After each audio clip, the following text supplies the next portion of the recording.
strømmet i lei?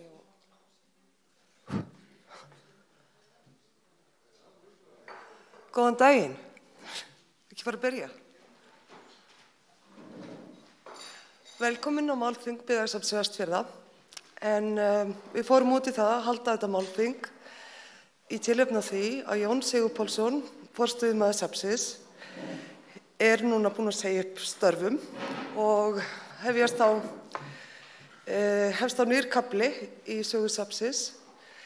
En okkur langaði til þess að fara yfir farinn veg og deila með ykkur hérna því sem að safnið hefur verið að fást við og kannski helst þær hindranir sem við því blasa akkurat núna. Í þessum tilgangi höfum við fengið leiðandi sérfræðinga hver á sínu sviði til þess að hjálpa okkur að gera þetta eftirminnilegt í dag. Og þeir sem ekki gátu komið hingað geta fylgst með þessu þingi í streymi sem nú farið að skjánum. En hvað það? Jakin? Já, jakin.tv. Jakin.tv. Hvað segir þið? Það skiptir ekki máli. Mér langar að byrja að þakka Ágústi Georgssoni fyrir að hjálpa okkur að finna sérfræðing í Noregi í uppgerð gamalla skipa og báta. En það hann Erik Småland og hann mun koma til með að tala á norsku.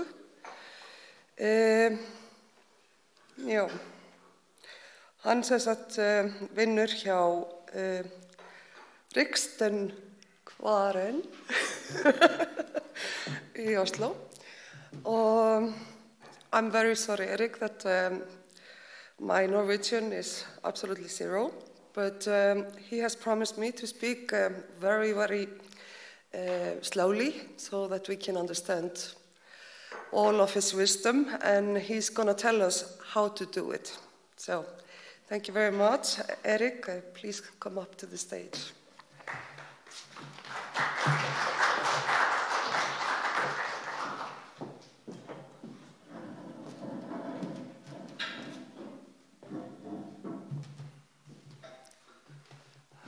Ja, kan alle forstå min norsk dersom jeg snakker svært sent? Håper jeg. Jeg skal selvsagt ikke fortelle hvordan det skal gjøre det på Island, men jeg kan fortelle hvordan vi har gjort det i Norge. Så kan det eventuelt finne om det noe å lære av det. Så dessverre så blir ikke dette en forelesning på islandsk. Jeg må holde den på norsk. Og jeg skal forsøke å gi en slags oversikt over fartøyvernet, som vi kaller det i Norge. Litt om bakgrunnen og litt om status og etter hvilket prinsipp dette vernet blir drevet.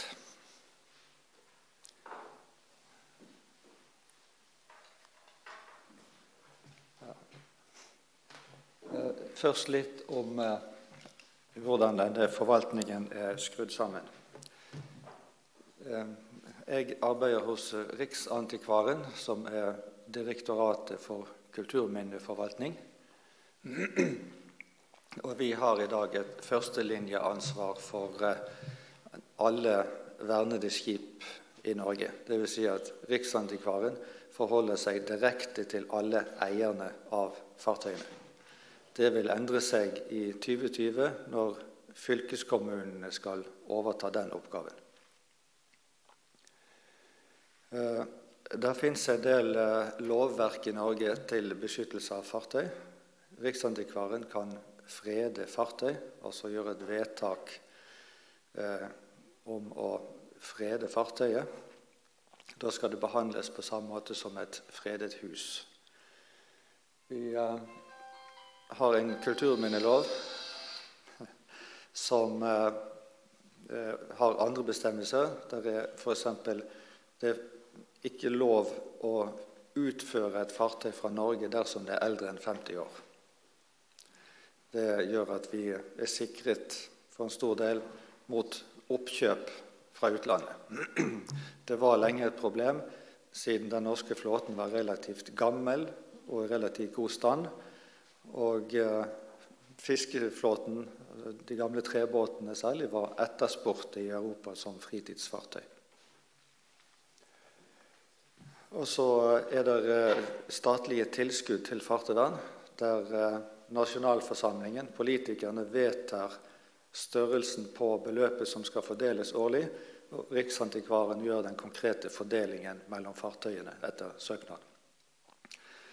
Det finnes også et såkalt tilpasset regelverk, der Sjøfartsdirektoratet har laget egne regler for skip som Riksantikvaren har vernet, der prinsippet at en kan ikke komme med pålegg om endring av konstruksjon eller materialbruk. Sikkerhetshensynet blir da opprettholdt gjennom for eksempel heller å redusere passasjertallet, redusere fartsområdet, tillatt bølgehøyde og så videre, men ingen endringer av selve skipet blir tillatt.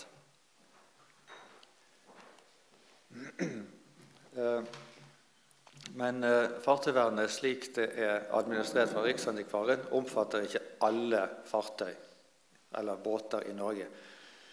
Som dette skjemaet illustrerer, altså det finnes en lang rekke båter som tatt vare på land, for eksempel. Vikingskipene kjent, altså de arkeologiske funnene, og de lokale folkemuseene har tatt vare på tradisjonelle trebåter siden sent 1800-tall, og det finnes flere hundre slike små ro- og seilbåter ved museene. Så de fartøyene som kommer inn under begrepet fartøyvern og sorterer under Riksantikvaren, det utelukkende de fartøyene som bevares gjennom bruk på sjø, altså de aktive fartøyene. De inngår da i kulturminnevernet på samme måte som fredede hus eller andre faste kulturminner, mens båter på land museumsgjenstander og inngår i samlinger. Så det denne biten jeg kommer til å snakke om her i dag. Og som sagt, prinsippet at fartøyene holdes operative og brukes. De skal fortsatt være en del av sine lokalmiljø. Du skal fortsatt kunne møte dem på sjøen. Det er derfor dette hører til kulturminnevernet og ikke museumssektoren. Og museet og kulturminner i Norge ulike statlige departement.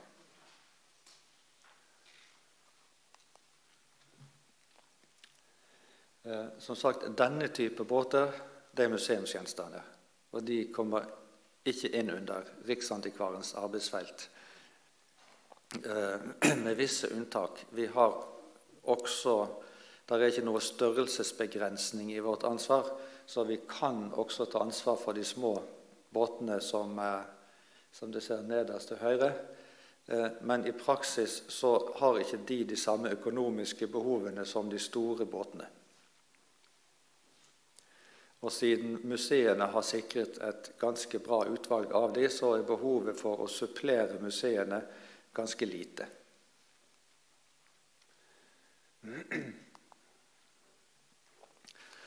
En viktig ting med fartøyvernet i Norge at det i hovedsak basert på frivillig innsats.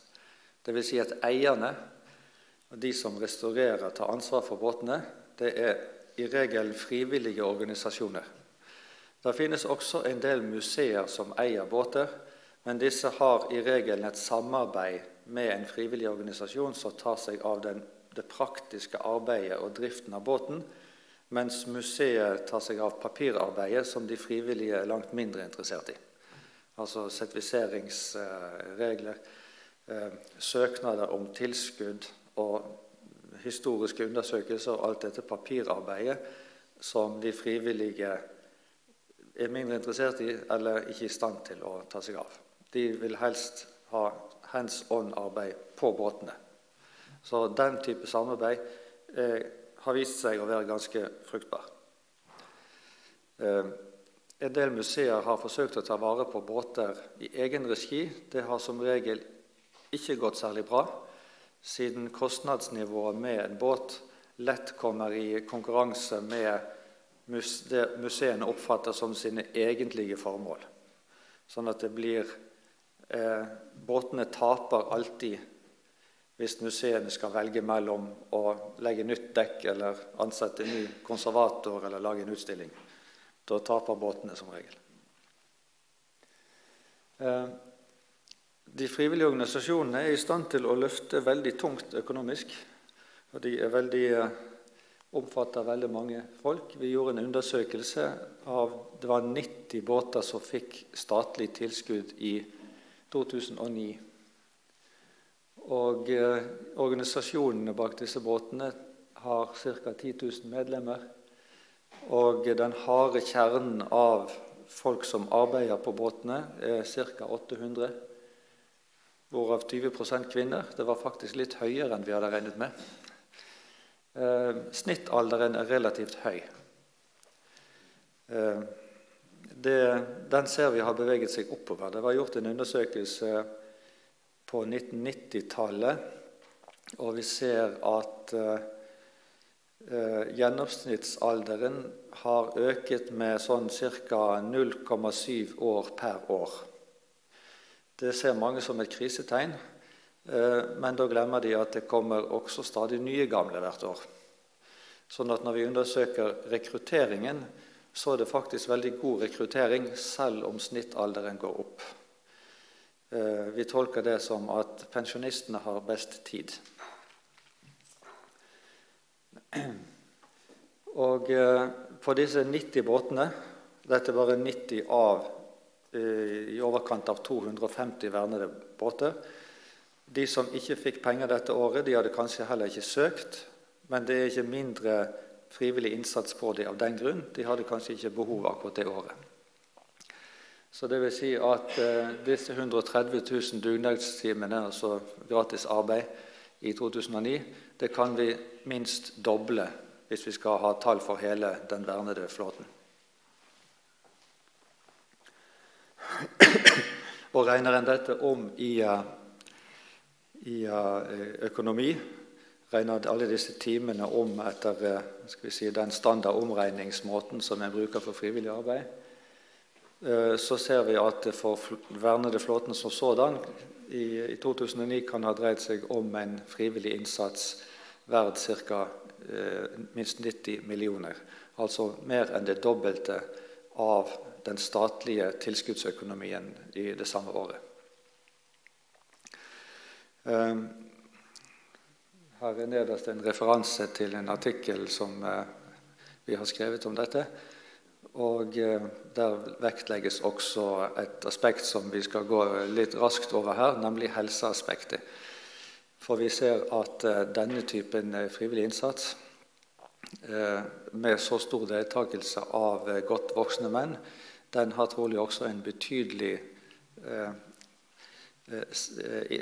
effekt på samfunnshelsen for denne gruppen. Det er de også dels selv klar over, og de er opptatt av at dette med å holde seg i aktivitet og gjøre noe interessant, det gjør at de generelt har det bedre. Og mange har historier om en eller annen nabo som ble pensjonist og bare satt seg til i sofaen og døde etter noen få måneder. Sånn at det finnes en viss bevissthet i den frivillige gruppen også om dette her, og om den samfunnshelseeffekten av denne frivilligheten. Ja, som sagt, over 130 000 timer gratis arbeid legges ned årlig i Norge på disse vernede fartøyene. Og de samler veldig mye folk. Det er en veldig populær aktivitet der disse finnes. Det finnes også en lang rekke arrangement.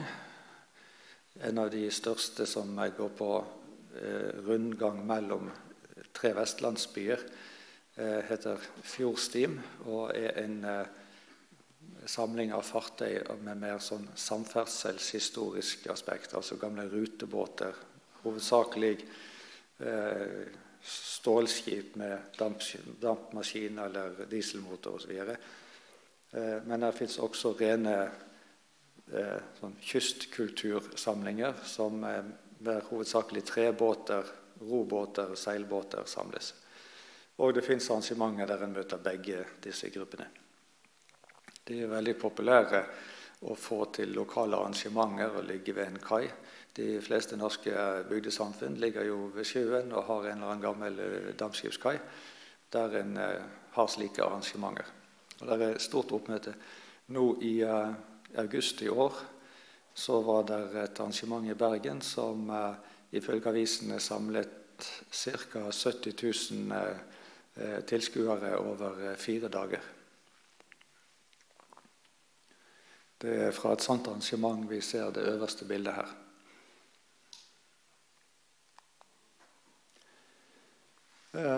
Som et hjelpemiddel så finnes det i Fartøyvernet så er det opprettet 3 såkalte nasjonale fartøyvernsentre. Det er i realiteten museumsverft. De skal ta vare på kunnskapen knyttet til disse båtene. For når vi skal holde båtene operative, så betyr det jo at vi også må ta vare på kunnskapen om drift, om vedlikehold, restaurering, sånn at vi ikke forandrer båtene fortløpende. For et fartøy som er i bruk vil måtte repareres og vedlikeholdes årlig. Og sånn at ikke denne prosessen skal forandre skipet, så må vi ha kontroll med den. Der finnes det noen publikasjoner omkring disse fartøyvernsentrene som er avbildet her. Og plasseringen av de er markert på Norgeskartet. Det er relativt få, og der finnes landsdeler der det kan være ganske langt til disse sentrene. Men disse var opprettet politisk, og skal det komme flere, så blir det en politisk beslutning fra Stortinget. Jeg kan kort gå gjennom disse. Vi har den lengst i nord, Nordnorsk fartøyvernsenter og båtmuseum. De har, skal vi si, av klimatiske årsaker, med det meste innendørs. De har hovedvekt på restaurering av trebåter, særlig fiskeflåten, og på skipsmotorer, semidiesel særlig, gamle Wickman-motorer og så videre. Vi ser ifra det mekaniske verkstedet her nede til venstre. Så har vi Hardanger fartøyvernsenter i Nordheimsund i Hordaland. De har også en relativt stor bygningsmasse. Disse fartøyvernsentrene ble etablert på 1990-tallet med utgangspunkt i en slags verksteder som allerede fantes, og som gjerne var bygget opp rundt restaureringen av et spesielt skip, og som da ble videreført og utbygget til slike museumsverft. De fleste av disse sentrene har også egne skip. Båten øverst her er seiljakten Mathilde, som tilhører dette fartøyvernsenteret. Så har vi Bredalsholmen i Kristiansand, helt sør i Norge. Deres spesiale er stålskip og damp. De bygger nå opp kompetanse på restaurering og vedlikehold av dampkjeler. Og så det er etablert, det er i tillegg til å være et museumsverft, så er det også et verftsmuseum, i den forstand at selve verftet er et av våre tekniske industrielle kulturminner, og har en egen finansiering til vedlikehold av selve verftsanlegget. Det var tidligere en del av Kristiansand Mekaniske Verksted, og de har en stor tørrdokk. De har platehaller og kraner og nødvendig utstyr for et middelstort stålskipsverft. Båten vi ser på bildet har fast stasjon her, selv om de ikke eier akkurat denne. Dette er et lastedampskip fra 1911, Hestmannen, som gikk i konvoifart under begge verdenskrigene, og som er det eneste overlevende av Nortraship sine 1000 skip, altså den norske utenriksflåten som ble samlet og kontrollert av eksilregjeringen i London under krigen.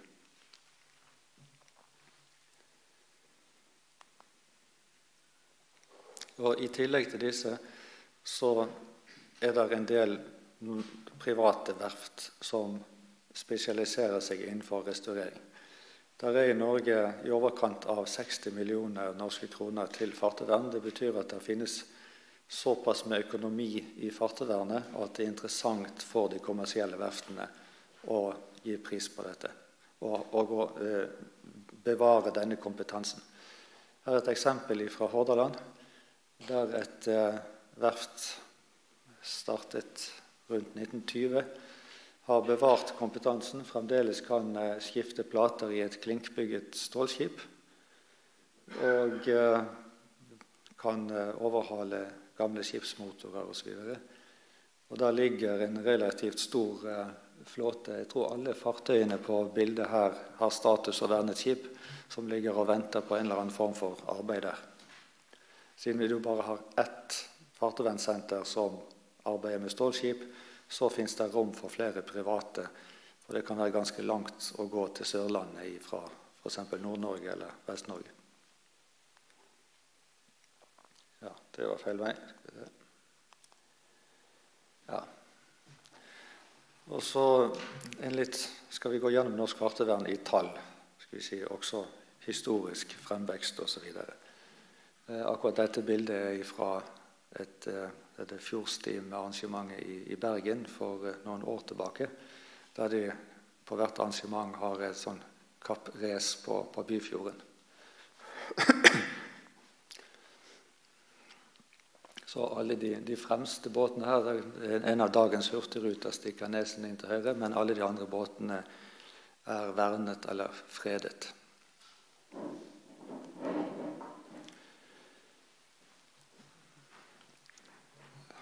Hvis vi ser historisk på det, så ser det omtrent slik ut. I mellomkrigstiden så ble det gjort noen spredte forsøk på å ta vare på skip. Det siste seilskipet, altså umotoriserte seilskipet, en stålbark fra 1890-tallet, ble forsøkt tatt vare på.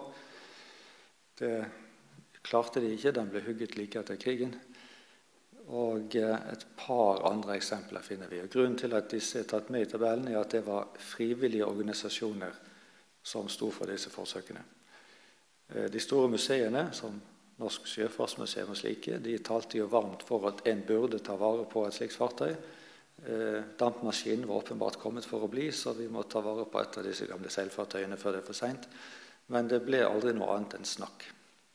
Mens de frivillige, i dette tilfellet Norsk Seilskuteklubb, kalte de seg vel, de skaffet seg denne båten, satte den i stand og la den opp som museumsskip ved kai i Oslo.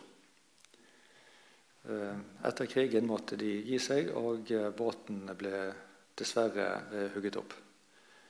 Og så får vi en ny start på dette på et tidlig 60-tall, med hjemkjøp av en redningsfartøy, etter Colin Archer sine seilfartøy fra 1890-tallet, som var havnet i USA, og så ble kjøpt hjem og ble et verneprosjekt. Og så har det vokst ganske bratt. Og da kan en jo selvfølgelig lure på, det må jo ha skjedd noe på et tidspunkt som gjorde at dette har tatt så grundig av. Unnskyld. Og noe av det som har skjedd, hvis en undersøker omstendighetene rundt dette, det er at denne tanken om vern gjennom bruk slår gjennom.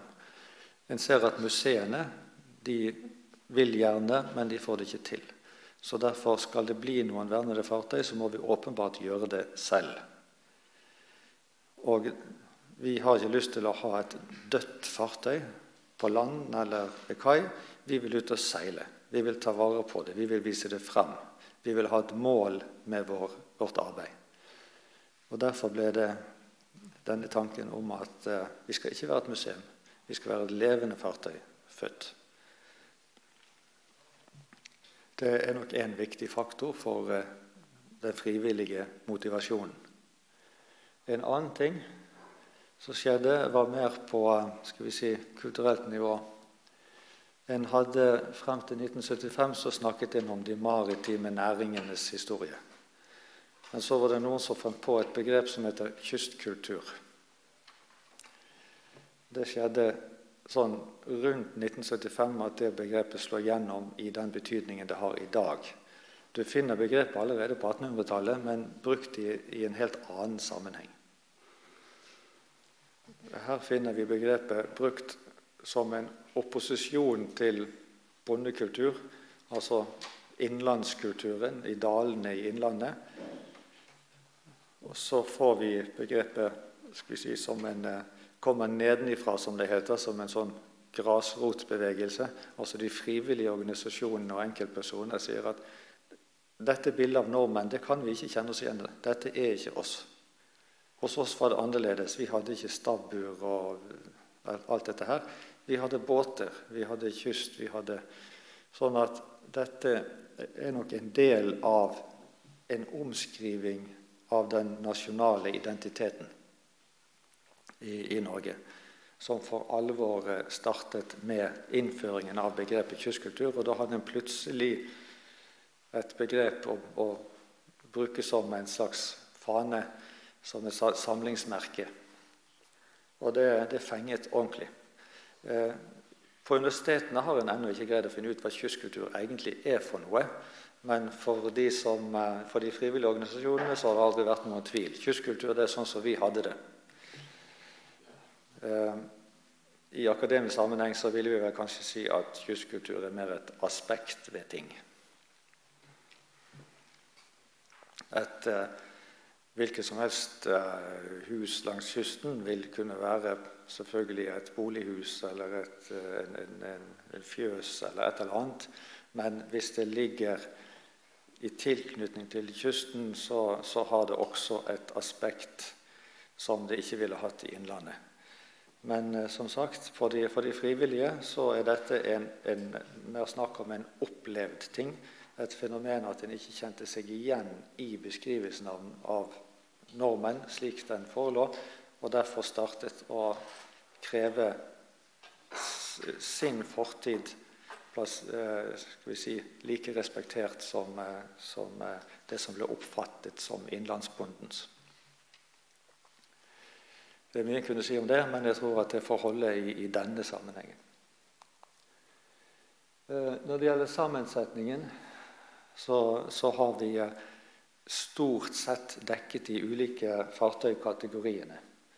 Så her viser hvor stor prosent av den vernede flåten som er knyttet til de ulike kategoriene. Altså fisk og fangst selvfølgelig vil være veldig stor her, som den også vil være på Island. Fritidsflåten, altså fritidsbåter, det vil være relativt få og vil være hovedsakelig et byfenomen. På landsbygden så hadde en båter som en brukte samme båten både i hverdag og om søndag, men disse spesialbygde seilbåtene og motorbåtene som er sånn spesifikke lystbåter, det er hovedsakelig et byfenomen. Og så finnes det bevart ganske mange passasjerfartøy. Det er veldig populært, siden i Norge var det slik at de ruteselskapene, disse rederiene som drev passasjerbåtene, de var gjerne lokale. Det var nesten et selskap i hver fjord, og det var våre båter og de andres båter, og det gjør at entusiasmen for våre egne båter vil være ganske stor. Det er nesten som å heie på det lokale fotballaget, for en drev gjerne litt i konkurranse med de båtene i den andre fjorden. Og så spesialskip. Bak den kategorien så gjemmer det seg en slags restkategori. Det er slepebåter, det er kabelleggingsskip, og det er alle sånne spesialfartøy som ikke faller inn under de andre kategoriene her.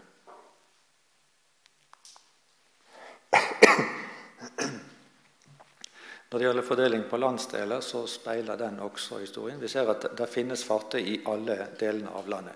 Dette er ikke et byfenomen eller et tettstedsfenomen. De er ganske spredd utover. Og de speiler den lokale spesialiteten. Ikke så uventet, så er Nord-Norge veldig godt representert med fiskeflåte. Vestlandet har veldig mange ruteskip og så videre. Og når Sørlandet ligger forholdsvis lavt, så har det med at langs Sørlandet så var det relativt beskjedent fiske. Det var ikke for eksport, det var for det lokale markedet. Og utbygging av tog, gjorde at rutebåtene på Sørlandet forsvant relativt tidlig, i takt med jernbaneutbyggingen på tidlig 1900-tall. Mens på Vestlandet så var denne rutebåtflåten i vekst helt frem til andre verdenskrig. Østlandet har relativt mange. Det kommer av at de har drevet litt etter denne folkemuseumstanken, der de har hentet historiske fartøy fra andre deler av landet og tatt med til Oslo. Så i Oslo vil du finne en del fartøy som egentlig har proveniens i Nord-Norge. Tilskudd til fartøyvern. Den første statlige kronen til fartøyvern ble delt ut i 1967 av daværende Norsk kulturråd, som var en slags institusjon som skulle initiere nye ting. De holdt det gående svært lenge før Riksantikvaren, kanskje ikke fullstendig frivillig, overtok dette feltet i 1983. Dette var jo et litt spesielt felt, for Riksantikvaren i Norge hadde jo drevet med de klassiske tingene, bygningsvern, arkeologi, og hvilt seg på disse fagmiljøene. Men en ting med fartøyvern i denne betydningen, altså når det ikke er museumsgjenstander, men fortsatt skal være der ute og bli drevet, så finnes det ikke noe akademisk fag som har disse båtene som sin empiri. Og dermed finnes det heller ikke noen akademisk drahjelp for fartøyvernet i samme grad som det finnes for bygninger og arkeologi. Så det betyr at fartøyvernet kom inn ikke via den faglige kanalen, men gjennom den politiske. Det var de frivillige organisasjonene som kjempet dette fram på politisk nivå, og politikerne som sa til Riksantikvaren at se, her, ta fartøyvernet, du får så mye penger å dele ut. Og da må selvfølgelig Riksantikvaren si ja. Men i dag så er det blitt en av Riksantikvarens største tilskuddsposter. Vi kan også her se at det skjer ting rundt på et tidlig 80-tall, så begynner denne ganske flate kurven plutselig å rykke litt før den skyter i været. Det som vi ser skjer i forkant her, det er etableringen av 2 organisasjoner, 2 landsdekkende organisasjoner. Det er først Forbundet Kysten, som kjempet frem dette begrepet kystkultur, og som hadde en mer sånn vegg-til-vegg-interesse for kystkultur. Ikke bare båter, men også sjøhus og redskap og hele kystkulturens, skal vi si, inventar. Og så får vi i ca. 1984 Norsk forening for fartøyvern, som er mer en sånn politisk kommandoorganisasjon. De er ikke rettet mot medlemsaktiviteter, men mot å forbedre de politiske rammevilkårene for fartøyvernet. Det er de som går på Stortinget og snakker med politikerne og overbeviser de om at nå må vi ha mer penger til fartøyvern. Nå må vi fjerne momsen, for eksempel, altså merverdiavgiften. Vi må legge til rette, vi må ha et eget regelverk. Og for å legge til rette de statlige rammebetingelsene for å ta vare på båter. Og så har dette skutt i været, som sagt, etter en litt underlig frekvens. Dette ser jo nesten ut som et sånt hjertekardiogram. Som en viss rett kan jeg si at statens hjerte banker for fartøyvernet. Men en kan også lese det som at dette er, hvis en et lite øyeblikk går på den kulturteoretiske siden, så er det fristende å se dette som en seismisk avlesing av en ny diskurs som krever sin plass blant de eksisterende kulturminnediskursene, og må kjempe seg inn i kulturminnediskursen. Vi kan sammenligne med veksten de senere årene for alle tilskuddspostene som Riksantikvaren har. De er listet opp her ute, de viktigste. Fartøyvernet er den røde linjen. Vi ser at på et tidspunkt så lå den faktisk høyst. Og de som har tatt av her over, det er penger som går til fredede bygninger i privat eie. Hvis noen kan hente et glass vann til meg, så hadde jeg vært takknemlig. Og det som begge de to øverste linjene her har til felles, altså post 71 fredet kulturminne i privat eie og fartøyvern, det er at begge disse har sterke nasjonale organisasjoner som arbeider politisk for rammevilkårene.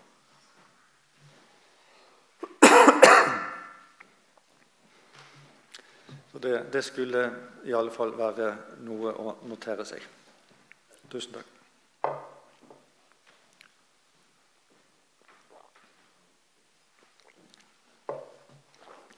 Vi ser også at det finnes en annen tilskuddspost som er relevant for fartøyvernet. Det er den post 75, den grønne, det er tilskudd til drift av fartøyvernsentrene. Det vil si, vi subsidierer ikke selve verftsdriften, men vi betaler en del stillinger knyttet til disse verftene, som skal være fartøyvernkonsulenter. Det vil si at de skal sikre at arbeidet skjer på en historisk korrekt måte, og de skal dokumentere at så har skjedd. De skal dokumentere arbeidet. De skal også lete frem kilder til båtenes historie. Så de representerer, i tillegg til oss tre hos Riksantikvarens arbeid med fartøy, så er det disse konsulentene som samlet utgjør hele det, skal vi si, profesjonelle eller faglige fartøyvernet i Norge. Større er det nok dessverre ikke ennå. Vi venter at det skal utvides noe når fylkeskommunen overtar, for da vil alle fylkeskommunene også være nødt til å ha minst én mann på dette feltet. Jeg tror ikke de helt ennå skjønner hvilke kompetansekrav de plutselig må skaffe seg. Og siden det ikke finnes noen utdanning til dette, så er de nødt til å lære opp folk fra grunnen av.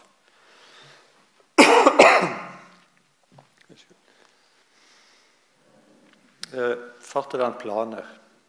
Vi har en politisk vedtatt plan for utvikling av fartøyvernet, og ifølge den så skulle tilskuddsnivået være der som den grønne linjen er. Og vi ser at vi var så vidt oppi der for noen år siden i forbindelse med ekstra tilskudd, siden verftsnæringen i Norge plutselig fikk problem etter at oljesektoren fikk litt sand i maskineriet. Så ble det gitt ekstra 40 millioner til fartøyvernet for oppdrag ved disse verftene. Men det gikk dessverre fort over, sånn at nå er vi tilbake på ca. 61 millioner, mens vi burde vært på 97 årlig.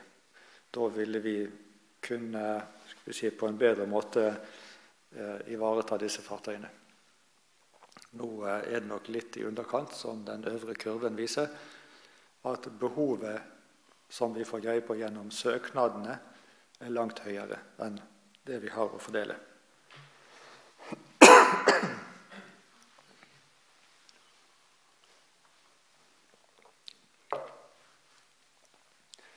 Vi er nå akkurat ved søknadsfristen for neste år, sånn at jeg har ikke oppdaterte tall for søknadene nå i årene.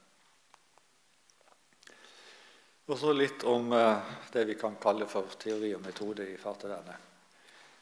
Vi mangler, som dere ser, ikke utredninger og trykksaker omkring emnet. De er alle veldig praktisk innrettet. Hva en konkret trenger i fartøyvernet, men av dette kan en lese ut en del fellestrekk og en del ting som synliggjør de underliggende enigheten om hva vi egentlig driver med.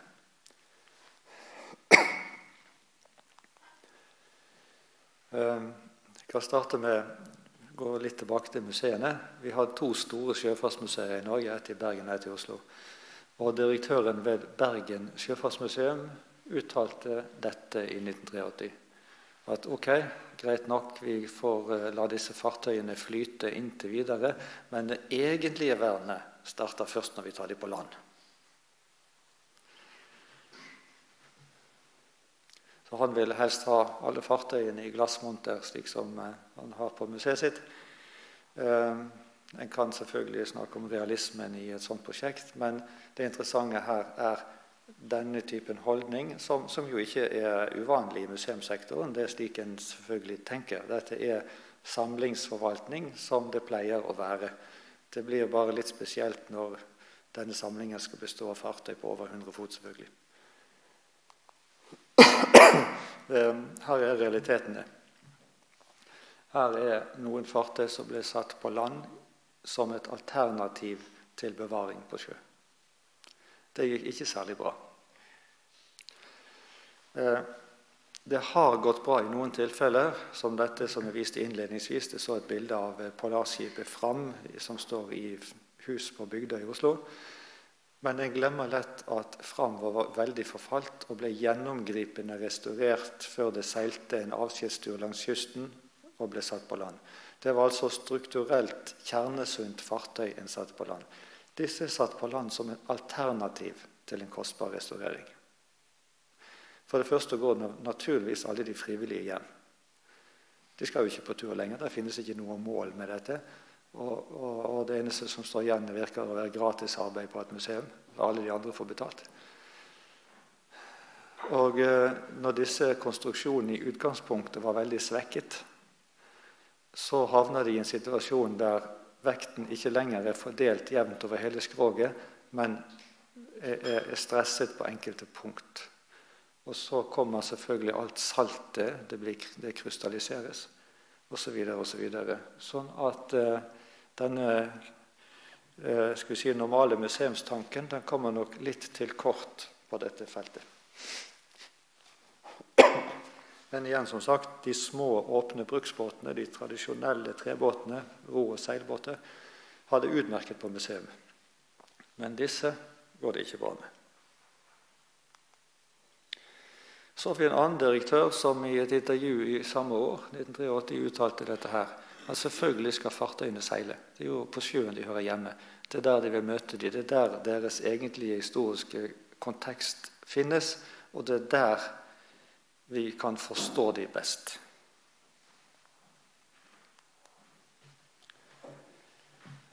Og som et selvfølgelig litt satt på spissen eksempel, dette er skibladene som har gått sin gange på Mjøsa siden 1856. Den er i langt bedre stand enn disse fartøyene som ble satt på land for å gjennomgå et ordentlig vern.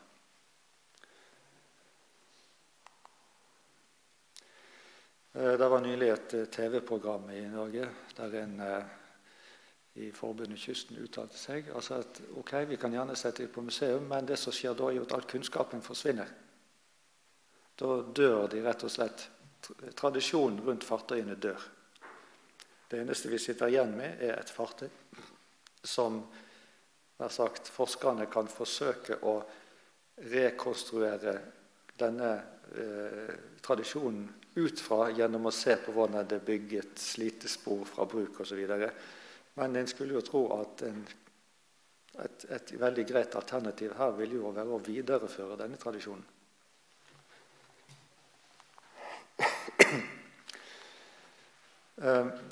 Nå setter jeg ting litt på spissen her, men formålet er å sette søkelyset på en del skillelinjer. De trenger ikke være sånn 100% skarpe, og det finnes mange mellomting her, men bare som en illustrasjon på å detektere en del, skal vi si, vannskiller i dette. Dette er en slags oversikt over de ulike aktørene som tar vare på fartøy i Norge, altså alle typer fartøy etter alle metoder, altså som interesserer seg for historiske fartøy. Og da ser vi at vi kan sette en slags strek her. De over er egentlig ikke interessert i fartøyet som sitt hovedobjekt. De er interessert i fartøyet som en kilde til tradisjonen. For det er egentlig tradisjonen som er disse forskernes primære objekt.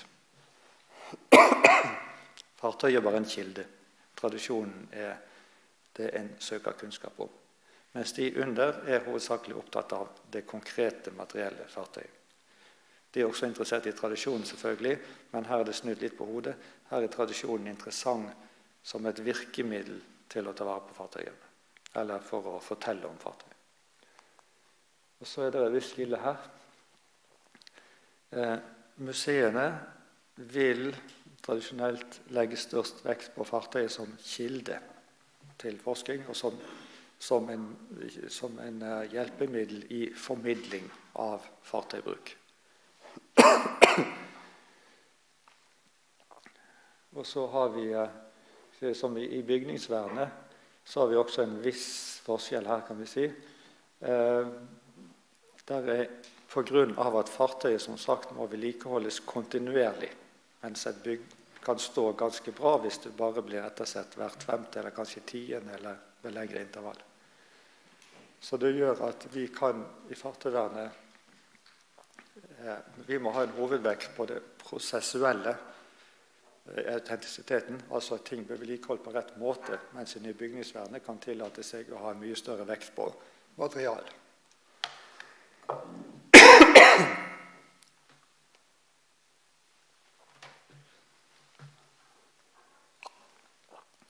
Så de to ligger ganske tett, disse verneformene, men som sagt, en legger vekten på hver sin fot, selv om en står på begge. Og det gjør at, hvis vi ser det veldig enkelt, i fartøyvernet i Norge så er alle disse aktørene de med å snakke sammen, og en møtes på seminarer som dette, og en er nok litt lite bevisst på at en representerer ulike fagtradisjoner og ulike tilnærminger, slik at det som kan fremstå som en faglig uenighet i fartøyvernet, egentlig er en, skal vi si, ulike fagtradisjoner som står opp mot hverandre. Så det som en egentlig deler, det kan være forholdsvis begrenset.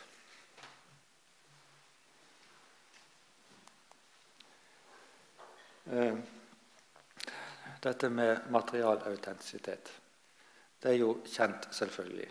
Der legger en mest vekt på å stoppe forfallet, og det gjør en ved å ta, i dette tilfellet et fartøy, selvfølgelig ut av sin brukskontekst, for der forfaller det jo hele tiden, det blir forferdelig slitt, og det blir på en måte bruk av et fartøy, gjør at det er katastrofe for materialautentisiteten.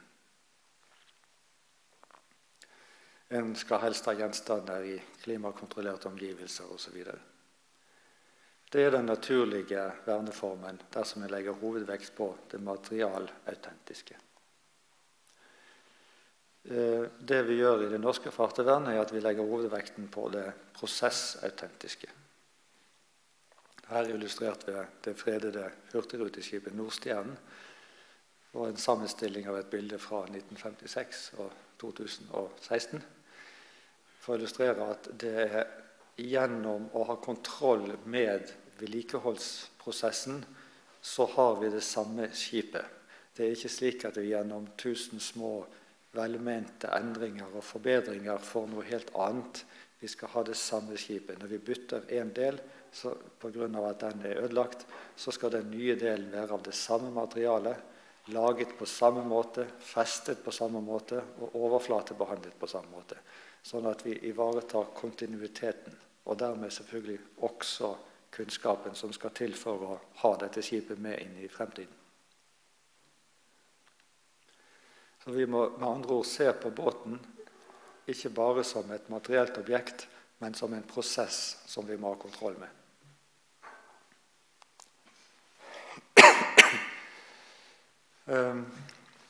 Og det vi tenker er, altså hvis vi ser på fartøyet som kildeverdi, altså fartøyet som kilde til seg selv.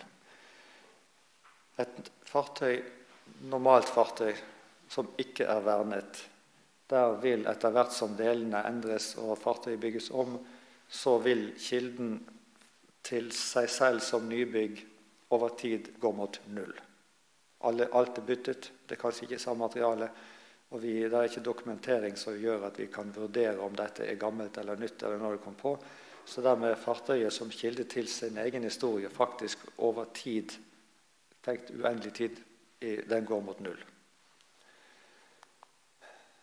I fartøyvernet så vil vi tenke slik at den verdien som tapes, den tas vare på gjennom dokumentasjon av alt vi gjør. Sånn at vi alltid kan vite hvor gammelt de ulike delene er, og om de er forarbeidet på riktig måte. Dette er på en måte idealbildet. Slik skjer det jo selvfølgelig aldri. Vi forsøker å nå denne situasjonen. Hvis vi setter en strek der mellom fartøyets normale liv og fartøyet som vernet, så skal den videre restaurerings- og vedlikeholdsprosessen produsere en dokumentasjon som gjør at vi vedlikeholder fartøyets kildeverdi. Og den tapte biten her må vi forsøke å rekonstruere gjennom å gå i arkivene, finne byggetegninger, samle all informasjon om fartøyets historie.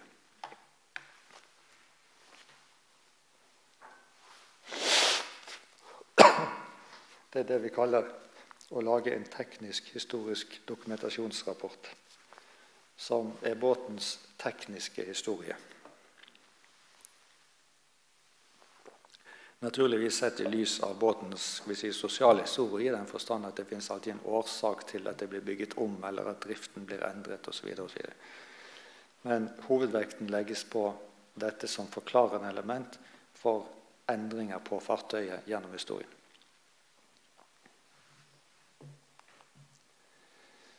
Et fartøy som vi ikke kjenner historien til, når vi ikke vet hvor det kommer fra, så vet vi jo heller ikke hvor vi skal. Vel å merke hvis vi har et vernet fartøy. Så det vi gjør da, er at vi sier at ok, bare vedlikehold det akkurat som det er, og så sjekker vi historien. Det settes på vent. Og når historien er klarlagt, gjennom en teknisk-historisk dokumentasjon, og en tilstandsvurdering av fartøyet i dag, når disse sammenholdes, så kan vi også lage en restaureringsplan. Ikke nødvendigvis tilbake til da fartøyet var nytt. Et nytt fartøy har jo ingen historie. Men til gjerne den perioden i fartøyet sitt liv som er best dokumentert, og det vil som regel være den siste perioden i fiske, eller siste perioden som rutebåt, eller i aktiv tjeneste. Det finnes unntak, men det er liksom slik det oftest er.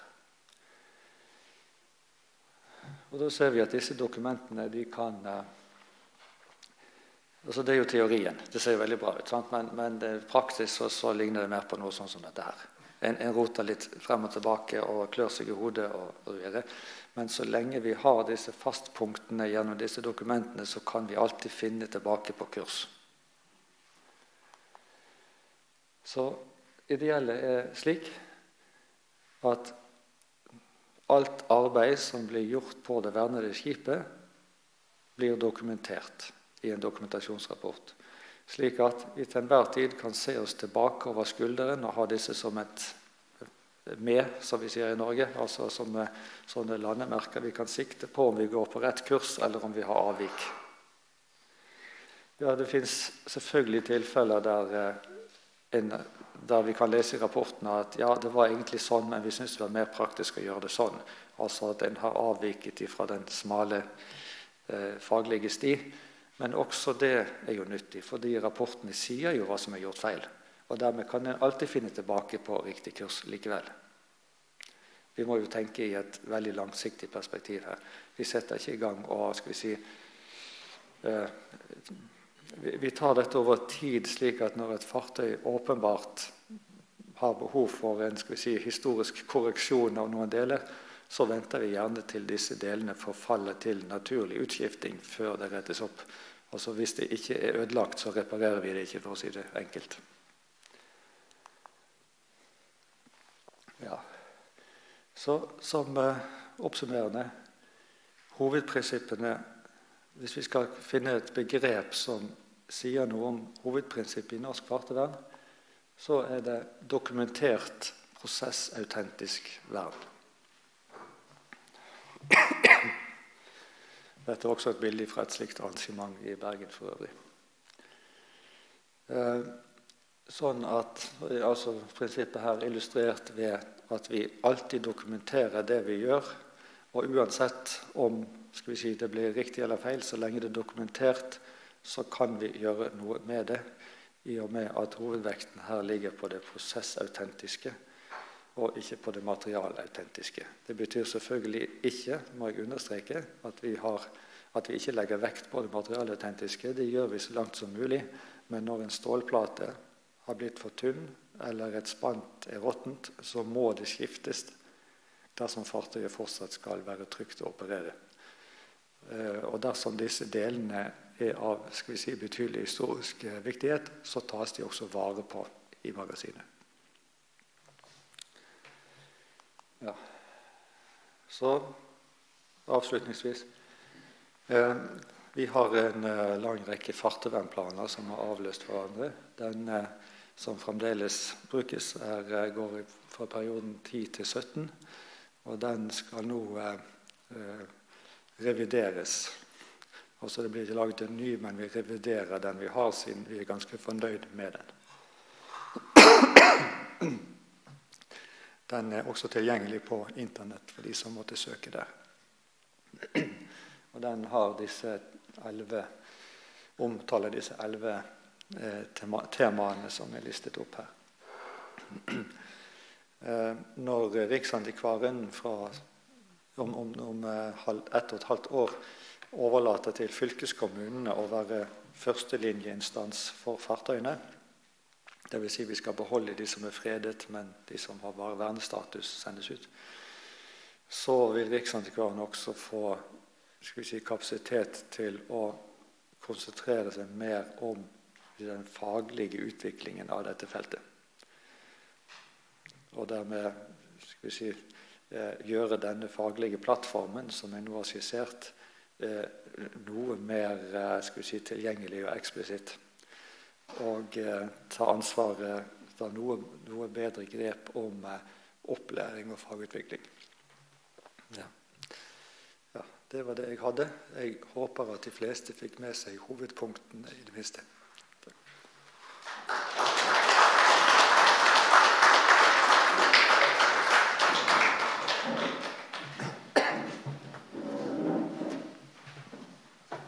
So, we have some questions. Við ætlum að gefa færi á nokkrum spurningum ef fólk hefur áhuga. Gunnar hleypur með mikrofónin.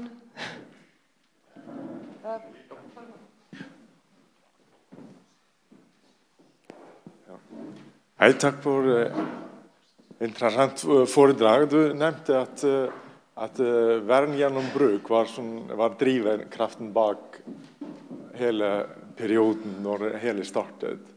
Og nå dere innenfor at gjøre dette prosess autentisk i den forstand at det fartøy selv, men det sosiale rundt aktiviteten og endret bruk og andre ting, blir det motstridende faktorer i vernearbeidet for det første, og for det andre, hvor mange stillinger det i verftene med profesjonell støtte til grupper som driver vern av fartøy? Det sånn men det mye som kan diskuteres rundt det her. Takk. Ja. Det siste først. Der vel sånn cirka, der 2-3 stillinger ved hvert av sentrene som fungerer som fartøyvernkonsulenter, altså som den faglige støtten for det konkrete verftsarbeidet.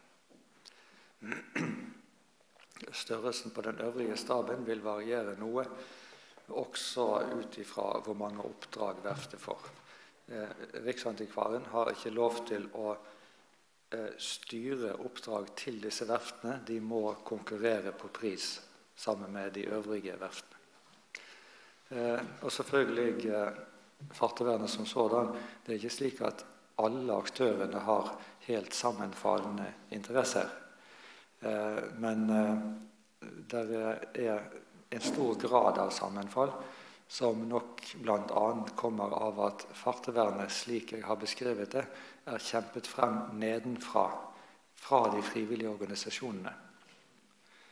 Så derfor vil, skal vi si, uenighetene nok ikke være større enn at vi godt kan leve med dem.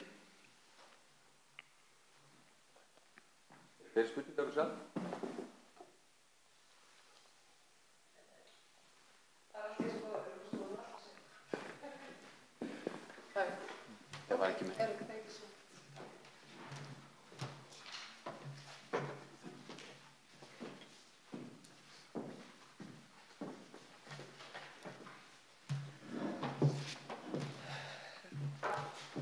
Erindið hans Eriks var okkar aðalerindi í dag og þar með fekk það klukkutíma. En hinn erindin muni taka 20 mínútur og síðan verður 10 mínútur fyrir spurningar og svör.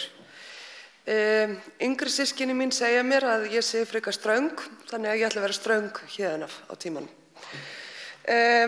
Næsti maður sem kemur hérna upp með erindi, það hann Ágúst Georgsson, sérfræðingur hjá Þjóðminjasafninu og hans fyrirlestur heitir Varðveisla eldri báta á Íslandi. Gjörið svo vel, Ágúst. Takk.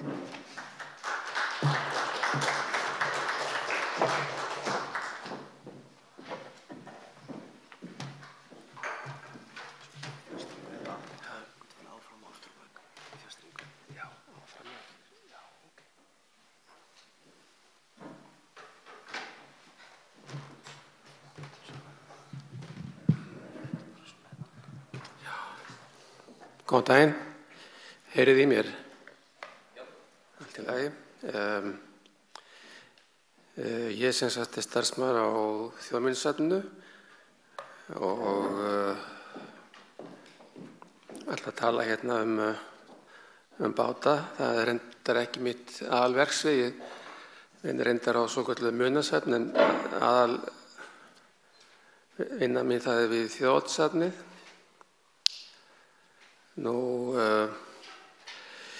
Ég ætla að byrja á því að fara aðeins yfir þann menningararf sem að hér verður til umfjöllunar og það að segja íslenska bátasmíðaarfleifð. Fræðimenn telja að upphaf bátasmíði hér á landi megi rekja allt aftur til landnámsaldar eða tímabilsins frá 870 til 930. Fyrstu bátarnir hafa sennilega verið smíðar í Noregi og komið hingað með landnámsfólkinu. Það ekki vitað hvort beinlínis að tala innflutninga á bátum þá eða eftir að landnámsöld lýkur. En það má segja að setja það fram sem hugmynd að einhver fjöldi báta kunni að hafa verið fluttur inn þótt fyrir því séu engar haldbærar sannanir. Til samanburðar má nefna á Hjaltlandi voru lengi keyptir bátar frá Noregi en þjóðarbátu þeirra Shetlandsjöland á rætur að rekja til Noregs. Og hvað sem því líður þá næsta víst að í hópi landnámsmanna hafa verið skipasmiðir. Byggingarefnið var að reka við lengst af en einnig voru nokkuð innflutt timbur sem tímanum leysti reka við af hólmi. Elstu minjar báta hér á landi eru tímasetta til víkingaaldar en ekkert var eftir af því nema naglar og svolslar viðarleifar. Alls hafa 7 bátar komið í ljós við fornleifauppgreftri. Þeir eru allir litlir eða 67 metrar á lengd en útlit þeirra lítið hægt að segja. Þeir hafa þá vantarlega líkt norskum smábátum eins og til dæmis þeim sem fundust með einu margfræga Gauksstaðaskipi sem tímasett til 890 og það til eftirlíking af þessu skipi hérna í Reykjanesbæ eins og gerir ráð fyrir viti flest.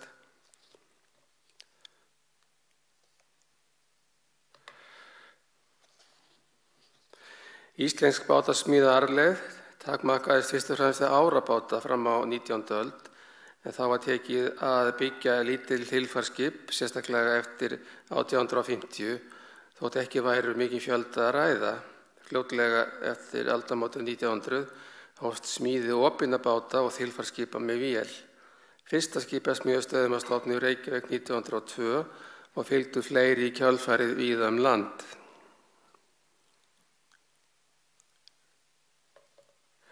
Smíði þilfarsskipa á tré stóð með töluverðum blóma í mörg ár en lagðist mikil til niður 1970 til 1980. Eftir það voru nær eingöngu byggðir minni bátar en eiginlegri trébátasmíði hefur nú alveg verið hætt.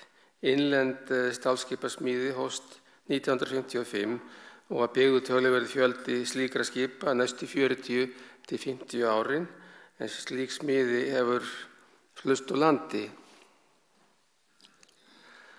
Framleiðsla á bátum og trefjaplasti hófst á Íslandi 1977 og hefur nú staðið síðan. Frá því á 19. öld hefur mikið verið innflutning á skipum og bátum. Seglskip voru í fyrstu vel flest keypt í Danmörku en seinna frá Englandi og þá urðu svokallaðar kúterar algengustu fiskiskúturnar. Togara voru lengi aðalega keyptir frá Englandi en einnig Þýskalandi og vélbátar einkum frá Skandinavíu en þetta nú breytt. Stór hluti skipaflotans hefur því verið smíðaður í útlöndum og eingöngu í dag.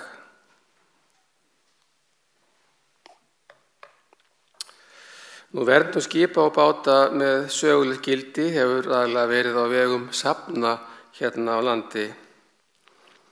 Varðveislan hófst árið 1939 en það ár og því næsta eignaðist Þjóðminjasafn Íslands 3 merka árabáta. Þegar hér var komið sögu var hinn hefðbundni árabáta útvegur svo til horfin og áhugi var fyrir að safna munum frá þessum gömlu atvinnuháttum áður en það yrði seinan. Helst vildu menn að stofna yrði sjóminjasafn en þó þannig að það yrði hluti af Þjóðminjasafninu. Frumkvæði kom frá sjómannadagsráði Reykjavíkur sem lengi hafði haft þetta mál á dagskrá. Það sem hratt málinu á stað var sjávarútvegssýning sem haldin var í Reykjavík árið 1939 á vegum sjómannadagsráð og var að hluta til söguleg. Í framhaldi var skipuð opinber nefnd og var þjóðminjavörður formaður en með honum í stjórn sátu fulltrúar frá sjómannadagsráði og Fiskifélagi Íslands. Nefndin hlaut nokkurn fjárstyrk frá Alþingi til að kaupa sjóminjar og urðu þær hluti af safnkosti Þjóðminjasafnsins. Fyrstu bátar sem teknir voru til varðveislu voru hákarlaskipið Ófeigur frá Ófeigsfirði á Ströndum, Farsæll frá Þorlákshöfn og svokallað Engeyjarskip frá Engey. Ófeigur var sennilega fyrstur í röðinni en hann kom til Þjóðminjasafnsins árið 1939 en hinir bátarnir bárust safninu nokkru síðar. Þetta allt mjög verðugir fulltrúar skipasmíðaarf þjóðarinnar. Það sem næst gerist að smíðað var 6 með gömlu lagi og fullum farbúnaði með það markmiði að hann færi á safn. Þetta var árið 1941 og var báturinn fyrsti vísir að byggða og sjóminjasafni Ísafjarðar. Fáeinir bátar bættust í eigu safna á 7. og 7. áratug 20. aldar en sérstaklega þó eftir 1970 til 1980. Í tíð Þórs Magnússonar sem þjóðminjavarðar hófst markvisst söfnun á gömlum bátum en þá voru önnur söfn á landinu ekki farin að sinna þessum málaflokki sem heiti gat. Áhersla var einkum lögð á eldri opna báta og leitað fanga víða land. Safnið eignaðist þá líka einn af elstu þilfarsbátum landsins, smíðaður 1929 á Akureyri. Þór tvímælalaust einn helsti frumkvöðull í varðveislu báta hér á landi.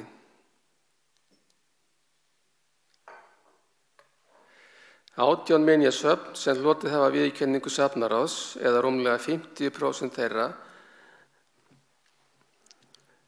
18 minjasöfn sem hlotið hafa viðurkenningu safnaráðs eða rúmlega 50% þeirra varðveita nú báta. Þar við bætast 5 safnvísar, setur eða sýningar.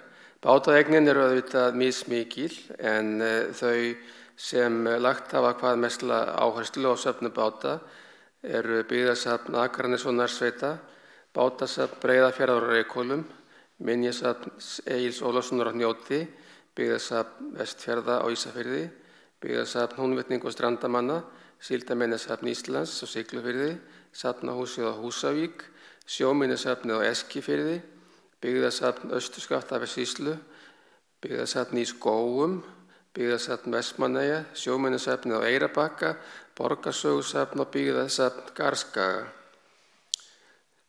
190 skip og bátar eru í eigu safna, safnvísa eða setra eða sýninga, en varðveittum trébátum hefur fjölgað umtalsvert á seinni árum og má þar til dæmis nefna framtak bátasafns Breiðafjarðar á Reykhólum. Aðallega eru þetta litli trébátar, flestir frá 20. öld sem fyrst og fremst hafa verið notaði við fiskveiðar, en einnig þilfarsbátar og fáein stálskip. Margir árabátar eru frá 19. öld og einnig töluvert opna vélbáta. Flestir þilfarsbátar eru á bilinu 8 til 13 tonn, fáeinir 30 til 85 tonn, en langstærst varðskipið Óðinn, 882 tonn eða tæplega 60 metrar á lengd. Plastbátar hafa enn ekki verið teknir til varðveislu. Aðeins örfáir bátar í eigu safna eru varðveittir á floti og þá má sérstaklega nefna safni hérna á Ísafirði sem hefur verið mjög duglegt við það að reyna að halda þeim á floti og fá smá klapp fyrir það. Auk þeirra báta sem þegar hafa verið nefndir eru margir eldri bátar og skip í eigu einstaklinga, félaga, samtaka og fyrirtækja, en sumir af þessum bátum eru enn á sjó. Hér má til dæmis nefna elsta bát landsins, Teinarengin Vígubreið, sem talin smíðaði fyrir 1830, Teinarengin Egil í Hvallátum á Breiðafirði frá 1904, Hannu ST 49, smíðuð 1899, Bláteind Vaffe 21, smíðuð 1938, Hval 6, smíðuð 1945 og björgunarbátinn Þorstein frá 1900. Og þá hafa hvala- og selaskoðunarfyrirtæki notað gömul tréskip við starfsemi sína. Að vísu hefur skipunum verið töluvert breytt frá upprunalegri mynd til að fullnægja kröfum siglingu með farþega, en skipunum hefur þó verið bjargað frá eyðileggingu.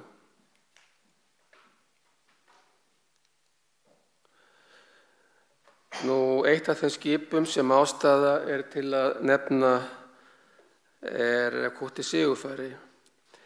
Sigurfari eina eintakið af skipakosti skútualda sem varðist hefur hér á landi og mikilvægur fulltrúi í þróun íslenska fiskiskipaflotans. Hann því meðal merkustu fornbáta í landinu. Kúturinn hefur lengi verið í slæmu ástandi, en það kostar gríðarlega fjárhæðir að gera við hann, en að því ég hef séð. Nú virðist því miður helst blasa við að Sigurfari hafi verið fargað þrátt fyrir að hann hafi hátt varðveislugildi, þar sem hann hafi verið dæmdur gjörsamlega ónýtur. Það leitt að við skulum ekki hafa tök á að varðveita þetta merka atvinnutæki. Þá má einnig geta þess að nú hefur vegur á Ísafjarðardjúpi verið auglýst í sölu eða hefur jafnvel verið selt, ég veit það ekki. Þetta vekur upp spurningar á framtíð Vígubreiðs, en hann friðaður á grundvelli aldurs og einn af þeim bátum sem hugsanlega kemur til greina að friðlýsa.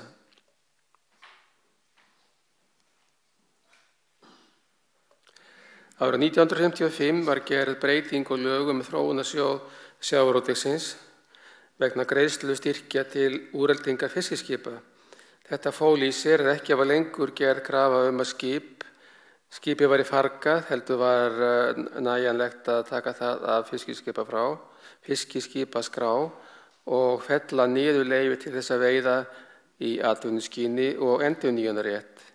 Með breytingunni var stigið mikilvægt skref til varðveislu eldri báta, þar sem með henni skapaðist möguleiki á að lengja líftíma fiskibáta með því að umskrá þá sem skemmtibáta.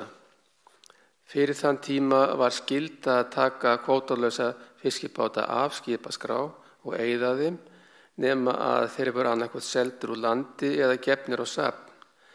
Margir bátar lentu einmitt á þessum forsöndum inni á safnum. Heimild þessi var til mikilla báta og auðveldaði fólki að eiga gamla báta og halda þeim í floti og í einhverju notkun í sínu rétta umhverfi.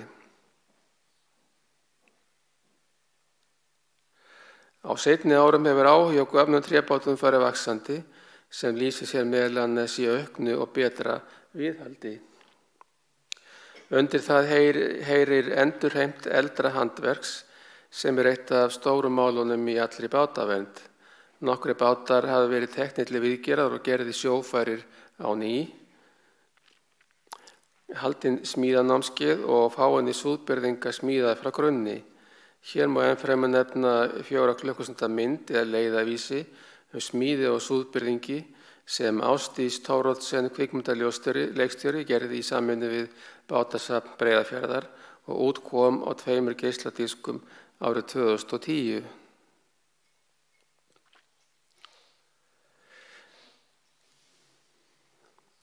Ég ætla að fara nokkrum orðum fjárhagslegu hliðina og varðveislu eldri báta sem að sjálfsögðu er grundvallaratriði. Ég held að flestir eða allir geri sér nú grein fyrir hve kostnaðarsöm hún er, þótt nokkuð hafi borið á óraunsæi í þessum efnum á árum áður sem fyrst og fremst mun hafa stafað af vanþekkingu eða reynsluleysi. Árið 2000 var ákveðin vendipunktur í varðveislu eldri báta þegar Minjasöfn landsins tóku að sækja viðgerðarstyrki beint til fjárlaganefndar Alþingis. Hægt var að sækja styrki til þingsins fram til 2011 þegar gerð var viss kerfisbreyting en eftir það í fornminjasjóð og hagnýta sér það margir auk safna, bæði einstaklingar og félagasamtök. Upphæð styrkjanna hefur verið nokkuð mismunandi frá 0,5 milljón upp í 5 til 6 milljónir hver. Viðgerð Kútti Sigurfara á Akranesi er það verkefni sem hingað til hefur fengið hæsta styrkin eða alls 60 milljónir á 5 ára tímabili samkvæmt samningi við menntamálaráðuneytið. Styrkurum var hins vegar aldrei greiddur út þar sem áform viðgerð Kúttisins runnu því miður út í sandinn og olli bankahruni 2008 þar mestu Þessi framlög frá Alþingi skiptu sköpum í viðgerðum og viðhaldi á fjölmörgum gömlum bátum.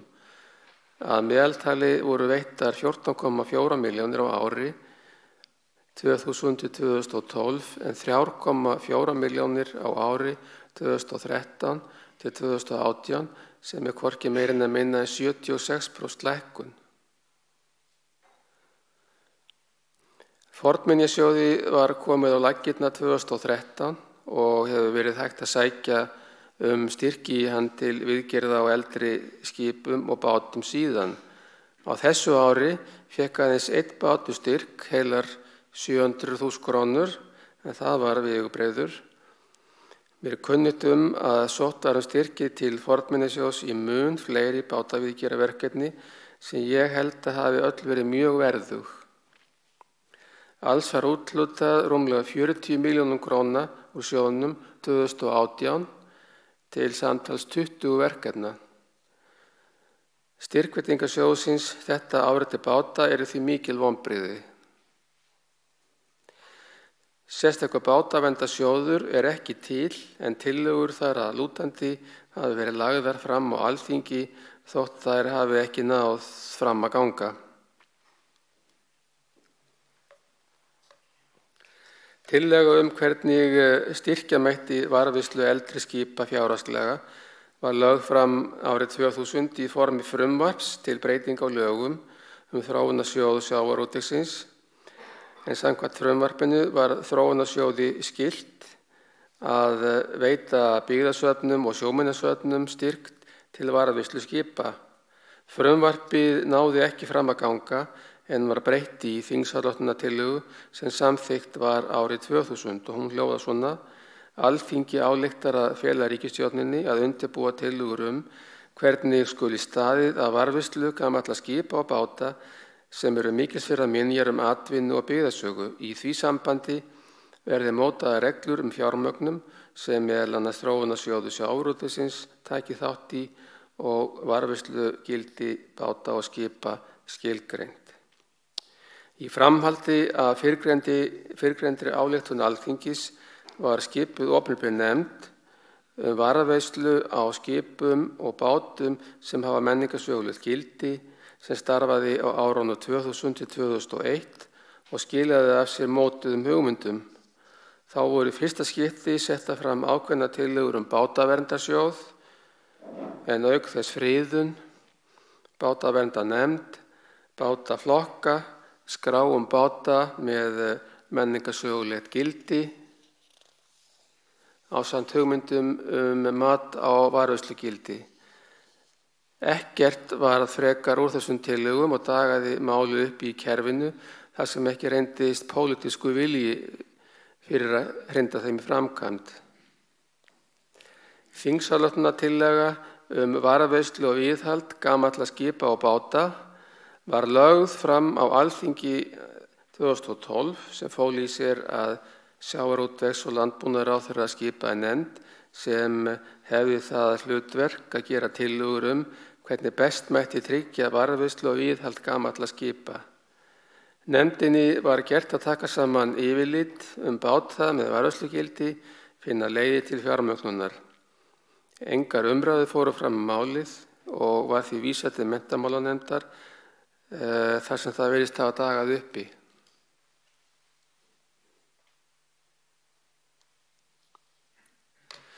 Engar formlega forsendur til varðveislu báta virðast beinlínis hafa verið fyrir hendi þegar lög verndun fornmenja öðluðust gildi árið 1907 þau fyrstu tegundar hér á landi en það má kannski deila. Lögin tóku meðal annars til muna sem skilgreindir voru sem forngripir en undir þá heyrðu fornskip, skipspartar og skipabúnaður.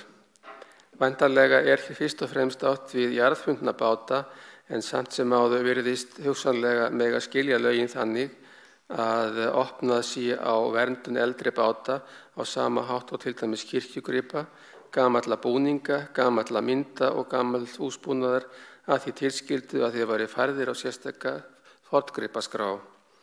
Skráðir forngripi nutu friðunar á sama hátt og friðað fornleifar. Ekki kunnugt að bátar hafi nokkru sinni verið skráðir á forngripaskrá.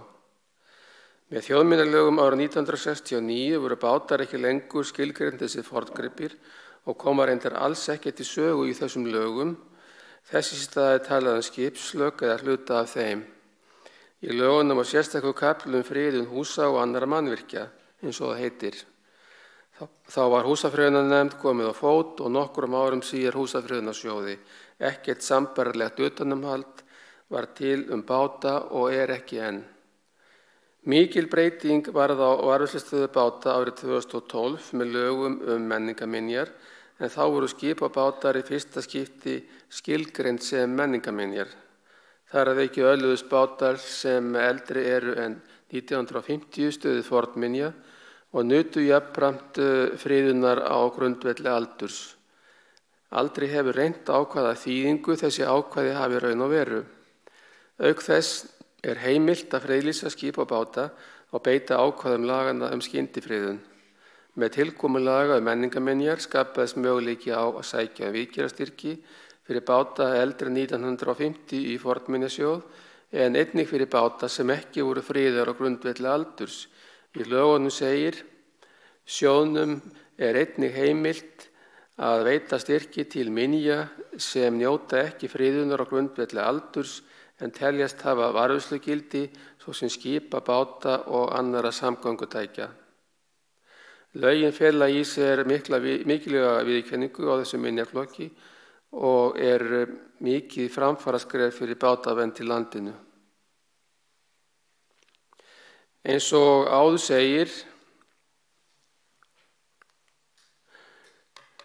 segir flestir eldri bátar í eigu safna og hafa þeir lengst verið skoðaðir sem safngripir en minni áhersla lögð á báta í eigu einkaaðila, sérstaklega þá sem eru á floti en teljast samt ekki verið atvinnutæki. Mikilvægt að koma til móts við eigendur þessara báta með einum eða öðrum hætti til þess að auðvelda þeim að geta átt þá og haft í sínu rétta umhverfi á floti. Þetta getur kannski orðið eitt af næstu verkefnum sambands sjóminjasafna sem tæki þá upp þráðinn þar sem frá var horfið hjá fornbátanefnd árið 2002. Í tillögu nefndarinnar var lagt til að eldri bátar njóti ákveðinna fríðinda, til dæmis með minnkun á fjárhagslegum byrðum, lækkun eða niðurfellingu á vissum gjöldum og endurgreiðslu á virðisaukaskatti af aðkeyptri vinnu. Enn fremur lagði nefndin til tilslakanir á ákveðnum reglum með það fyrir augum að undirlétta siglingu á eldri skipum. Of strangar reglur geta hugsanlega komið í veg fyrir að þeim verði siglt. Þá í loki máli mínum.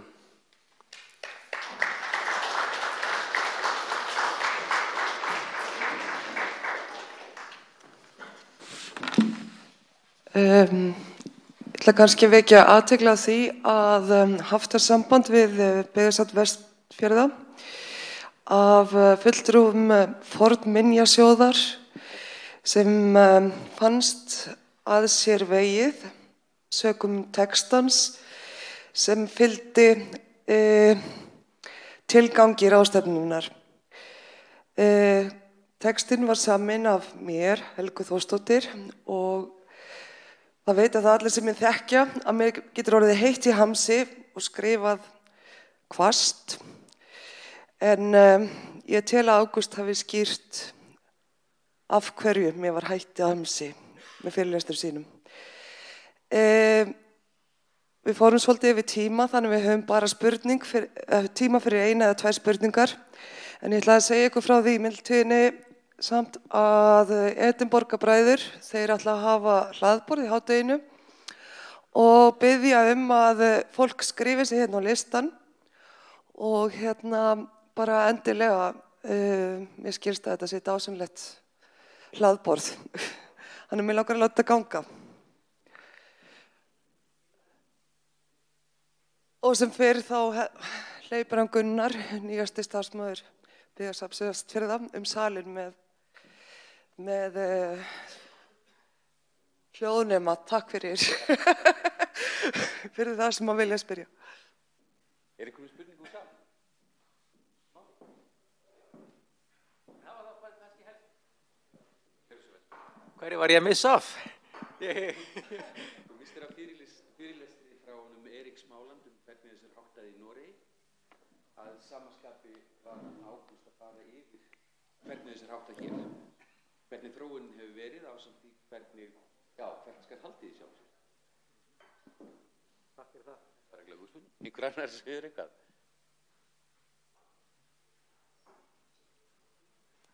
Takk.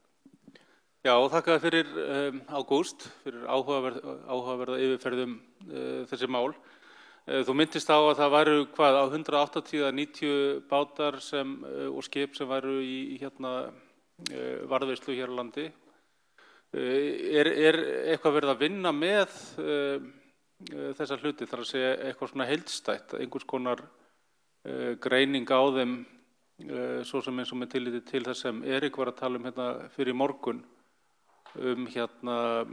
bara sem dæmi hvaða heimildir eru til þá, hvað hefur verið gert við þá eftir að þeir svona fóru undir varðveislu hugtakið og í umsjón safna eða félagasamtaka eða einstaklinga. Já, það eins og kom fram í fyrirlesturum að það ekki neitt svona apparat eins og byggingar og þessi bátar sem ég var að tala aðlega, þeir eru semst í eigu safnasetra sýninga og það eru fyrst og fremst á þeirra ábyrgð og eru þó fyrst og fremst safngripir og það er þá skylda þeirra að safna heimildum sína eigin safngripi. Þannig að í raun og veru þá ekki neitt svona heildstætt eins og þetta talum, en það er til nokkuð sem heitir Samband Íslenskra sjóminjasafna sem verið í gangi í ykkur 10 ár og það er búið að vera mikil vinna í gangi hjá þessum samtökum núna í 2-3 ár og búið að taka saman gríðarlega mikla skrá yfir alla báta sem eru varðveittir á söfnum og raunar miklu meiri heldur en var hægt að ætlast til. Það er Helgi Sigurðsson sem hefur unnið það aðalega mjög mikill elju og hann er farið út í það að afla upplýsinga bátana sem eru ekki á söfnunum og það eru þá gagnabanki sem er hægt að nota á mjög margvíslega vegu og síðan hefur líka búið að vinna uppkast að svona leiðavísi við varðveislumat á eldri bátum. Þannig að það er raun og veru sem sagt söfnin sem hafa tekið sér saman það að reyna að gera eitthvað svona eins og þú ert að spyrja um. Ég hef í sjálfsögðu eina spurningu einni Ágúst. Það er eitthvað starf í gangi til að efla tengingu yngri kynslóða við safnabátana? Þannig að þeir hafi innan gæsalappa meira relevans við komandi kynslóð. Getur þú sagt aðeins aftur? Já. Er einhver vinna sem verið að vinna meðal safnana til að auka tengingu yngri og komandi kynslóða við akkurat safnabátana eða fornbátana okkar? Já, ég get kannski ekki svarað því að því ég vinn ekki við þetta eins og ég sagði hérna í eingangi en það eru aðrir sem að geta svarað því betur.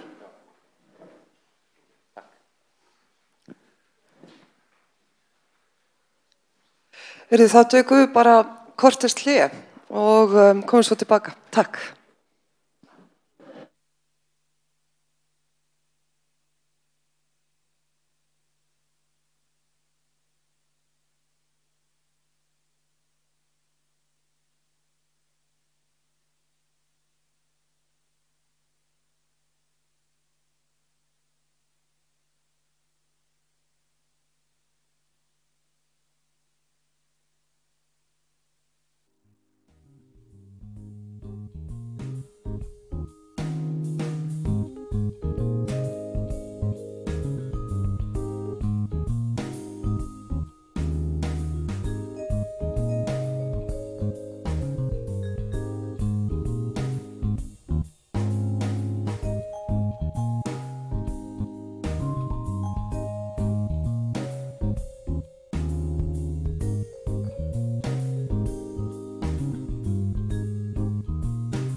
Svona með fáku sæti þá ætla ég, að því að fullt af nýju fólki, þá ætla ég að segja það aftur að málþingið haldið á ósk stjórnar Byggðasafns Vestfjarða sem að í eru bæjarstjórar Bolungarvíkur, Ísafjarðarbæjar og Súðavíkur. Nú hefur bæst í hópinn einn stjórnarmeðlimur, það sem sagt Jón Páll, bæjarstjóri Bolungarvíkur og kann ég mikla þakki fyrir að mæta. Nú næstur á málefndagskrá Jón Páll Sigurpálsson, nei ekki Jón Páll, Jón Sigurpálsson og Björn Erlingsson.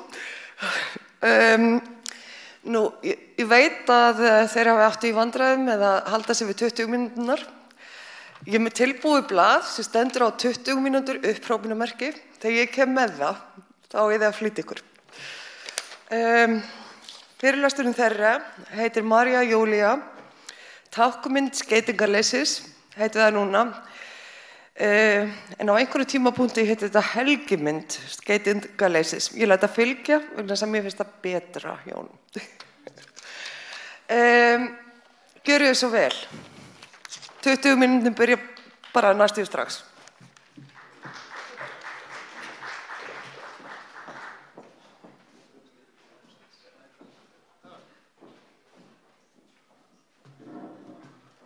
Getur við kveikt hérna og sé svo illa á þetta? Eða þannig? Jæja, kæru ráðstefnu gestir, eins og Helga kynnti til þessar ráðstefnu áðan, þá ég nú dauðsí eftir því að hafa sagt upp. Það kostar þetta mikla tilstand heil ráðstefnu heilan dag til þess að fagna fráhverfu mínu úr starfi. En ég bít á jaxlinn og læt sem að þetta sé bara, þau viti ekki að þessu. En ég hérna með smá punta Maríu Júlíu vinkonu mína, sem björgunarskútan okkar og hér við Ísafjarðarhöfn. Nú, ég vil þakka Erik Smóland fyrir frábært erindi sem hann var með áðan. Tusen takk.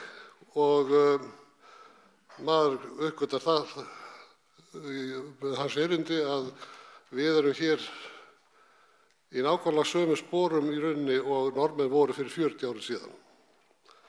Og það staðfestir það að það aldrei of seint.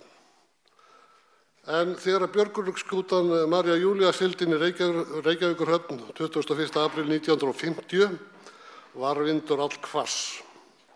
Það var fjölmenni sem fagnaði heimkominni. Auk almennings voru þar á meðal fulltrúar á þingi Slysavarnafélagsins, ráðherrar, þingmenn Vestfjarða og önnur fyrirmenni. Þegar skipið hafði lagst við landfestar var gestum boðið að skoða skipið sem var hið vandaðasta og fullyrt var að væri fullkomnasta björgunarskip í eigu Íslendinga eins og blaðamaður Morgunblaðsins orðaði það. Einnig kom fram í greininni að skipið hefði kostað með áhöldum og útbúnaði komið til landsins frá Fredrikssund í Danmörku 1,5 milljón króna. Að því verði var framlag frá Slysavarnadeildu Vestfjarða 400.000 krónur. Það 27% kaupverðsins. Þessi rúmi fjórðungur athyglisverður og krefst nánari skoðunar. Í grein Morgunblaðsins kom einnig fram að ræður voru fluttar og sérstaka athygli vöktu hinar þróttmiklu ræður forystumanna kvennadeilda Slysavarnafélaganna á Vestfjörðum. Þær voru þrungnar þeim baráttu anda og hjartahlýju sem einkennt hefur starf Slysavarnasveitanna á Vestfjörðum fyrir björgunarskútumálinu. En koma björgunarskipsins Maríu Júlíu ekki aðeins vestfirskum mönnum fagnaðarefni heldur öllum Íslendingum. Og svo vitna ég áfram og nú í leiðara Morgunblaðsins sama dag, skammtinn og merkra atburða í menningarmálum íslensku þjóðarinnar. Í fyrradag var glæsilegt að listamiðstöð hennar Þjóðleikhúsið opnað og í gær sigldi í höfn í Reykjavík fullkomnasta björgunarskip sem þjóðin til þessa hefur eignast. Fyrir raunar vel á því að þessir atburðir skyldi gerast svo að segja samtímis. Því að þótt þeir séu ólíkir fljótt á litið, þá eiga þeir báðir rót sína í sama hugafari, því að listdýrkun og mannvernd hvorttveggja einkenni sannrar menningar. Þjóð sem ekki ann fögrum listum ekki menningarþjóð og þjóð sem ekki leggur sig fram að vernda líf þjóðfélagsborgaranna getur ekki heldur talist menningarþjóð. En lítum nú aðeins á forsöguna og könnum hver hvatinn var að því að skipið var smíðað. Manntjón vegna snjóslysa við Ísland var það mikið öldum saman að hamfarir var að ræða. Róið var á opnum bátum, sjósókn var erfið og hættuleg og aðbúnaður slæmur. Umræðu öryggismál sjómanna var nánast engin hérlendis fyrir Jón Steingrímsson eldklerkur birti ritgerð mikilvægi slysavarna hér á landi í riti Lærdómsfélagsins árið 1789. Fram eftir 19. öldinni var ýmislegt rætt og ritað öryggismál sjómanna og opnum bátum en sú umræða náði ekki eyrum landsmanna lengi vel. Líf og lífsvon sjómanna eftir sér Odd Gíslason var lítið hver sem kom út árið 1889. Hugsunarháttur í samfélaginu og þróttleysi áhrifamanna átti sinn þátt í því hver lítið þokaðist í öryggismálunum fram yfir aldamótin 1900. Það kom að árið 1912 flutti Guðmundur Björnsson sem þá var landlæknir fyrirlestur sem hristi upp í samfélaginu. Benti hann á hve mikil blóðtaka sjóslys væru fyrir þjóðina. En slysum hafði lítið fækkað þrátt fyrir tilkomu þilskipa og vélbáta eins og margir höfðu reiknað með. Og lagði Guðmundur áherslu á mikilvægi þess að rannsaka aðstæður hér í land og byggja útræði og sjósögn á fræðilegu grunni. Ekki mætti horfa í kostnað þegar helstu lífsbjörg þjóðarinnar væri að ræða. Umræðan sem Guðmundur hratt af stað skilaði ekki miklu í fyrstu en þó setti Alþingi lög eftirlit með skipum, bátum og öryggi þeirra. Fyrsta eiginlega björgunarfélag landsins var stofnað í Vestmannaeyjum 1918 og ruddu brautina fyrir Slysavarnafélag Íslands. Þjóðin vaknaði hastarlega við sjóslysin miklu hér við land 1924 og halaveðri í febrúar 25. Skipulagður undirbúningur Slysavarna björgunarfélags og Slysavarna og björgunarfélags hófst fyrir alvöru 1929 og var Slysavarnafélag Íslands stofnað. Vestfirðingar fengu snemma áhuga að fá björgunarskip í fjórðunginn. Patreksfirðingar hófu að safna fyrir slíku skipin árið 1933 og Ísfirðingar fylgdu á eftir. En árið 1936 sameinuðust vestfirsku Slysavarnadeildirnar í söfnunarátakinu og einkum beittu kvennadeildirnar hér í málinu. Og lýsir það best áhuga á því að María Júlía Gísladóttir á Ísafirði og Guðmundur B. Guðmundsson eiginmaður hennar létu eigur sína renna til smíði björgunarskips fyrir Vestfirði í erfðaskrá sumarið 1937. Hefur frú María reist sér óbrotgjarnan minnisvarða með þessu stórbrotnu gjöf og væri vel ef fleiri ráðstöðu eignum sínum á banabeði til framkvæmda ólistum velferðar og menningamálum eftirkomenda. Með þessari ráðstöðum frá Maríu verða eignir hennar maldur og ævi í þjónustu lífsins, í andspyrnustarfi gegn slysum, dauða og tortímingu. Þetta kom fram í skutli 1937. Vestfirðingar söfnuðu í tæpa 2 áratugi. Sjómenn lögðu fram hlut af afla sínum úr sjó og slysavarnakonur og allur almenningur voru óþreytandi við margvísleg söfnunarverkefni. Það má segja að flestir Vestfirðingar hafi komið að söfnunni með einum eða öðrum hætti og gert björgunarskútu Maríu Júlíu að veruleika. Verkefnið hlaut náð fyrir augum yfirvalda 1945 þegar landstjórn Slysavarnafélagsins og ríkisstjórn gerði með sér samning smíði á skipi sem manna skyldi björgunarstörf og staðargæslu. Skipið var tilbúið í apríl 1950. Að ósk vestfirskra Slysavarnadeildar hlaut það nafninu María Júlía og þegar skipið kom til landsins var því vel fagnað. Sökum þess að skipið var notað til landhelgisgæslu samhliða björgunarstörfum var Reykjavík heimahöfn þess. Og heimahöfn þess, já. Og María Júlía er fremur lítið eikaskip 27,5 metrar á lengd. Það gekk 11-12 mílur og þótti hraðskreyt. Nú veltum við fyrir okkur hvort María verði tákmynd skeytingarleysis og hverfi okkur sjónum til eilíðar. Meðal annars að framansögur ljóst að varðveislugildi hennar er ótvírætt. Allur almenningur á Vestfjörðum tók þátt í verkefninu. Ef að það er ekki varðveislugildi fullkomið, þá veit ég ekki hvað það er. Skipið líka hannað eftir fyrirsögn íslenskra sérfræðinga. Bárður Tómasson skipafræðingur gerði teikningu og útbúslýsingu í stríðsbyrjun og tafði ófriðurinn svo verkið að það var ekki boðið út fyrir 1944. Og María átti 19 happadrjú ár við björgunar, gæslu og hafrannsóknastörf, en hafrannsóknin var verulegur í rekstri skipsins en það fyrsta íslenska skipið sem tekið var tillit til þess konar verkefna við smíðina. Í lok árs 1963 hafði María Júlía bjargað eða veitt aðstoð 251 skipi með áhöfnum sem í voru samtals 1949, auk þess að bjarga 12 mönnum af sökkvandi skipum. Árið 1968 var María seld einkaaðilum og var eftir það gerð út til fiskveiða, ýmist frá Patreksfirði eða Tálknafirði, allt til alls í 2003 þegar henni var lagt. Þar fékk skipið umdæmisstafinn að BA36 og hélt sínu gamla nafni. Snemma sumars 2003 barst eigendur skipsins kauptilboð frá Suður-Afríku. Þegar það spurðist út til safnana hér fyrir vestan var ákveðið að freista þess að ganga inn í kauptilboði með einhverjum ráðum og tryggja að skipið færi ekki úr landi.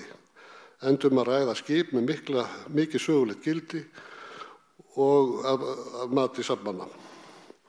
Með hjálp þingmanna úr kjördæminu var gert heiðursmannasamkomulag við eigendur skipsins að söfnin fengi aðstoð þess opinbera við að ganga inn í tilboðið. Þannig var komið í veg fyrir sölu skipsins úr landi og svigrúm skapað til að kanna rekstrargrundvöll þess. Í dag er skipið í eigu Byggðasafns Vestfjarða og Minjasafns Egils Ólafssonar á Hnjóti og stofnuðu söfnin áhugamannafélag hana sérstakt árið 2004 sem er opið félag fyrir alla sem áhuga hafa á framgangi verksins. Ég ætla að senda nokkrar fallega myndir. Hérna er María í aksjón. En þetta er skjáskot af heimasíðu að ráðuneytisins og segir frá því og þar kemur fram að ráðuneytið sé tilbúið til þess að taka þátt í þessu. Fyrst í stað naut verkefni opinberra styrkja og voru heimsóknir til fjárlaganefndar meðan hún hleypti fólki að sér, kannski áhrifamestar. Samtals hefur verkefni verið styrkt rúma 20 milljónir og hefur nokkuð áunnist, svo sem umtalsverð hreinsun, sliptaka fyrir 10 árum og nokkrar úttektir ólígufróra sérfræðinga og ráðgjafa. Með nýjum safnalögum 2012 urðu miklar breytingar og fór Ágúst aðeins inn á það áðan og þannig að ég sé ekki ástæðu til þess að hafa fleiri orð en það hér. En ég get þó ekki stillt mig að segja frá því vegna þess að Samband íslenskra sjóminjasafna sem hafði nýju lög til umsagnar á sínum tíma mótmælti kröftulega þegar að það var þess áskynja að það var ef allan stafkrókur báta eða skip í nýjum lögum. En niðurstaðan fékkst þó lokum og urðum við nú lít kátir með svo sem, en í 3. grein laganna segir orðrétt: fornminjar samkvæmt lögum þessum eru annars vegar forngripir og hins vegar fornleifar. Forngripir eru lausamunir 100 ára og eldri sem menn hafa notað eða mannaverk eru á, fundist hafa í eða á jörðu eða jökli í vatni eða sjó.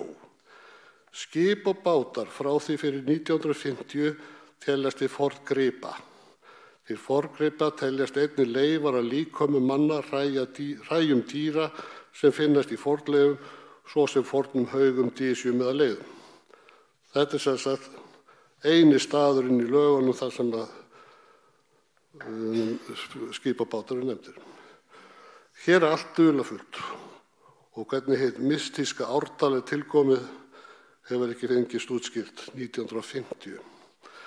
Það væri mjög til framdráttar varðveislu þessum mikilvæga menningararfi sem bátar eru og skip að það væri til sjóður sambærilegur húsafriðunarsjóði sem hægt að leita til við verkefni sem þessi. Skip og bátar eru fjarri ómerkilegri þáttur í íslenskri menningararfleið en hús. Svona sjóður hefur komið til tals en ekki komist í framkvæmd. Skektur til dæmis fjórrónar og minni ekki til í dag eða alla, sem svo dæmi sé tekið.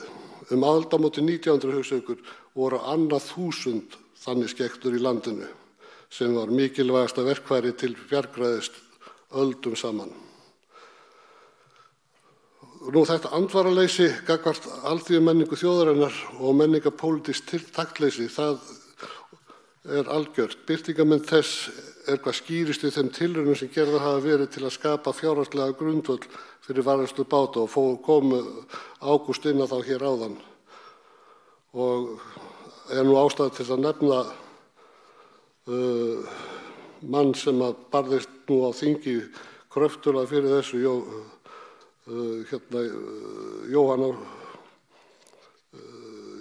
Jóhann skipasmiður á Skaganum og alltaf dagaði þetta upp í kerfinu. En nú svo komið að verkefni Maríu Júlíu orðið að þráhyggju að minnsta hjá mér og verkefni það heppið að fá til liðs við sig fórnarlamb eitt Björn Ellingsson, hafaeðlisfræðing, til að halda jarðsambandinu og ekki síður ánægjulegt að ferðast með honum með þessar miklu víðlendur möguleika sem gætu beðið Maríu ef allt færi á besta veg. Og vil ég nú þó kalla Björn hérna upp á svið og biðja hann að taka við hérna mikrofónum og við munum svo saman eitthvað svara spurningum á eftir. Gjörðu svo vel.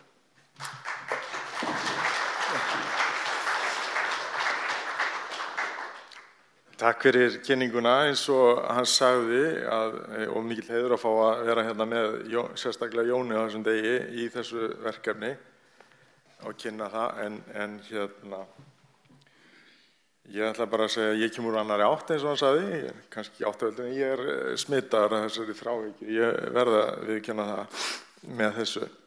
Nú, í lok þessari yfirferðar söguslys á þarna og Maríu Júlíu þá það ásetningur okkar að horfa til framtíðar og það svona þau kaflaskipti sem eru hérna núna og þá helst vonaríkrar framtíðar og draga fram nokkur atriði til umræðu og umhugsunar í því sambandi.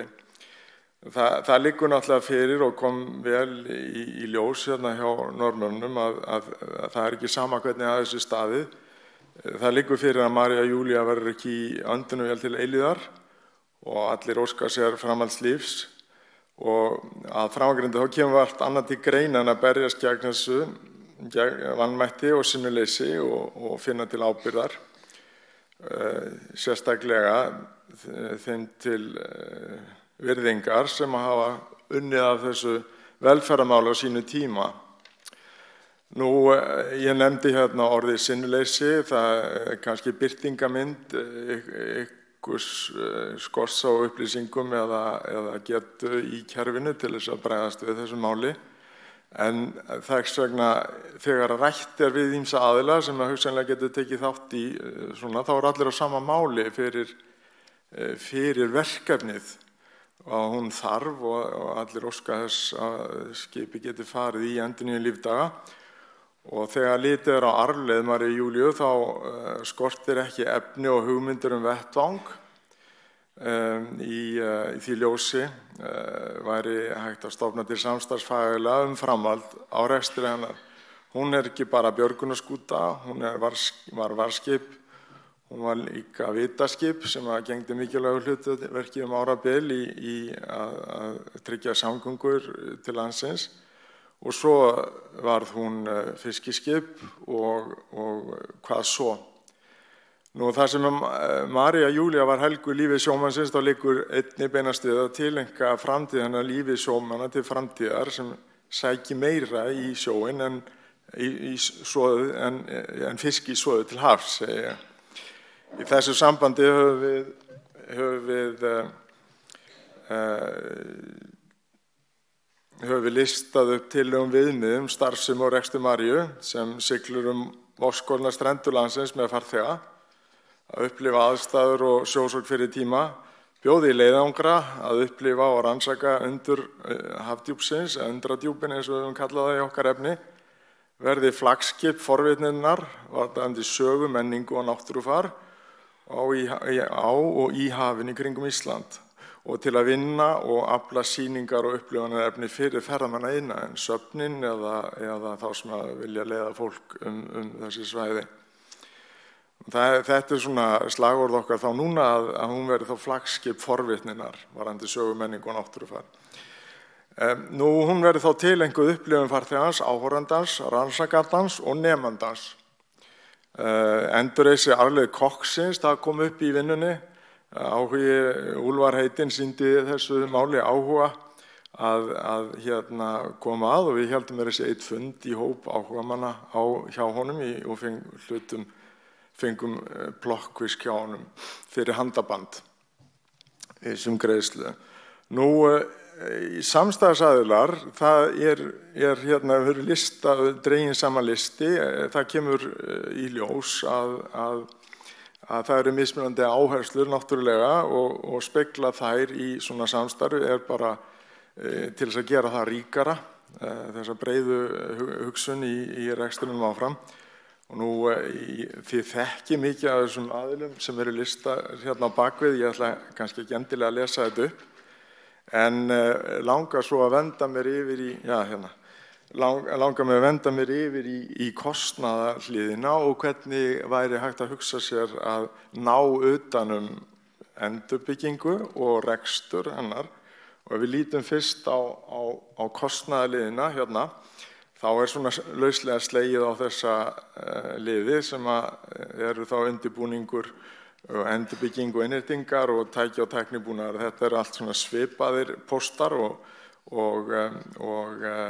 undirbúningur getur í þess vegna verið viðgerðir á hlutum sem þurfa ekki endurnýjunar endurbyggingar á. Nú þetta lítur að því að verða dæmi einhvers staðar á bilinu 350–400 milljónir og við höfum svona reynt að skjóta yfir töluna til þess að lenda ekki í íslensku hefðinni með ofmat á áætlun til að fá verkefni af stað en það fer auðvitað eftir metnaðinum hvernig það verður. Nú hugsunin á þessu að verkefnið útbúi hlutabréf. Í hverju hlutabréfi verði 1 vika fyrir farþega og ef hún verðlegst á cirka 50.000 krónur sólarhringurinn, það að segja 300.000 krónur vikan, að þá mætti hafa þetta verð á 6 milljón krónur verð á þessum hluti. Þetta svona þessar harðu tölur og hugsunin þá getum við komið heim og saman starfsemi sem nær utanum að skila þessu verði og eiga þá fyrir olíu á skipið og manna og kaupi áhafnar og öðrum rekstri og viðhaldi. Nú það sem að væri hægt að hugsa sér að sveitarfélög myndu geta keypt þessa hluti og þá kæmi inn arður að þessu upp á 3% sem töluvert góð arðsemi á verðtryggðum vöxtum en förum ekki nánar út í það bara hvernig þetta formast á. En dæmi fjármögnunina væri að ríkissjóður kæmi með 2 vikur, það að segja 2 sinnum 10 pláss og það legði sig á 120 milljónir. Rannsókna háskólastefnunni hefðu áskrift af leiðangurstíma, þar kæmu aðrar 120 og 3 vikur kæmu frá söfnum og samstarfsaðilum og sem hefðu þá skipið til ráðstöfunar til leiðangra upplifunarferða á sérstökum viðfangsefnum. Og þetta væru þá 7 vikur sem að skipið þyrfti, reksturskipið sem þyrfti að skila af sér sem endurgreiðsla til hluthafa. Það myndi verða vettvangur samstarfs og mikillar deiglu. Það hugsunin í þessu að ná því að það verði þá þverfaglegt umhverfi. Nú, ég myndi segja að ef við tökum sem dæmi af því að vera að komast á sjó á rannsóknarskip, þá oft það spurning í mörgum tilfellum að hafa hæft skip upp á 500.000 á dag. Hérna gætu rannsóknaraðilar keypt Maríu Júlíu fyrir 3 milljónir í 1 viku sem hérna bara gott verð, en nota sér afsláttin að það væri með 5 farþegar og þetta færu aðeins 5 vísindamenn í leiðangurinn, yfirleitt eru hóparnir ekki stærri og þá komin góður afsláttur af skipstíma. Þannig að þessi lausn getur verið mjög hagstæð fyrir rannsóknarumhverfið bara á Íslandi í ljósi fiskeldis, í ljósi landgrunnsrannsókna og ýmislegt í þeim dúr. Þannig að þannig lagað hefur nær verkefnið að vera samkeppnisfært bæði þá ferðir og áhugaverða tilboð fyrir farþega sem að vilja fylgjast með og líka sem hagnýtt tæki og rannsóknartæki. Nú, þá gætum við skipt árin upp í þessi tímabil þar sem að 6 vikur væri lagðar af í haust og vorleiðangra mest til þess að greiða hluthöfunum endurgjald og 4 vikur til eiganda og fyrir farþega sem að væru meira svona í byrjun og lok vertíðar, afgangstími, en 10 vikur yrðu þá bara á háannatímanum til þess að ná utan reksturinn og þá yrðu ferðamenn aðalefnið og með þessu ofangreindu, svona, þetta dæmi, þetta talnaleikur svolítill, en það kemur þá í ljós að með svona áætlun að þá væru 14 vikur tekjuberandi fyrir rekstur og viðhald sem samsvarar með þessu verðlagningu til að fá stærðina á þessu 40 til 50 milljónir. Þannig að þannig lagað verkefnið svona raunhæft en það sýnir að reksturinn getur staðið undir sér en það þarf þá vind í seglin og góðan byr og litla ágjöf og án sérstakra meðgjafar í verkefnið þá gæti þetta gengið upp en verðmætin af starfseminni meir en þessu peningalegu verðmæti. Ég vil bara segja að það hægt að setja saman áætlun þar sem að reksturinn gengur upp. Nú hérna víkur sögunni af meðgjöf stjórnvalda og heimamyndunum og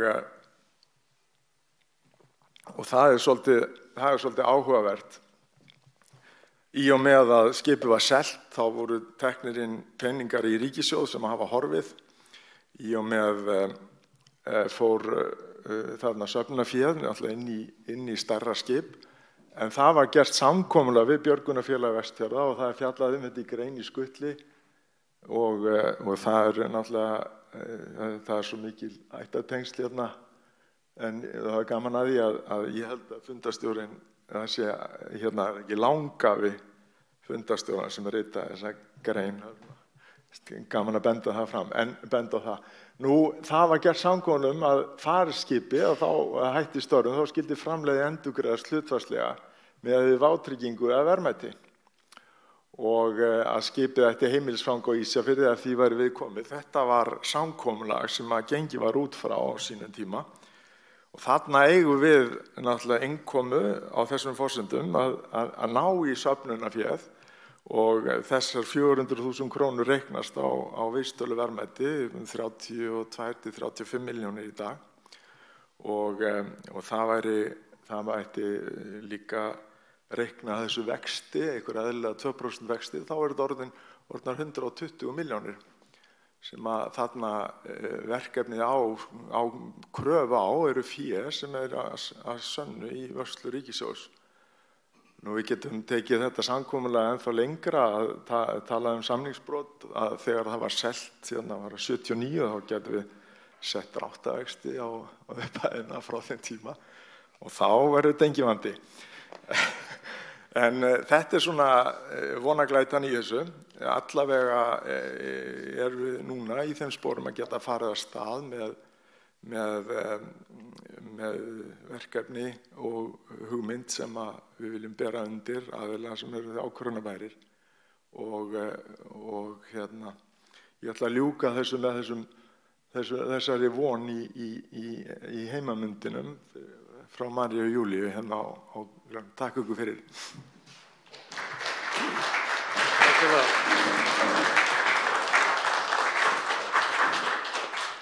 Ég vissum að það eru einhverjar spurningar hérna núna. Er einhverjar spurningar úr sal?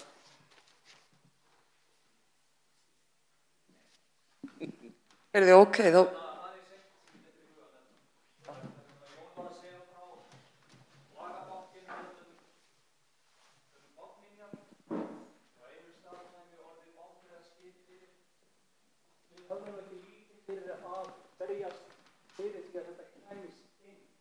Það rétt.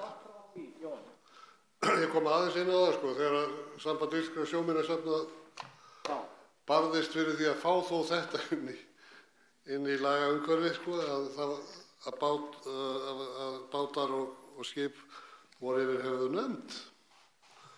En við sváum ekkert á verðinum sko. Nei, við gerum það ekki. En á hverju var svo mikið fræður? Það nú eiginlega þjóðháttafræðingur sem þarf að ég veit ekki hvað það sem veldur þessu. Nei, ég veit ekki hvað það sko. Nei, ég gerir bara eins og Ágúst, ég veit það ekki sko. En eins og ég sagði kannski upphafi, þá erum við svolítið bara 40 árum á eftir Norðmönnum í þessu. Og ég hefði á tilfinninguna að sem sagt, í dag viðhorfsbreyting og strandmenningar samfélög að rísa upp. Og ég vissi það að ef okkur tekst að vinna úr þessu hérna sem við höfum í höndunum, sem þetta stórkostlega skip sem að María Júlía og að við náum að sigla því nokkurn veginn í höfn, þá verður gjörbreyting á þessum hlutum hjá þjóðinni. En ég veit ekki hvað það sem veldur sem miður. Má ég bæta eins í það? Sko, það líka, þetta vettvangur sem ekki sinnt almennilega á Íslandi, þar að segja að opna leið fyrir kynningu inn í þetta umhverfi strandmenningar frá sjó, líka fyrir skólana og það samfélagsleg skírskotun á Maríu Júlíu svo sérstök og það svo mikið tækifæri í að nota hana sem virkt tæki, bara hreinlega sem akademíu fyrir framleiðslu á efni bara ströndina og sjó, hafið við ströndina, menning og líf, allt náttúrufar. Ég nefndi hérna að það eru stórir eldfjallagarðar sem að liggja við fótum okkur miklu virkar á stærra eldfjallasvæði heldur en á landi. Það eins og landkrabbinn sé svo horfið bara á, sjórinn eitt en hann heill heimur, hann ekki bara fjaran og vatnið. Og það sá hluti af Maríu Júlíu verkinu heillar mig og ég kem úr vísinda umhverfinu og sé mikla möguleika og líka vöndun á svona vettvangi vegna þess að sem svona aðgengilegur fyrir minni og stærri minni hluti þurfi ekki að fara alltaf í gegnum stór skip eða þungar stofnanir eða aðrar áherslur eða aðrar forgangsraðanir.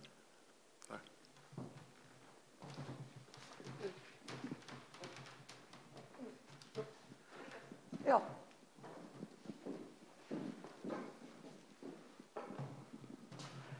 Góðan daginn, Þórdís Sif heiti ég, staðgengill bæjarstjóri hérna í dag. Takk fyrir áhugavert erindi. Maður nú búin að heyra minnst á Maríu Júlíu síðan ég kom hingað á Ísafjörð og mikið búið að velta þessu fyrir sér. Ég bara að pæla í þessu verkefni, eruð þið með eitthvað svona plön framhaldið?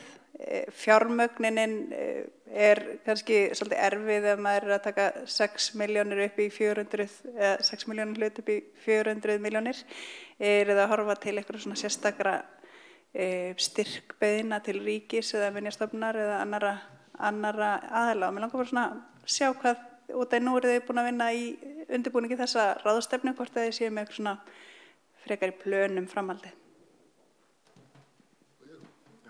Sko Björn hefur verið að vinna þessu svona sitt ykkur í lagi svolítið og heist reglulega þegar hann hefur átt hér leiðum og svo sem líka í Reykjavík, en við hefum verið að setja þetta saman nokkuð og velta fyrir okkur leiðum, en auðvitað förum við í framhaldinu núna og við erum búin að vinna það mikið að við getum sett saman nokkuð góða skýrslu sem við munum kynna hinu opinbera. Þetta verður þetta á brattan að sækja þetta fé sem að Björgunarskútufélag Vestfirðinga á. Nú þekki ég ekki nákvæmlega hvernig samningarnir voru gerðir á endanlega. Þetta kemur bara úr skutli og það sem sagt í framhaldinu núna svolítið rannsóknarvinna og náttúrulega líka samtal og það sem að mér finnst þess að eiti þessu púðri í þessa forsögu, vegna þess að þetta svo mikil saga sem að á bakvið þetta fley að hún varðar sennilega flesta sem hér inni. Allavega flestir hérna inni eiga forfeður eða formæður sem það sem heimili voru sundrað vegna þess að fyrirvennan fórst. Ég get trúið því að það eru vel flestir sem að vita því og þurfi ekki annan að fletta upp í Íslendingabók og sjá það. En þannig að þetta svo samtvinnað lífinu, þetta svo samtvinnað menning okkar og ég að vona í framhaldinu að við förum bara á stað með það verkefni að kynna þetta núna. Við erum búin að safna það miklu efni og Björn búin að vera það duglegur við að ræða við vísindasamfélagi sem hefur gefið þessu mjög jákvæða strauma allavega. Já, eins bæta við það eins. Þú nefndir aðeins rekstrarþáttinn og hvernig við ætlum að halda áfram með þetta.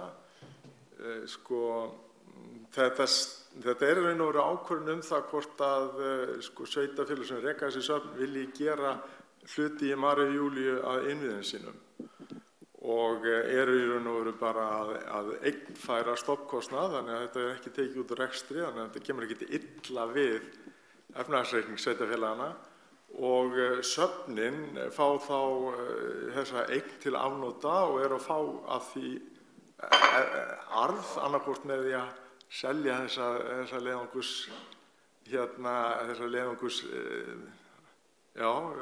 ásanir eða nota það í sínu starfi við að byggja inn í það. Ég held að þetta sé bara gott dæmi, en við reiknum þetta líka þannig lagað, en við reiknum þetta líka með að fara út á lánamarkað og taka 150 milljónir.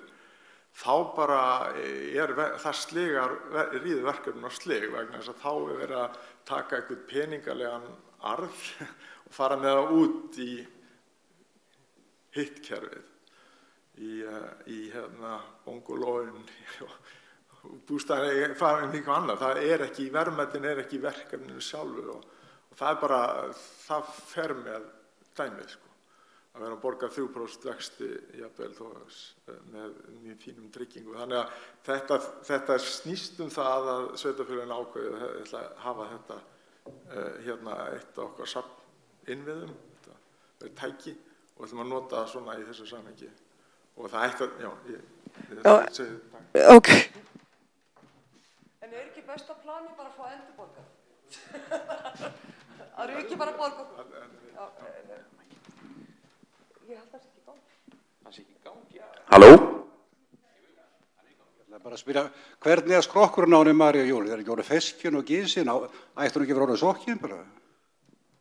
Nei, sko, María fór í slipp fyrir 10 ára síðan og það var ekkert að skroknum nema bara að vissulega vísin ofan sjólínu, sko. Það eðlilegt.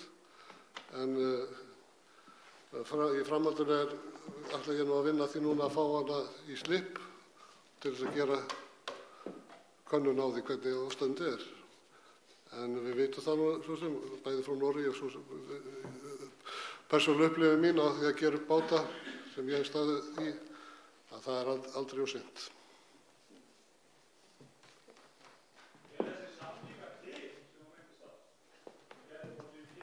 Já, það til. Það vitnaði þá hér í Skutli, 45. Jú, þeir. Ábyggilega. Við Björn í okkar grúski erum alltaf uppgöt eitthvað nýtt, Það var að pinna þetta í gær,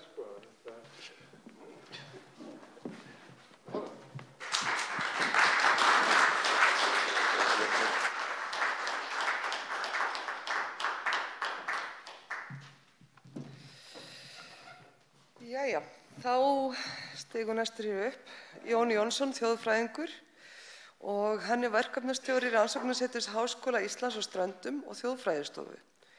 Áður starfaði hann sem menningarfulltrúi Vestfjarða í tæpan áratug.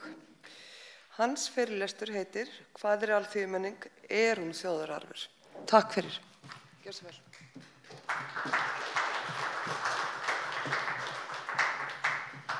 Já. Byrjum bara ekki lýsa augun á mér bara. Jæja. Komið öll saman blessuð og sæl og gaman að sjá ykkur hér í dag. Það nú bara orðinn dálítið þéttur hópur hérna í salnum og gaman að sjá það. Mig langar til að þakka Helgu fyrir að bjóða mér hingað til að tala á þessu málþingi og gera það með glöðu geði fyrir Byggðasafn Vestfjarða.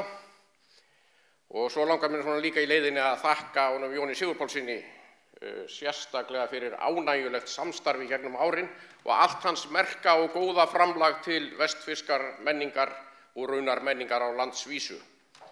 Svo ég byrjum á því.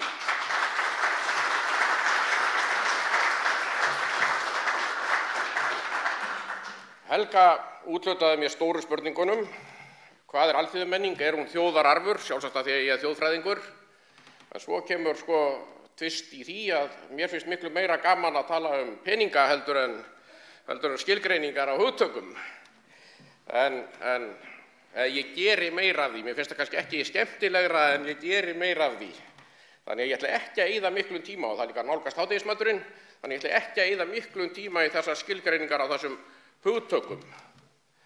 En það kannski rétt að segja samt að í umræðinu eru hugtök eins og alþýðumenning og þjóðmenning og þessu stundu stilt upp sem einhvers konar andstæðum að þjóðmenningin sé einhver svona yfirstéttarmenning og alþýðumenningin sé lágmenningin og svona daglegt amstur og allt sem menn gera og þá eru munir og minjar eru þá sá partur menningararfsins eða alþýðumenningarinnar sem eru efnislegir.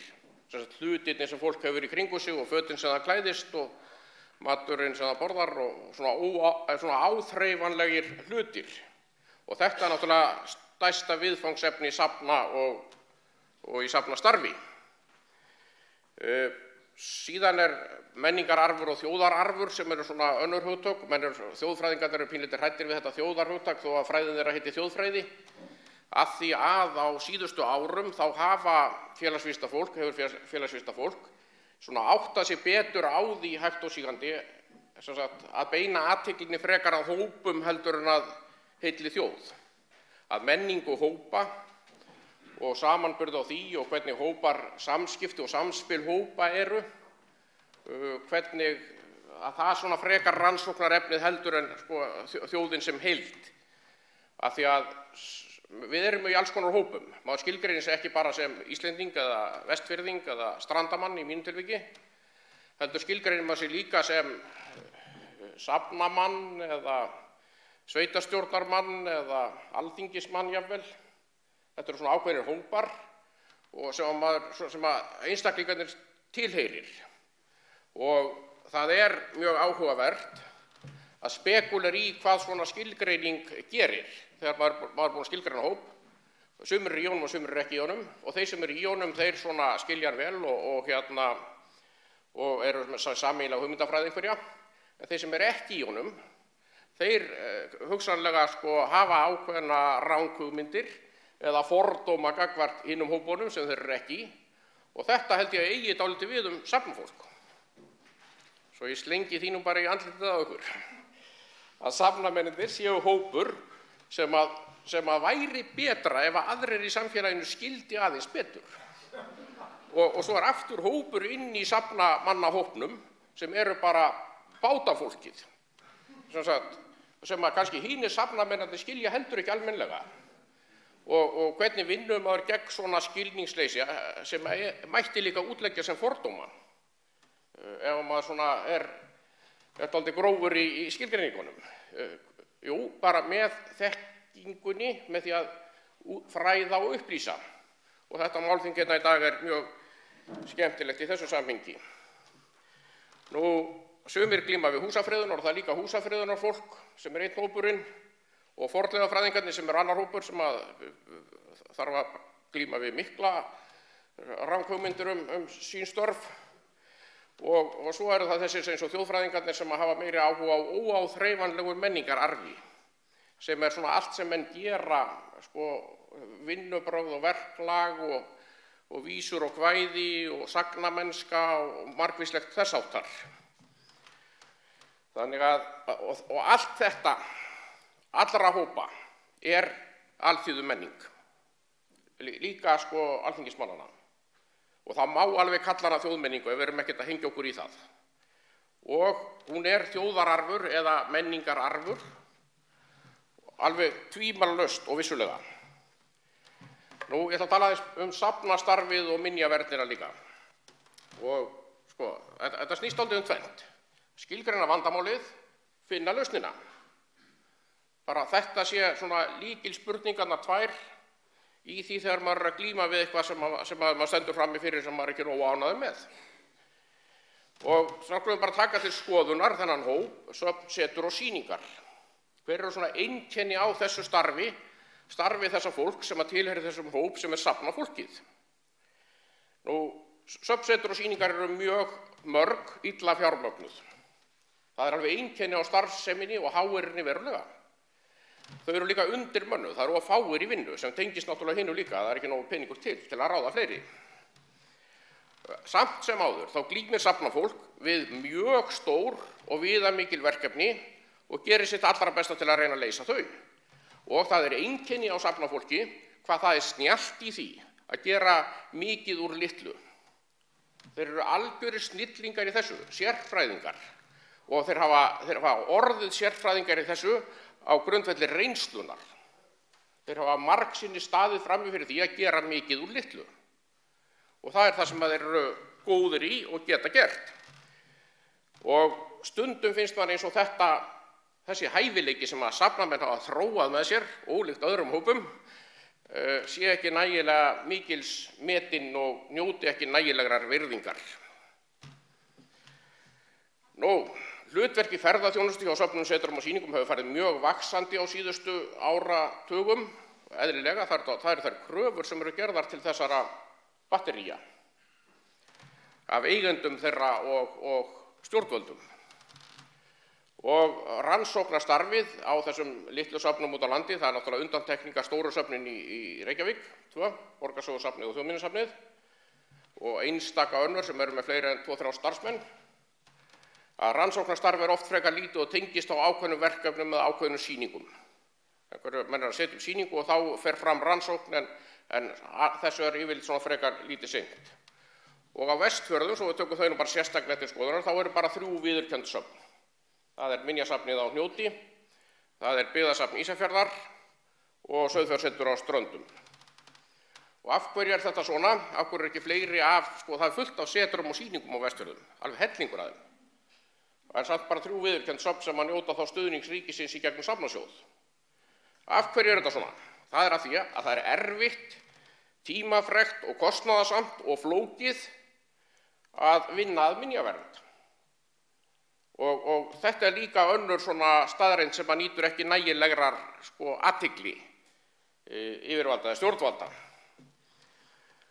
Og þetta hefur leitt til þess að mörg nýju setrin og svona sýningastaðirnir sem eru settir upp á Vestfjörðum, þau vinna ekki með minjarnar, heldur vinna þeir með óáþreifanlegan menningararf.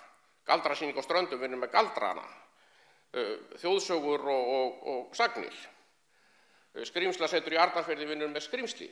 Og svo náttúrulega líka eins og Hlunindasafnið á Reykhólum sem að vinna með minjar og Melrakkasetrið og Sauðfjársetrið sem eru svona á mörkunum, vinna með hvort tveggja. En þetta ástæðan fyrir því að þessi þróun að verða. Það annars vegar þessi, hvað erfitt að vinna með menningararfin, minjarnar, og hins vegar þessi krafa til þessa battería þau líti á sig í auknum mæli sem ferðaþjóna og séu einhvers konar menningarmiðstöðvar í héraði, sem að mér finnst samt að söfnin eigi að horfa á og taka til fyrirmyndar af því að það komi þeim vel þegar upp staðið. Þau eiga að efla þáttöku sína í ferðaþjónustu og svona einhvers konar miðstöð í mannlífi í héraðinu. Nú, hverjir að vinna að verndun og varðveislu báta og skipa á Vestfjörðum? Þarna taldi ég það upp, það var búið að telja þetta upp áðan. Ágúst gerði það, taldi upp söfnin í landinu sem að sinna bátunum. En það sem að kannski mér finnst vanta að sé dregið betur fram, það þessi þáttur einstaklinga, bara einstaklingurinn, áhuga maðurinn. Hvernig hann hefur í raun og veru lagt sitt af mörkum til minjavörslunar með því að vernda gripi, kannski ættargripi eða eitthvað sem hann hefur áhuga á, áhuga maðurinn bátaverndunina. Og ég held að söfnin þurfi mjög að einbeita sér að því að tengjast öllum þessum einstaklingum sem eru að vinna á þessu sviði og þétta þau bönd. Nú, byggðasöfn, minjavarsla á framtíðinni er yfirskriftin á þessari glæru og það er uppi staða. Það er uppi einhver staða að byggðasöfnin eiga pínlítið í vök að verjast gagnvart bara áliti stjórnvalda, jafnvel áliti eigenda sinna og menn í einhverju vörn gagnvart þessu og það er vandamál þarna vandamálið, eitt vandamálið. Og hvernig leysa menn svona vandamál? Menn leysa það með því að róta í framtíðinni. Hætta aðeins á þessu fortíðina, pínlítið, dálitla stund. Þetta kom reynda fram í erindinu hjá þeim áðan, þeir eru búin að róta dálítið í framtíðinni, Jón og Björn, að reyna að finna, gera áætlun og plan hvernig menn ætla að ná einhverjum árangri. Taka stefnuna á eitthvað í framtíðinni, af því að það er bara vittleysa að allar þessar málsættir að enginn sjái neitt inn í framtíðina og þess áttar. Þetta er bara della. Það eru við sem ákveðum í dag hvernig framtíðin verður og svo það vinnan að þeirri stefnu, eftir þeirri stefnu sem ræður hvernig þetta endar allt saman. Þannig að með kortlagningu í dag og ákvörðunum í dag að taka einhverja stefnu, þannig nær maður árangri í framtíðinni. Svo stendur það, eigendur, já, það stendur talað að söfn séu baggi á eigendum sínum. Það kemur aðeins svona fram í einhverju umræðu. Þetta er öfugt, þetta er alveg öfugt. Það eru eigendur sem eru baggi á söfnunum. Þetta er bara þannig. Og því meiri baggi á söfnunum eru eigendur þegar það eru fleiri en einn eigandi, þegar það eru fleiri en eitt sveitarfélag sem á safn saman. Og þetta er eitthvað sem maður þarf að taka til skoðunar. sameina þessi sveitarfélög sem eiga söfn saman. Já, bara strax.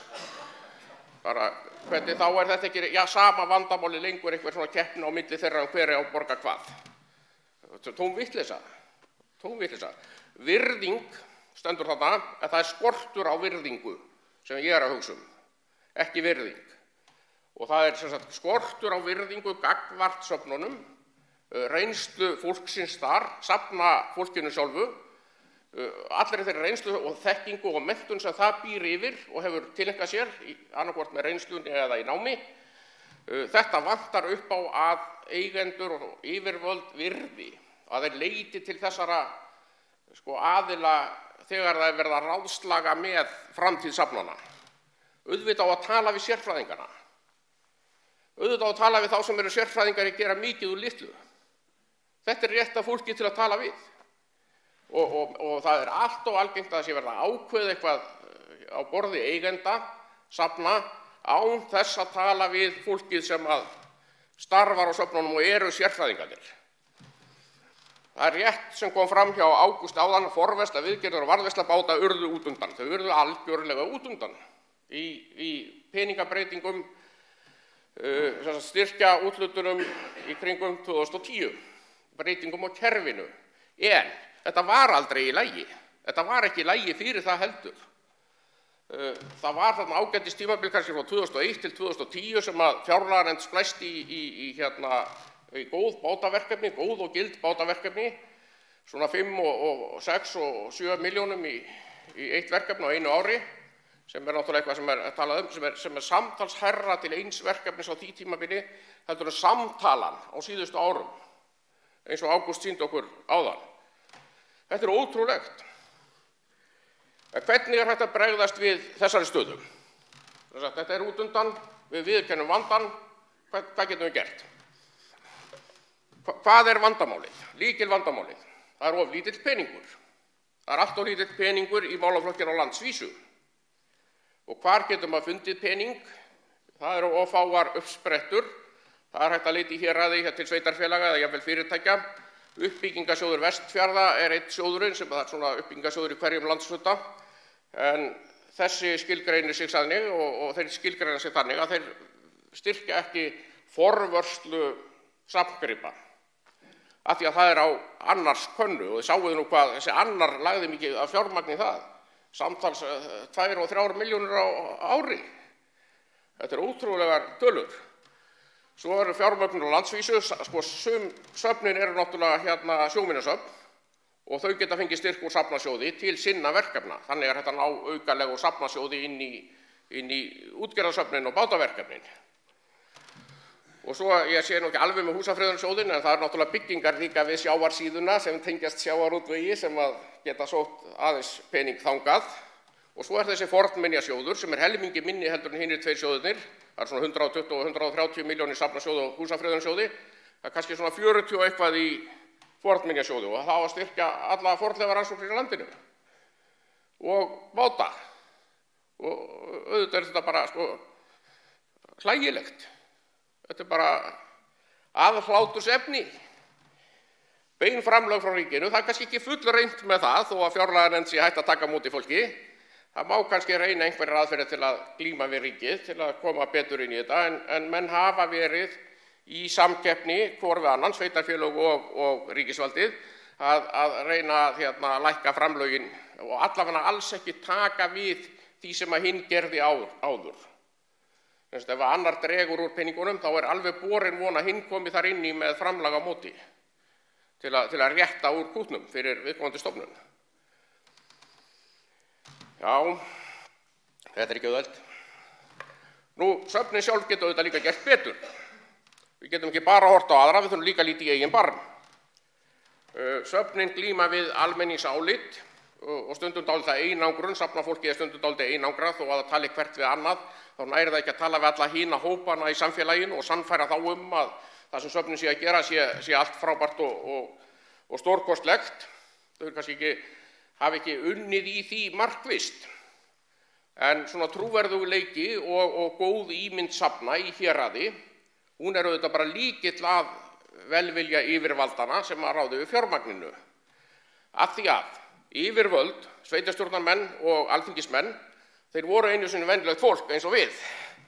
Þeir voru bara venjulegir einstaklingar sem eru allt í einu konur í þá stöðu og kannski breytast aðeins við það, en hérna allt þeir konur í þá stöðu að ráða yfir fjármagni og kannski einhver kosið í sveitarstjórn og áttaði sig þá ekki á því að þar með þann sko í forsvari fyrir safnið í bænum, veit ekki safnamál. En það sem söfnin sjálf getur gert, það að taka þátt í keppninni sem ég kalla sýnileikana. Þetta nýtt hugtak, þetta byggir á hugtakinu hungurleikar og bíómyndum sem voru gerðir sem voru kallaði hungurleikarnir. Þar sem að menn voru settir í búr eða hring eða út í landslægið og áttu síðan að keppa þangað til að einn lifði stóð eftir uppi og búin að drepa alla hina. Og þetta eru mjög merkilega bækur og gaman að lesa þær og hugsa safnamál á meðan. En söfnin, þau verða til þess að ná til annara hópa, þá verða þau að standa sig betur í sýnileikunum. Þau verða að keppa í sýnileikunum. Af því að þau þurfa að tala við fólk sem ekkert endilega með þeim í liði. Þó mönnum finnist allir séu jákvæðir og allt svona, sko, þá menn ekkert að gleyma þessum leiðum bara hættir að tala við það. Þeir þurfa að nýta safnkostinn miklu betur, þeir þurfa að segja sögur, þeir þurfa að skrifa og miðla sögum þetta líf og þessa gripi sem að söfnin ráða yfir. Þeir þurfa að framleiða miklu meira af stöffi og miðla því til fólks með margvíslegum hætti. Og þeir þurfa að skrifa miklu meira efni, þeir eru með alveg magnaðan efni við í hendunum og það þarf bara að vinna í því miklu meira að koma því á framfæri. Ég ekki að tala sko maður er búin að auglýsa málþing og deila því tvisvar, að ákveða að deila því einu sinni enn. Ég ekki að tala þetta. Og ég hef grun að safnafólk hafi misskilið mig þegar ég hef talað þetta á liðnum árum. Allavega finnst mér ekki nóg mikið hafa gerst í því að söfnin taki sig saman sem heildarafl og geri sig gildandi í þjóðmála umræðunni. Sko, ég ekki að tala að tvöfalda það sem kemur frá okkur af efni við og sögum. Ég ekki að tala að tífalda það. Ég að tala að 100-falda það. 100-falda efnið sem streymir frá söfnunum, upplýsingum og sögum, skemmti efni og fróðleik, fléttað saman með margvíslegum hætti.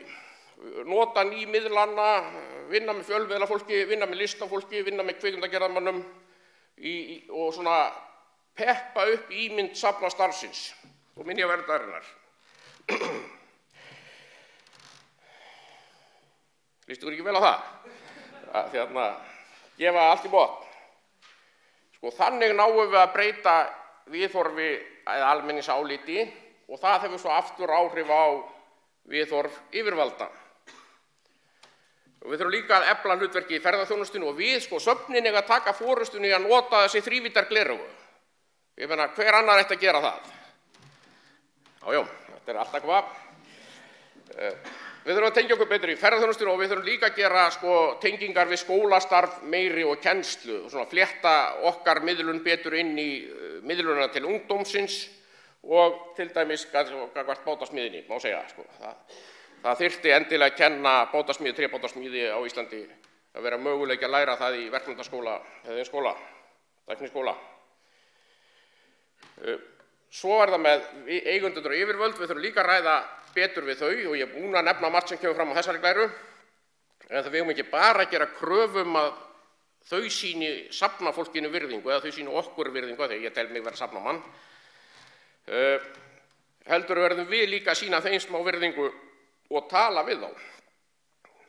Það uppi staða, það sem svona störukeppni í gangi, þeir gera kröfur til okkar að vera öflugir í ferðaþjónustunni, að hafa jákvæð áhrif á mannlíf, sjálfsmynd íbúa og ímynd svæða. Hvernig getum við gert það? Og þetta sanngjarnt að ætlast til þess að söfnum sem eru muniði fjársvelt og undirmönnuð? Þetta samt kannski leiðin til að byggja þetta upp, einhver svona víxlverkun upp á við í staðinn fyrir að vera endalaus víxlverkun og niðurgangur niður á við. Og öll þessi störukeppni fjármögnun skaðleg og menn þurfa að ræða málin. Menn þurfa að hlusta á aðra og kynna sín sjónarmið. Menn þurfa að leggja meira á sig í þessu, söfnin og eigendurnir, ólíkir eigendur, ríki og sveitarfélög. Og svo þurfum við að tala við fólki í landinu. Hvaða rök geta virkað, spyr ég hérna? hvernig getum við, vandamáli var of lítill peningur, hvernig getum við aukið fjármagnið, hvernig getum við náði meiri pening til minjaverndar. Og maður dettur ýmislegt í hug en fæst af því er nógu gott. Það svona gallinn við allar þessar hugmyndir að þetta svona erfitt að sannfæra, en þó verður að reyna. Það er erfitt að samræma varðveisluna og miðlunina. Sem sagt, forverðir vita það er langbest að geyma hlut í lokuðum kassa í myrkrinu inn í geymslu. Þá endist það langbest. En einhvern veginn það dugar ekki til að hylla fólkið. Þannig að velja, það er að varðveita 2 og eyðileggja annan með notkun og geyma hinn. Og þetta sögulega og menningarlega gildis minjana, þetta vekur alltaf upp spurningar og líka hjá yfirvöldum, sveitarstjórnarmönnum og alþingismönnum, þeim óar við tölunum. Af hverju ætti að leggja 1 milljón, 10 milljónir eða 100 milljónir í verkefni? Ég hefði náttúrulega að setja 1000 milljónir þetta líka. Hvernig á maður að selja svona hugmynd? Hvernig getum við gert þetta? Já, á leiðinni vestur í gær, þá kom þessi hugmynd upp, sögusjóð sjávarútvegsins. Sögusjóður sjávarútvegsins. Og leitast, það var vandamál og er vandamál og hvernig finnum við lausn. Og þessi hugmynd byggir á því að taka ákveðna prósentu af veiðigjöldunum og leggja í sögusjóð sjávarútvegsins. Sem er bara ein hugmynd eða ein leið af mörgum sem ætti að ræða við stjórnvöld. Það er einhver föst innkoma, byggðirnar í landinu eru brjálaðar yfir því að þetta rennur allt til Reykjavíkur, allir aurarnir og skilar sig ekki tilbaka út í samfélögin og heldur þetta væri ein leiðin til að skila einhverju tilbaka út í þau samfélög sem byggja á sjávarútvegi. Að setja upp pott með sögusjóði sjávarútvegsins sem að þeir sem að gera við báta getur sótt í eins og aðrir. Og maður spyr sig líka, hvort er líklegra að maður fái stjórnvöld til að hækka fornminjasjóðum helming eða hvort maður fái stjórnmálamenn sem að vilja gjarnan vera vinsælir til að stofna nýjan sjóð. Og allir segja okkur, allir embættismenn í kerfinu segja okkur að það sé ekki hægt að stofna nýjan sjóð. Það sé bara ómögulegt. Samt var í sumar stofnaði barnamenningarsjóður með 100 milljónum á ári í 5 ár á fullveldishátíðinni á Þingvöllum sem enginn tók eftir af því að menn voru uppteknir af því að rífast yfir allt öðru í sambandi við þá hátíð. Hverjir eru líka valkostirnir?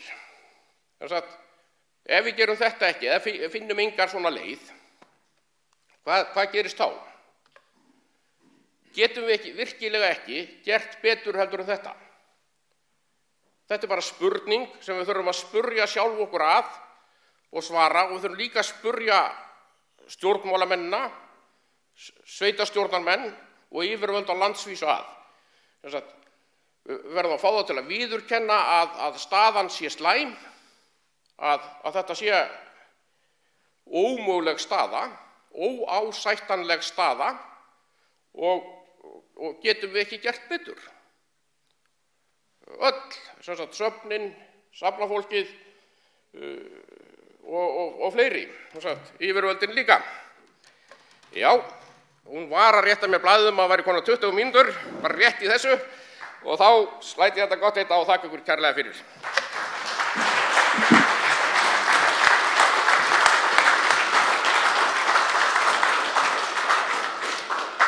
Takk fyrir Jón, fyrir hressilegan fyrir lestur og skemmtilegar hugmyndir af fjármagnu safna. Mér þótti sýnileikarnir mjög góðir. Ég skil ekki akkur við Jón erum ekki vinsælli. Við skorum fullt stig húsa í öllum sýnileika. Takk fyrir. Jæja, bara koma þessu framfæri. Hvernig vil ég ekki spyrja? Þetta er kannski svona, þetta var meira hugvekja eða eldmessa fyrirlestur. Þannig að kannski ættum við bara hugleiði hádegismatnum, hvað sýndir ráða? Er það ekki? Vill enginn spyrja eldklerkin?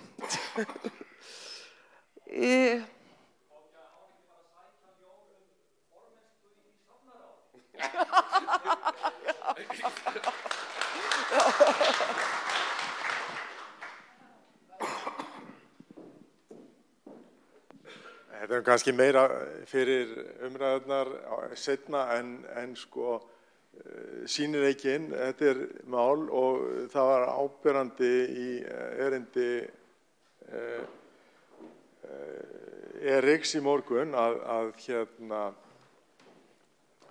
þessi óáþreifanlegi menningararfur, hann ýtti af stað varðveislu bátana í Noregi vegna þess að fólki við ströndina, það fann sig ekki þeirri ímynd sem að var verið að halda að því stabúrin og byggðirnar og budnaðinn og það. Þetta í sjálfu sér sami hluturinn sem þú kemur inn á, með að það þessi óáþreifanlegi hluti, hvernig þetta að beita honum og það í raunverulegu verðmæti. Við erum alltaf mikið að hugsa peningin sko og töfum okkur þar. Ég gerði það líka hérna áðan en það hvernig opnum við á þessu verðmæti og þá spurningin þessi bara beint á þess að það til samtök safna á þessu sviði. Samkeppnin og þau svo aðþröngd að þau get ekki unnið saman í svona áþreifanlegri ímyndarsköpun út á við og þessum samskiptum. Ná menn ekki að samstilla sig með því. Það verður svona, þetta fleiri stofnanir sem hafa þetta vandamál með ímynd og viðhorf. Og trausti til þeirra hefur líka horfið út á það sem ekki neinu samræmi við inntak starfs og hlutverksþjóðar.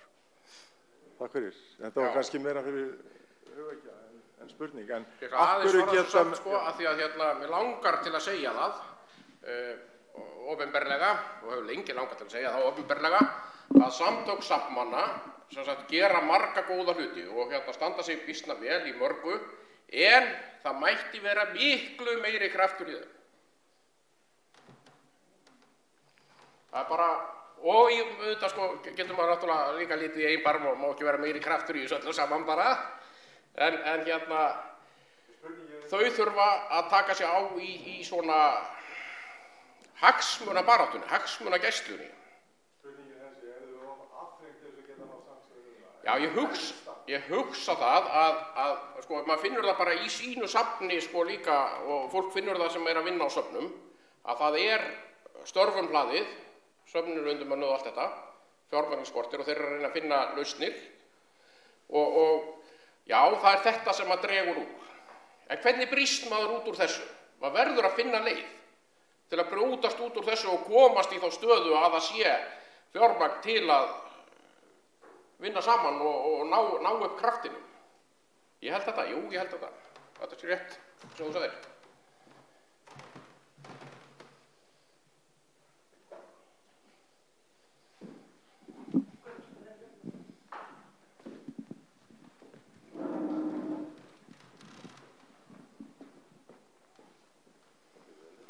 Þar maður svona mikrofón, heyrið ekki alveg í mér. Já, talaði mikrofóni, það svo skemmtilegt. Jæja. Já. Það eitt sem ég finnst vanta svolítið inn í umræðuna líka, sko, bara spurning, sko, hvernig með til dæmis umboðsmaður safna, umboðsmaður menningarminja. Og ég hugsa þetta út frá því að upphaldlega það var safnaráð einhvers konar svona kom mér fyrir sjónum og sem svona þjónustustofnun við söfnin. En hefur snúist í andhverfu sín og einhver eftirlitsstofnun sem skammtar fé og nefa fyrir ríkið og kemur með svona hugmyndir, svona hotshot hugmyndir eins og áherslu efni, verkefnastyrkja, börn og ungmenni, samstarfsverkefni, innanlands og utan. Stafræn miðlun, wow, þetta ekki æðislegt. Þetta alveg rosalega svona ef ég segir sem svo.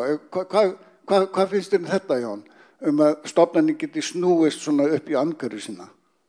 Sko, ég held að sko, það alltaf áhugavert að skoða aðrar greinar. Svo við skoðum bara ferðaþjónustuna sem dæmi. Ferðaþjónustan búin að ná því í gegn að það sé starfandi markaðsstofa í hverjum einasta landshluta. Af hverju ekki markaðsstofa safnanna safnastofnun í hverju landshluta og starfsmaður í hverju landshluta sem að styður við alla. Hvernig stendur á því að sko greinar ná svona mismunandi árangri? Þetta einhver svona framtíðar hugmynd eða svona hvernig við ætlum að þróast í framtíðinni og er áhugaverður samanburður. Hvar verða störfin til, í hvaða greinum?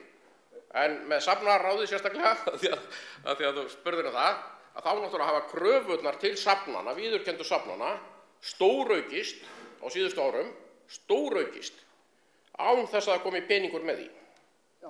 Og menn eru bara að það er verið að kremja þau, söfnin á landsbyggðinni, bara úr kröfum og fjármagnsskorti. Það er ekkert minna. Að bæta eins við, að þú segir þetta, að margar, við getum sótt í ferðamál. Það mæri ofnátt fjármagns og söfnin geta svolítið, sem ferðaverkefni, ég get gert getum sett á því húi og þá ertu bara Það er ein leiðin til að fá pening. Já, það er bara skipi, en af hverju þurfa það ekki bara, af hverju ekki sjóður þar sem að ferðamála fyrirtæki geti sóttur til þess að styðja söfn. Já. Af hverju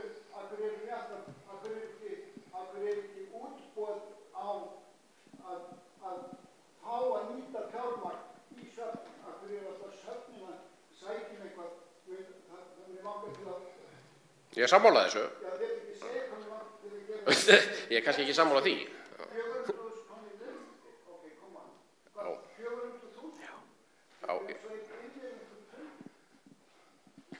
Sko, það var mjög mikið trend að sinna menningartengdri ferðaþjónustu fyrir nokkrum árum og hefur verið í áratug eða eitthvað svoleiðis. Menningartengdri ferðaþjónustu, það er ferðaþjónusta sem tengist menningu. En hvað með, einmitt, af hverju er ekki meiri áhersla lögð á ferðatengda menningarstarfsemi sem er framkvæmd á forsendum safnanna eða listafólksins. Af hverju er þetta alltaf hort á þetta úr einni áttinni en ekki báðum? Það er alltaf tveir fletir á peningum. Af hverju gerast svona hlutir í aðra áttinni en ekki hinna? Alveg fullkomlega sammála þér. Við þurfum bara að kaupa rútufyrirtæki. Safnið, takk okkur saman bara og bara sækjum í safnið svo. Kaupa bara rútufyrirtæki. Já, þá getum við kannski nota það. Keyra börnin í rútunni, safna rútan. Já, safna rútan. Jæja. Fáum okkur mat, Pétur. Ég ætla að segja, Pétur, sko, að það er verið að streyma þessu, þannig að það væri, þú veist, þegar spurjið, það væri flott að nota mikrofóninn, vegna þess að við viljum að allt safna fólk allt land og allir þeir sem fylgjast með, fái að heyra þessa perlur sem hér falla. Ok, og svo ætla ég að koma með kenningu. Kenningin er sú að við séum í þessum málum svona vegna þess að allur menningargeirinn eru kvennastéttir og þess vegna held ég að við fáum enga pening.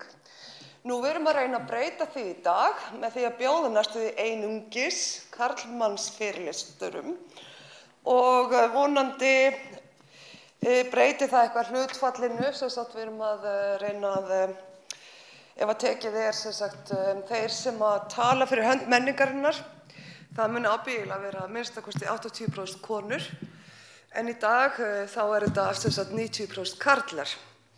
Og það er okkar framlag til jafnréttis í þessum geira. Nú ætlum við að fara í mat og hvað er klukkan nákvæmlega? 20 mínútur yfir. Þannig að við komum tilbaka korter yfir 1 og ég vona sem flestir komi aftur og eftir og ég ætla að segja eitthvað áður en þið farið, svo sem verðið svo ógurlega spennt að þið komið aftur, að hann Einar Kárason, hann er með fyrsta erindi eftir hlé og hans fyrirlestur heitir Án skipa eru engir Íslendingar. Takk fyrir.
Ég alveg að fara að segja jæja.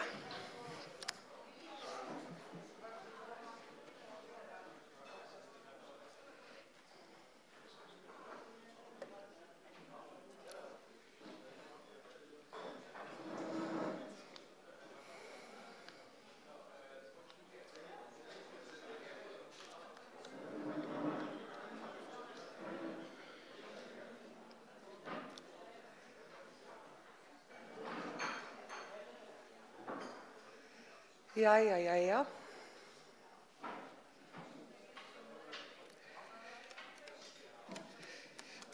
Ég greinilega komið með of mjúka rödd. Jæja, þá fyrir við að fara að byrja. Næsta erindi kemur frá Einari Kárasyni, eins og fyrr sagði. Einar þarf ekkert að kynna. Hann einn af okkar allra ástsælustu rithöfundum. Og hans erindi heitir Án skipa væri yngri Íslendingar. Hvorki meira en minna. Takk fyrir. Einar.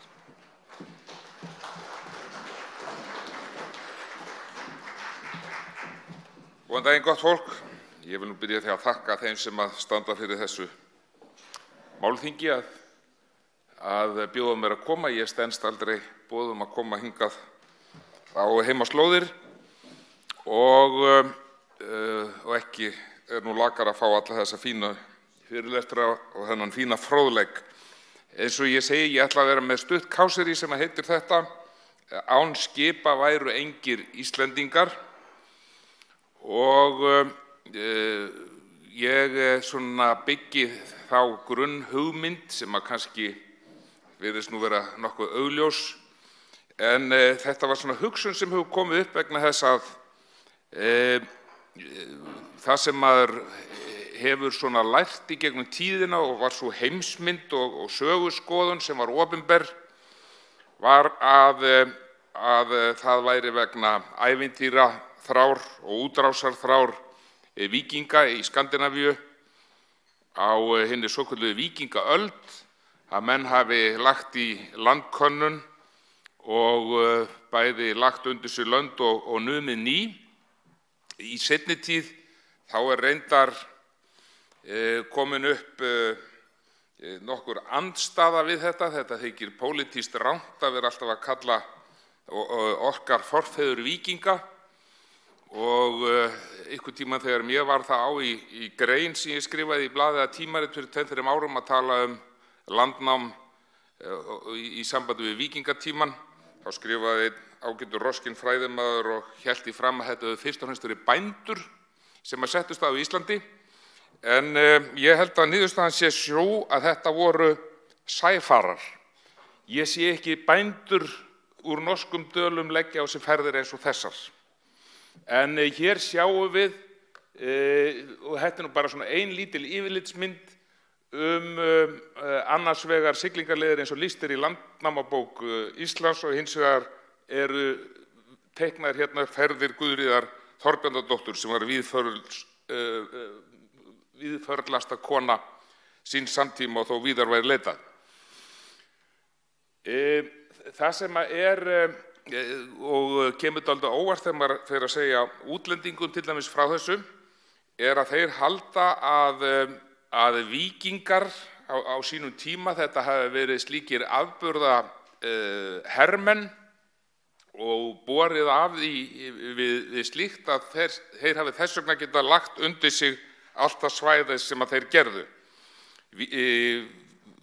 Útrásarmenn víkingatímans komu að sjálfsögðu frá skandinavísku löndunum, Danmörku, Svíþjóð og Noregi, en þeir byggðu upp heilt heimsveldi í kringu sig á árunum frá því 800 og fram undir 1100, heimsveldi sem ekki náði bara yfir skandinavísku löndin, heldur langt inn í austurátt, Eystrasaltslönd og Finnland, yfir í Rússland, þar sem að þeir reistu borgir sem enn standa eins og Novgorod og Kíev í Úkraínu sem kölluð Kænugarð.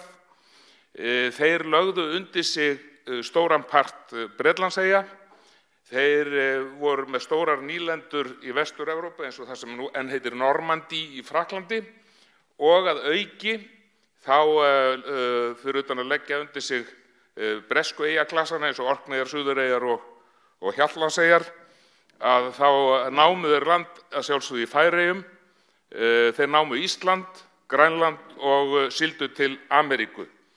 Og þetta byggir á ekki því að þeir hafi verið með betri vopn heldur en aðrir eða þeir hafi verið hraustari hermenn og ekki voru þeir fjölmennari heldur en fólkið sem bjó í löndunum sem þeir lögðu undir sig. En það fór þannig yfirleitt svo þegar fram í sótti að þegar að skipulagðir herir eins og í Frakklandi eða Bretlandi mættu víkingaherjunum, þá þurftu víkingarnir að láta undan síga. Það sem var galdurinn á bakvið þeirra mikla árangur var stórkostlega byltingakennd tækni í skipasmíðum og siglingatækni. Það að þeir gátu lagt undir sig þessar eyjar og fundið, til dæmis lagt undir sig Ísland, byggist algjörlega á þessu að þeir voru með byltingakennda aðferð við að sigla yfir höfin. Menn hefðu að sjálfsögðu verið að sigla á skipum í Evrópu mjög lengi við þekkjum náttúrulega tíma alveg frá Fönicumanna, að sjálfsögðu á tímum Rómaveldis, menn höfðu stóra og fín skip og sigldu til dæmis Miðjarðarhafið og menn sigldu út úr Miðjarðarhafinu, menn sigldu upp með ströndum Vestur-Evrópu og til Bretlandseyja og svo framvegis. En siglingatæknin á þeim tíma byggði algjörlega á landsýn og þau skip sem villtust út í úthafið fyrir tíma víkingaaldarinnar, þau voru hreinlega týnd. Menn fengu náttúrulega óhagstæðar vindáttir, það gátu komið austanstormar og staðið dögum saman, skip hröktust út í úthafið og þeir sem þangað voru komnir, þeim voru yfirleitt allar bjargir bannaðar. Þeir vissu ekkert hvert þeir ættu að fara og hvar þeir væru staddir. Mörg og flest skipa sem í þessu lentu týndust, menn hafa soltið í hel eða skipin farist út í úthafinu á einhverju stjórnleysi leit að landi. Sum að sjálfsögðu komust ykkur staðar í land og við eigum eldfornar heimildir skip frá til dæmis tímum Rómaveldis sem að fundu eyju norður í hafi, þar sem að og henni lýst, stór og mikil eyja, heilt land, og það var svo sérkennilegt að þar var hægt að tína af sér lýsnar á miðnætti á sumrum, og þetta land var kallað í fornum ritum Ultima Thule, sem að þýðir nokkurn veginn endimörk heimsins. Og að sjálfsögðu hefur það verið að gerast í gegnum tíðina. Ykkur af þessu skipum náttúrulega og skipbrotsmönnum, þeim tókst að slampast til þess að finna aftur leiðina heim, en sumir náttúrulega báru beinin þá þar sem þeir komu, hvort sem það var í Íslandi eða Færeyjum, hugsanlega í Grænlandi, þó ekki hafi fundist neinar menjar það. En þannig að það er ekki skrítið að það séu til einhvers konar minjar skipbrotsmenn og annað slíkt frá því fyrir tíma víkingaldarinnar. Við höfum að sjálfsögðu og vitum líka sögurnar og heimildirnar hinnar svokölluðu papa sem að komu frá Bretlandseyjum og settust það á Íslandi. Það þykir sanna mál að þeir réðu ekki yfir þeirri siglingatækni sem þurfti til þess að sigla markvisst yfir úthaf. Þeir trúðu á Guð og lukkuna og sigldu á stað í vonum að almættið myndi bera þá að einhverjum stað þar sem þeir getu verið einir æ síðan. Það sem að gerist á víkingaöldinni er það að menn finna upp náttúrulega þessi frábæru skip, langskipin sem voru mikið notuð í innhöfum, Norðursjónum og síðan upp með fljótunum. En hvað er þetta?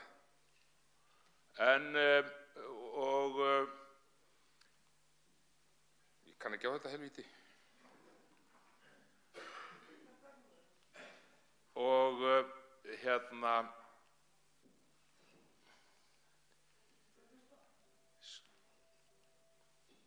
heyrðu.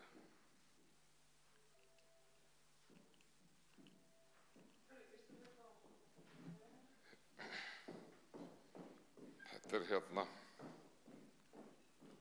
Jæja, að menn sem sagt bæði þetta var byggð á skipasmíðatækni en jafnframt þá komu menn sér upp háþróuðu.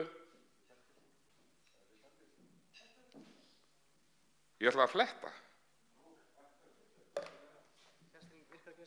Það held ég ekki.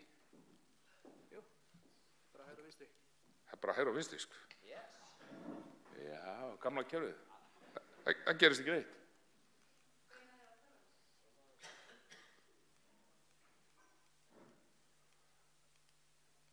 Hérna höfum við skipin. Menn hafa fundið við fornleifarannsóknir í Haugum og annað slíkt tæki sem voru algjörlega byltingakennd fyrir þennan tíma. Hér til dæmis einhvers konar frumstæður sextantur sem menn notuðu til þess að meta sólarhæð og rétt eins og menn gera með sextant og þá er hægt að ákvarða, jafnvel þótt þú sést út á reginhafi og hvergi sé landsýn, þá gátu menn séð og reiknað út hvar þeir myndu vera. Á skipum í seinni tíð að þá fara stýrimenn út á brúarvæng með sextant til þess að gera nákvæmlega þetta og síðan eru þau með nákvæma klukku eða merki úr til dæmis bara frá BBC sem sendur út nákvæm merki á heilatímanum og nú spyr ég með sig ekki höfðu þeir þetta á þessum tíma. En þeir höfðu hins vegar alltaf 1 tíma kláran á hverjum degi þegar sást sólar og það er þegar hæstur sólargangur kallað nón og ef þau hefur bæði sólarhæð og þú hefur tíman nónið þá gátu menn séð og reiknað út þóttir væru í órafjarlægð frá landi hvar þeir myndu vera og hvert þeir ættu að fara. Enda var það svo að þeir sigldu á þessum tíma kerfisbundið og stöðugt yfir hafið. Við sjáum í frásögnum að þegar þeir koma til, þegar þeir sigla bæði frá Íslandi og til Noregs, þá finna þeir alltaf nákvæmlega þann rétta stað sem þeir ætla að fara á. Þeir finna ekki bara landið og fara þar í land. Eins er það með hérna flóknu strandlengju í Grænlandi að menn sigldu á stað og fundu nákvæmlega þann stað sem þeir ætluðu að fara á og sama er í frásögnum eins og að því þegar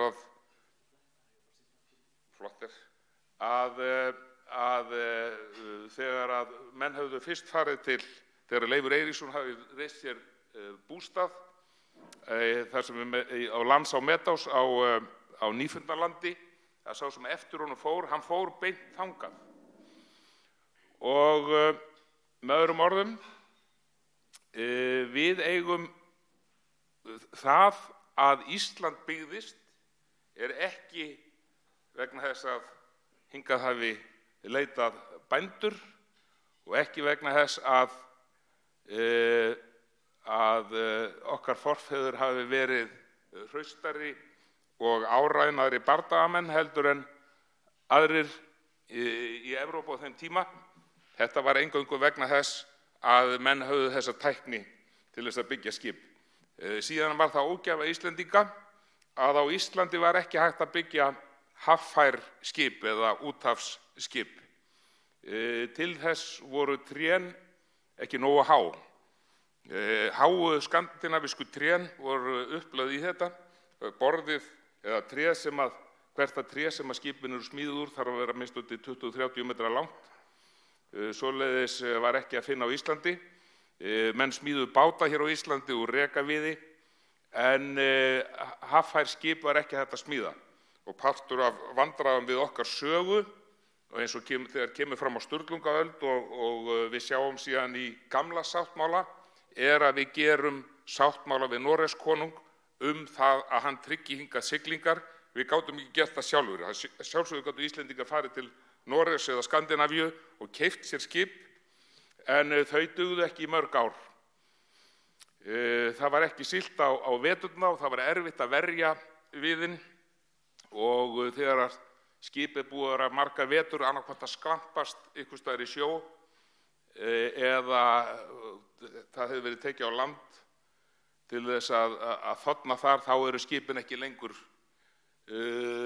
almennilega haffær. Og ég held að það sé partur af sögunni sem að sagt það að þegar að Eiríkur rauði ákvað að nema land í Eystribyggð á sínum tíma, þá fór hann aftur til Íslands og auglýsti landkostina. Það var skrapað saman 25 skipum á Íslandi, en það helmingur af þeim fórst á leiðinni, sjálfsagt vegna þess að þau hafi verið orðin léleg. Þessi skip endust ekki mjög mikið. Það er síðan svolítið merkilegt að þeir í grænlensku byggðunum, Vestribyggð og Eystribyggð, þeir virðast hafa getað smíða skip sem að duðu til siglinga til Íslands. Og það með því að fara þarna yfir sundið til Labrador, þar eru svona háskip. Og vandamál þeirra í Grænlandi var að þeir höfðu ekki járn til þess að negla skipin saman, og einn síðasta heimildin Marklandsfar sem að segja frá íslenskum annálum frá því á 14. öld, að þar tekið fram að mönnum hafi þótt ansi háðulegt hvernig það var fest saman með beinum og snærum. En þeir gátu sem sé siglt á milli og siglt með varning frá Grænlandi til Íslands. Þetta var nú bara í stuttum máli þetta og ég ætla svo sem ekki að bæta neinu við það, heldur að víkja að öðru. Og nú kemur aftur tæknitröflið. Býtu við, ég fór í esk eins og mér var sagt, þetta ég ekkert. Það er litla íkonisk. Þetta hallar svo skringilega. Hérna, já, hérna erum við komin að öðru. En þetta er líkan af togara sem heitir hét Freyr, smíðaður 1958-9 í vestur Þýskalandi.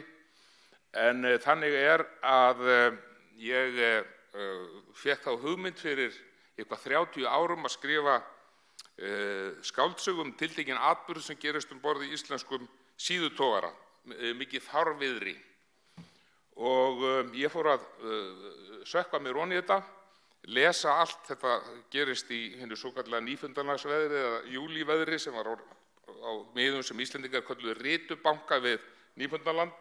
Þar brast á með stórkostlegt fárviðri 7. febrúar 1959 og mörg skip lentu í miklum erfiðleikum, meðal annars nokkrir íslenskir togarar. Einn þeirra fórst, Júlí frá Hafnarfirði, en frægust var barátta þeirra sem voru á togarunum Þorkeli Mána, sem að barðist við þetta veður. Ég hugsaði með mér, ef ég á að geta komist eitthvað í samband við þetta, þá þarf ég fyrst að lesa allt sem að ég get fundið þessa atburði, og hins vegar þá þyrfti ég geta skoða svona skip. Ég þurfti að komast borð, ég þurfti að fara niður, skoða káeturnar, skoða hvernig var umhors í brúnni og svo framvegis. En ég áttaði mig á því að það er ekkert til. Þetta eru þessir síðutogarar, tilkoma þeirra og upphaf togaraldar á Íslandi er í okkar sögu álíka merkileg eins og fyrir nágrannalönd okkar í Vestur-Evrópu þegar iðnbyltingin var þar. Iðnbyltingin kom eiginlega aldrei til okkar. Það byrjuðu mikla framfarir í Vestur-Evrópu strax á 17. og sérstaklega 18. öld og þegar komið var fram á 19. með mikilli uppbyggingu og iðnvæðingu og borgarmyndun. Þetta fór algjörlega fram hjá okkur. Mér var stundum hugsað til þess að þegar ég var að ræða við afa minn og nafna sem að fæddist hér inn í Djúpi árið 1891, að í rauninni fæddist hann á miðöldum. Þær breytingar sem orðið höfðu frá því á landnámsöld á búskaparháttum, atvinnuháttum og verkfærum er ekki hægt að kalla framfarir. Þetta voru örlitlar breytingar og þetta var yfirleitt afturför frá því á miðöldum. verkfærin voru lélegri, húsin voru minni og fólkið var bognara heldur en það hafði verið. Og það ekki fyrr en með togaraöldinni, sem að byrja eins og menn vita í upphafi 20. aldar, að þær stórkostlegu framfarir og breytingar til nútíma samfélagshátta verða á Íslandi. Þetta var borið upp af náttúrulega þessum togaraflota. Það má eiginlega skipta sögu togaraflotans dálítið í tvennt, þar að segja fyrir seinna stríð og eftir seinna stríð. Fyrir seinna stríð voru, eða frá upphafi og fram að stríði, þá voru togararnir töluvert minni heldur en seinna varð. Þetta voru kolagnúnir gufutogarar. Síðan eftir stríð kemur ný kynslóð af þessum skipum og ýmist þá olíugnúnir gufutogarar eða þá díseltogarar. Og þetta eru stórkostlega merkileg verkfæri og apparöt, en það engin af öllum þessum flota, það ekkert eftir á Íslandi.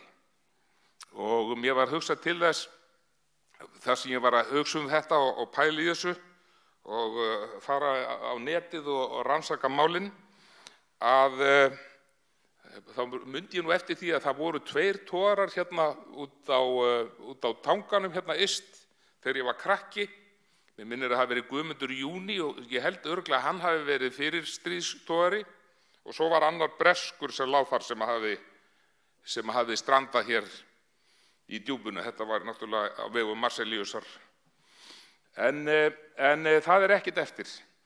Og ég fór að hugsa hvílík stórkostleg synd og vanræksla þetta gagnvart bæði okkar sögu og líka náttúrulega örlaga sögu þjóðarinnar. Og þegar mann verið hugsað til þess allt sem að gerðist í kringum þetta, þessi sögulegu óveður sem að áhafnir þessara togara þurftu að slást við. Það nú svolítið merkilegt að kannski frægasta óveðrið var halaveðrið sem að brast á 8. febrúar 1925. Það svolítið merkilegt að þetta seinna óveður sem að ég var síðan að sökka mér onni var nákvæmlega sömu daga. Fyrsti heili farviðrisdagurinn var 8. febrúar líka, en 1959 sem 34 ára seinna. Ég fór að rannsaka þetta betur og ég fann það að einn íslenskur síðutogari ennþá til.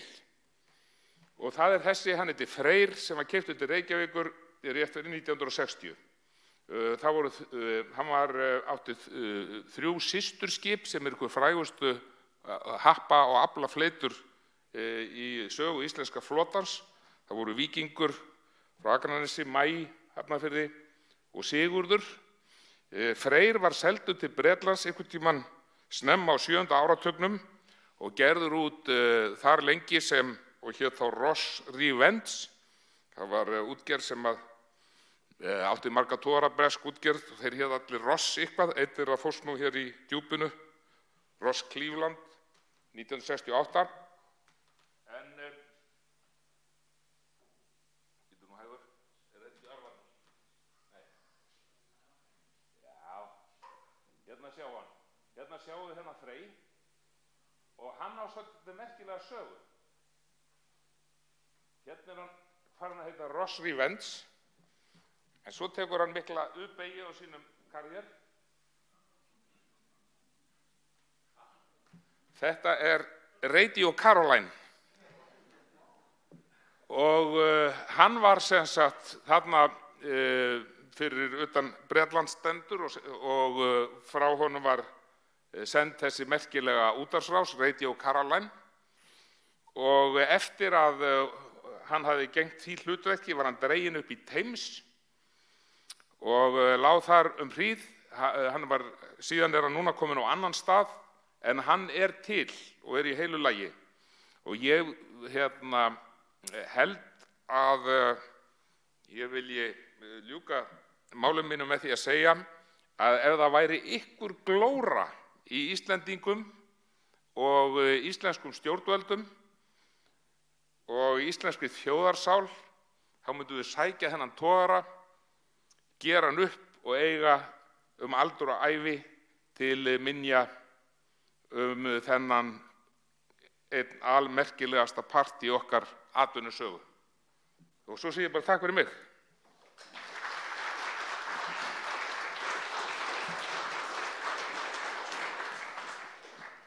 Ég gerir síður ráð fyrir að séu spurningar, en það kann ég... Ekki spurningar? Það getur verið athugasemdir. Það var gaman að heyra þær.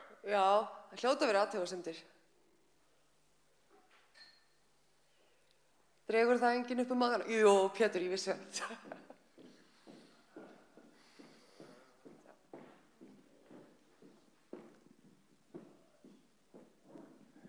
Ég var bara að hugsa hvort að Ríkisútvarpið myndi ekki vilja fjárfesta í skipið. Það væri náttúrulega viti sjálft. Þau getur selt efstaliti í staðinn. Þetta svona undanfæri lög unga fólksins. Já. Já, endilega. Aðeins lítil saga til stuðnings hugmyndinu að við sækjum síðutogara til Bretlandseyja. Við vitum það öll að Norðmenn eru mikil hvalveiðiþjóð, eiga gríðarlega sögu að baki. Þeir komu sér upp safni í Sandefjörðum hvalveiði sögu sína.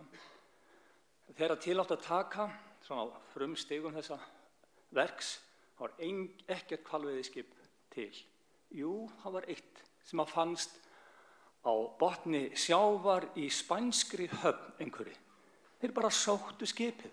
Glæsilegt fley sem siglir með gufuvél sína og hlaðið farþegum frá Sandefjörð hver dag.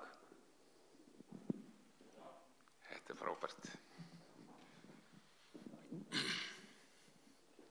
Takk fyrir erindið Einar.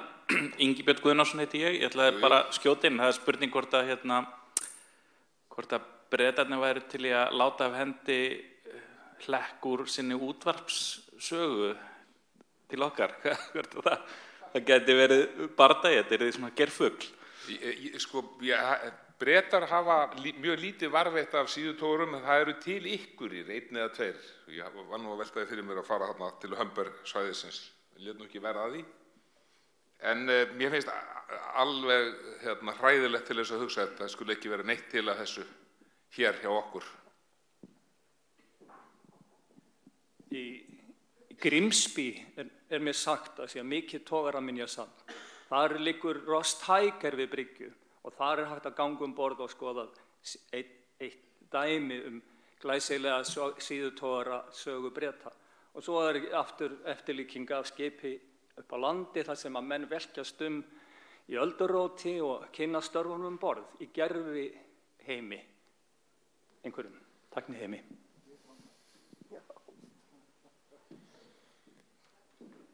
Einhverju fleiri? Ég þakka bara fyrir mig. Þetta. Takk.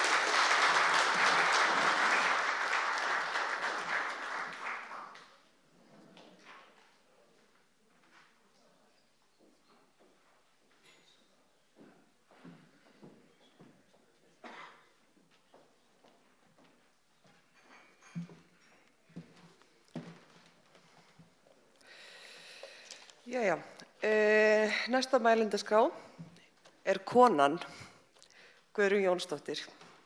Hún forstöðumaður Safnhús Borgarfjarðar í Borgarnesi og hefur verið þar síðastliðin 12 ár. Hún ætlar að tala aðeins reynslu sína að reka Safnhús og þessi 9 tíma sem við lifum á, þar sem ferðamennskan, við erum að taka tillit til hennar, við sem erum í safnageiranum. Og líka kannski bara þann barning að halda lífi í Safnhúsi.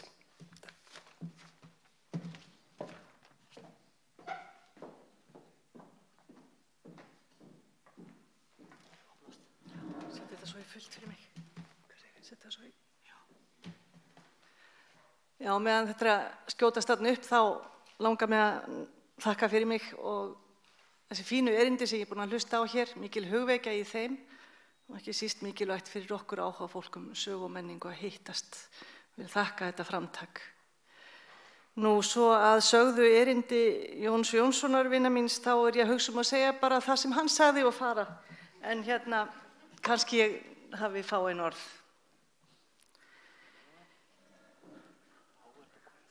Takk. Kjörstæðingin hægri og vinstri. Já, vinstri áfram. Nei. Hægri áfram, þetta pólitískt? Í tengslum við þetta þing hér og erindi þess, þá skal tekið fram að Borgfirskusöfnin lentu í hvirfilbyl tíðarandans nýverið og ég fer nánar yfir það á eftir. Ef hægt að segja eitthvað gott sé við slíkar hamfarir, þá má segja að það sé umræðan sem vaknar.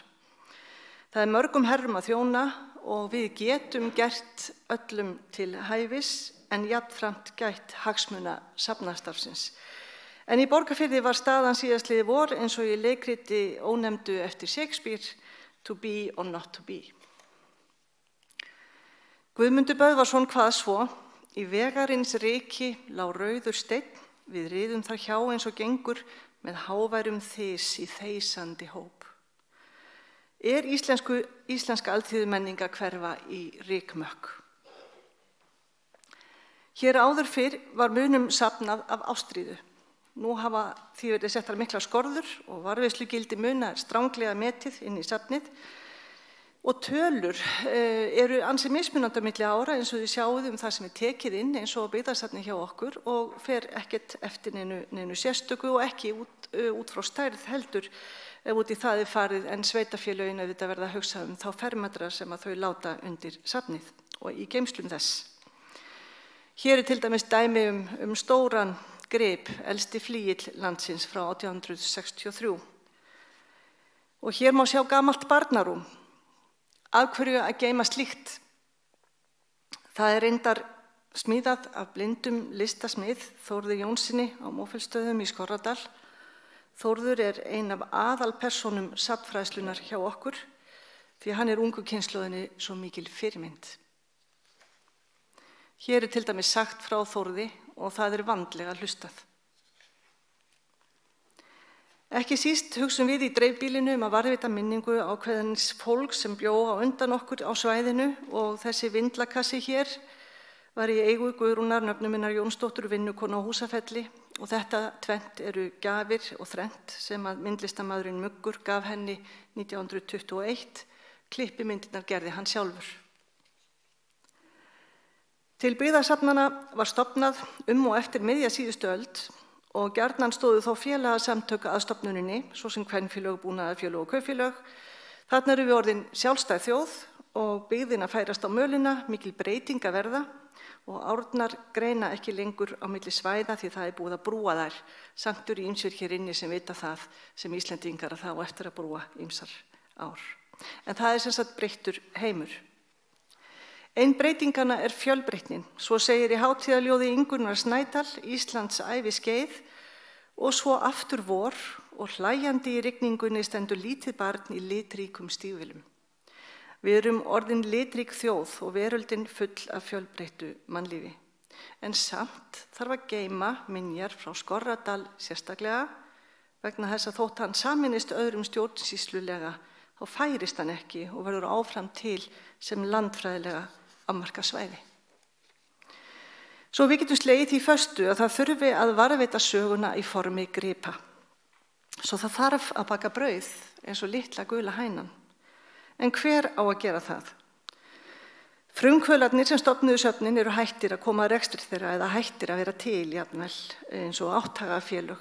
Svo eignarhaldið hefur færst til sveitafélagana, þau eru í dag vörslu menningar arfsins. Og hér það sem við rekumst á brotalömina. Sveitarstjórnarmenn og bæjarstjórar þurfa koma mikið til nýjir að málum á 4 ára fresti. Margir nýjir í héraði og þurfa að láta 65% tekna sinna til fræðslumála. Styrkja sýningar og setur og svo framvegis. Ekki má gleyma því heldur að fólk í sveitarstjórnum kemur oftar en ekki úr atvinnulífinu og vill efla arðbær verkefni. Sjaldnast eru bein peningaleg nota byggðasöfnum. Þeir horfa til laga umhverfisins og segja okkur ber skylda til að veita íbúum aðgang að bókasafni og skjalasafni En byggðasöfnin, af hverju eigum við að reka dýrastofnanir undir gamla muni, ekki bara hægt að setja þetta í gang. Þetta allt lífsreynslusögur og satt, sem ég að segja ykkur hérna.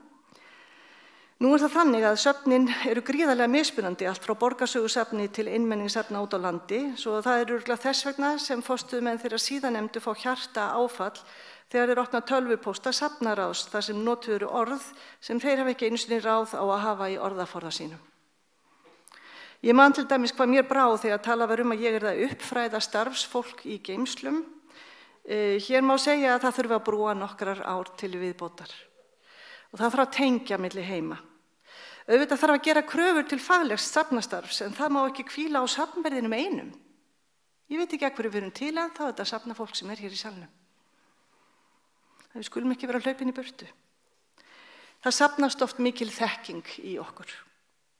Þess vegna það stór skaði að missa menn eins og Jón Sigurpálsson úr okkar hópi. Ég veit hann ekki alveg farinn, Guði sé lof, en mestur þó skaðinn fyrir hans heima hérað. Og þá kannski rétt að skoða hvaða herrum þarf að þjóna. Jú, þetta eru kannski herrarnir sem við þurfum að þjóna. Þeir eru ansi margir og þeir hafa ólíkar þarfir. Þarna erum við kannski komin inn á lykil spurningu dagsins í dag og það hverjum eigum að þjóna, hvað eigum við að gera, hver framtíðin okkar. Þetta svarið við þessu svolítið að finna fyrir utan í þeim erindum sem hér hafa verið flutt en í safnastefnu Þjóðminjasafnsins frá 2017 að samfélagslegt hlutverk safna sig í fyrirrúmi, að unnið sé faglega og vanda með safnkostinn, frumkvæði sé sýnt, að lögð verði rækt við mannauð og starfsumhverfi og þetta orð mannauður á við okkur safnamennina, að tekið verði mið af sjálfbærri þróun og af alþjóðlegum tengslum. Svo þá bara að finna leiðirnar að þessum markmiðum. Ég hafði hugsað mér að rekja lauslega þær lausnir sem hafa reynst okkur vel og eiga sér að sjálfsögðu hliðstæður annar staðar við höfum ekki fundið upp hjólið. Þetta Safnahús Borgarfjarðar, það eru þessi 5 söfn og þessi fjölbreytni grundvöllur þess hvað við höfum getað leitað víða fanga í viðfangsefnum. Við þurfum aldrei að afmarka okkur innan fagsviða, við vinnum þessi stað með þau alltaf öll í einu og það sem ólík sjónarmið koma saman degla fyrir sterkar hugmyndir. Við erum til húsa í byggingu sem eitt sinn hýsti prjónastofu og það ekkert slæmt að vera í iðnaðarhúsnæði því að við þurfum burðarþol. Byggingin á 2 hæðum og við skiptum því þannig að á neðri hæð eru 2 grunnsýningar og efri hæðin svo sýningarsalur þar sem eru skammtímasýningar, bæði listsýningar og byggðasýningar og hér má sjá dæmi þar sem eru ullar myndverk eftir Steinunni Steinarsdóttur. Við köllum salinn Hallsteinssal eftir Hallsteini Sveinssyni, velgjörðarmanni Borgnesinga sem gefur þangað listasafn sitt 1971. Hallsteinn trúði því að listinni ætti að miðla sem víðast og mest og flestir ættu að hafa hana hjá sér. Þar var hann sammála Ásmundi bróður sínum Sveinssyni myndhöggvara. Hallsteinn átti ýmsa merkustu listamenn okkar miðja 20. öldar vinum og margir gerðu af honum myndverk. Og hér sjáum við mynd eftir Kristján Davíðsson sem túlkar Hallstein með höndundi kinn sem jafnan var vani hans. Og hér sjáum við höfðingjan sjálfan. Ég varð að hafa þetta með, þetta algjörlega óþörglæra Helga. En þá yfir að grunnsýningunum okkar 2, uppbyggingu og aðferðafræði. Þetta eru þær. Grunnsýningar þurfa að standa í áratugi. Við vorum mjög meðvituð það þegar við byrjuðum að undirbúa fyrri grunnsýninguna 2007. Fyrsta skrefið var að hugsa út frá umhverfinu og hérna svona dæmi okkar umhverfi íbúana. Safnahúsið í gamla miðbæ Borgarness og því litum við svo á að grunnsýning þyrfti að vera stuðningur við aðra ferðaþjónustu, söfn eru í ferðaþjónustu og svo var að huga heimamönnum, lífs, brottfluttum og liðinum. Þetta sést okkur kunnahópur hjá okkur safnamönnum. Við unnum þetta í samvinnu við frábæran hönnuð, Snorra Frey Hilmarsson sem þá var rúmlega 40 leikmyndahönnuður. Síðar kom í ljós að hann einnig djúphugsandi listamaður með umfangsmikla þekkingu. Við ákváðum að frásagnarefnið yrði 20. öldin og því þá urðu svo gríðarlega breytingar í landinu okkar og ekki skaðaði að í safnkostinu með mikið af gripum frá þessum tíma og margt af núlifandi fólki myndi tengja við þennan tíma. Við lögðum til grundvallar að ná fram alþjóðleika, að sýningin talaði við alla, sama hvaðan þeir kæmu. Þetta var gert með þrennum hætti. Í fyrsta lagi með því að nota ljósmyndir til að segja söguna. Það tekur í burtu tungumálamúra og auðveldar lesblindum lífið. Svo mátti ekki gleyma yngri safngestum sem kunna vel að meta sjónræna nálgun. Í öðru lagi var að tengja allt við börn. Allir voru einu sinni börn. Sýningi var nefnd Börn í 100 ár. Í þriðja lagi má nefna að við notum öll ljósmyndir til að muna og minnast horfinna ættingja, vina, staða og stunda. Þær eru því nokkurs konar lykill að fortíðinni. Þetta alþjóðleg staðreynd og alþjóðleg þörf. Og svo geymum við þessa myndir í albúmum og á því hvílir hugmyndin hönnunina. Gestir tengja allir mjög sterkt við þessa hugmynd. Og talandi safnaráð, Pétur vinur minn Kristjánsson, þá var ákveðið á þessum tíma og stöndum alveg við það að nota ekki tækni við skoðun þessarar sýningar. Hún átti að vera í anda þess hljóðláta heims sem að hún lýsir. Þannig að umsóknarmöguleikar okkar til safnaráðs. Þess í stað veitt persónuleg leiðsögn í upphafi heimsóknar og það hefur reynst mikilvægur þáttur í vinsældum sýningarinnar. Hún snertir fólk sem finnst að sjá þar sögu sína og sinnar þjóðar jafnt sem okkar. Framsetning Snorra Freys vekur vangaveltur og miklar umræður. Árið 2009 fórum við svo að huga því að sýna vandað fuglasafn sem við áttum og þá vildum við aftur grunnsýningu og þá vildum við aftur hugsa alþjóðlega.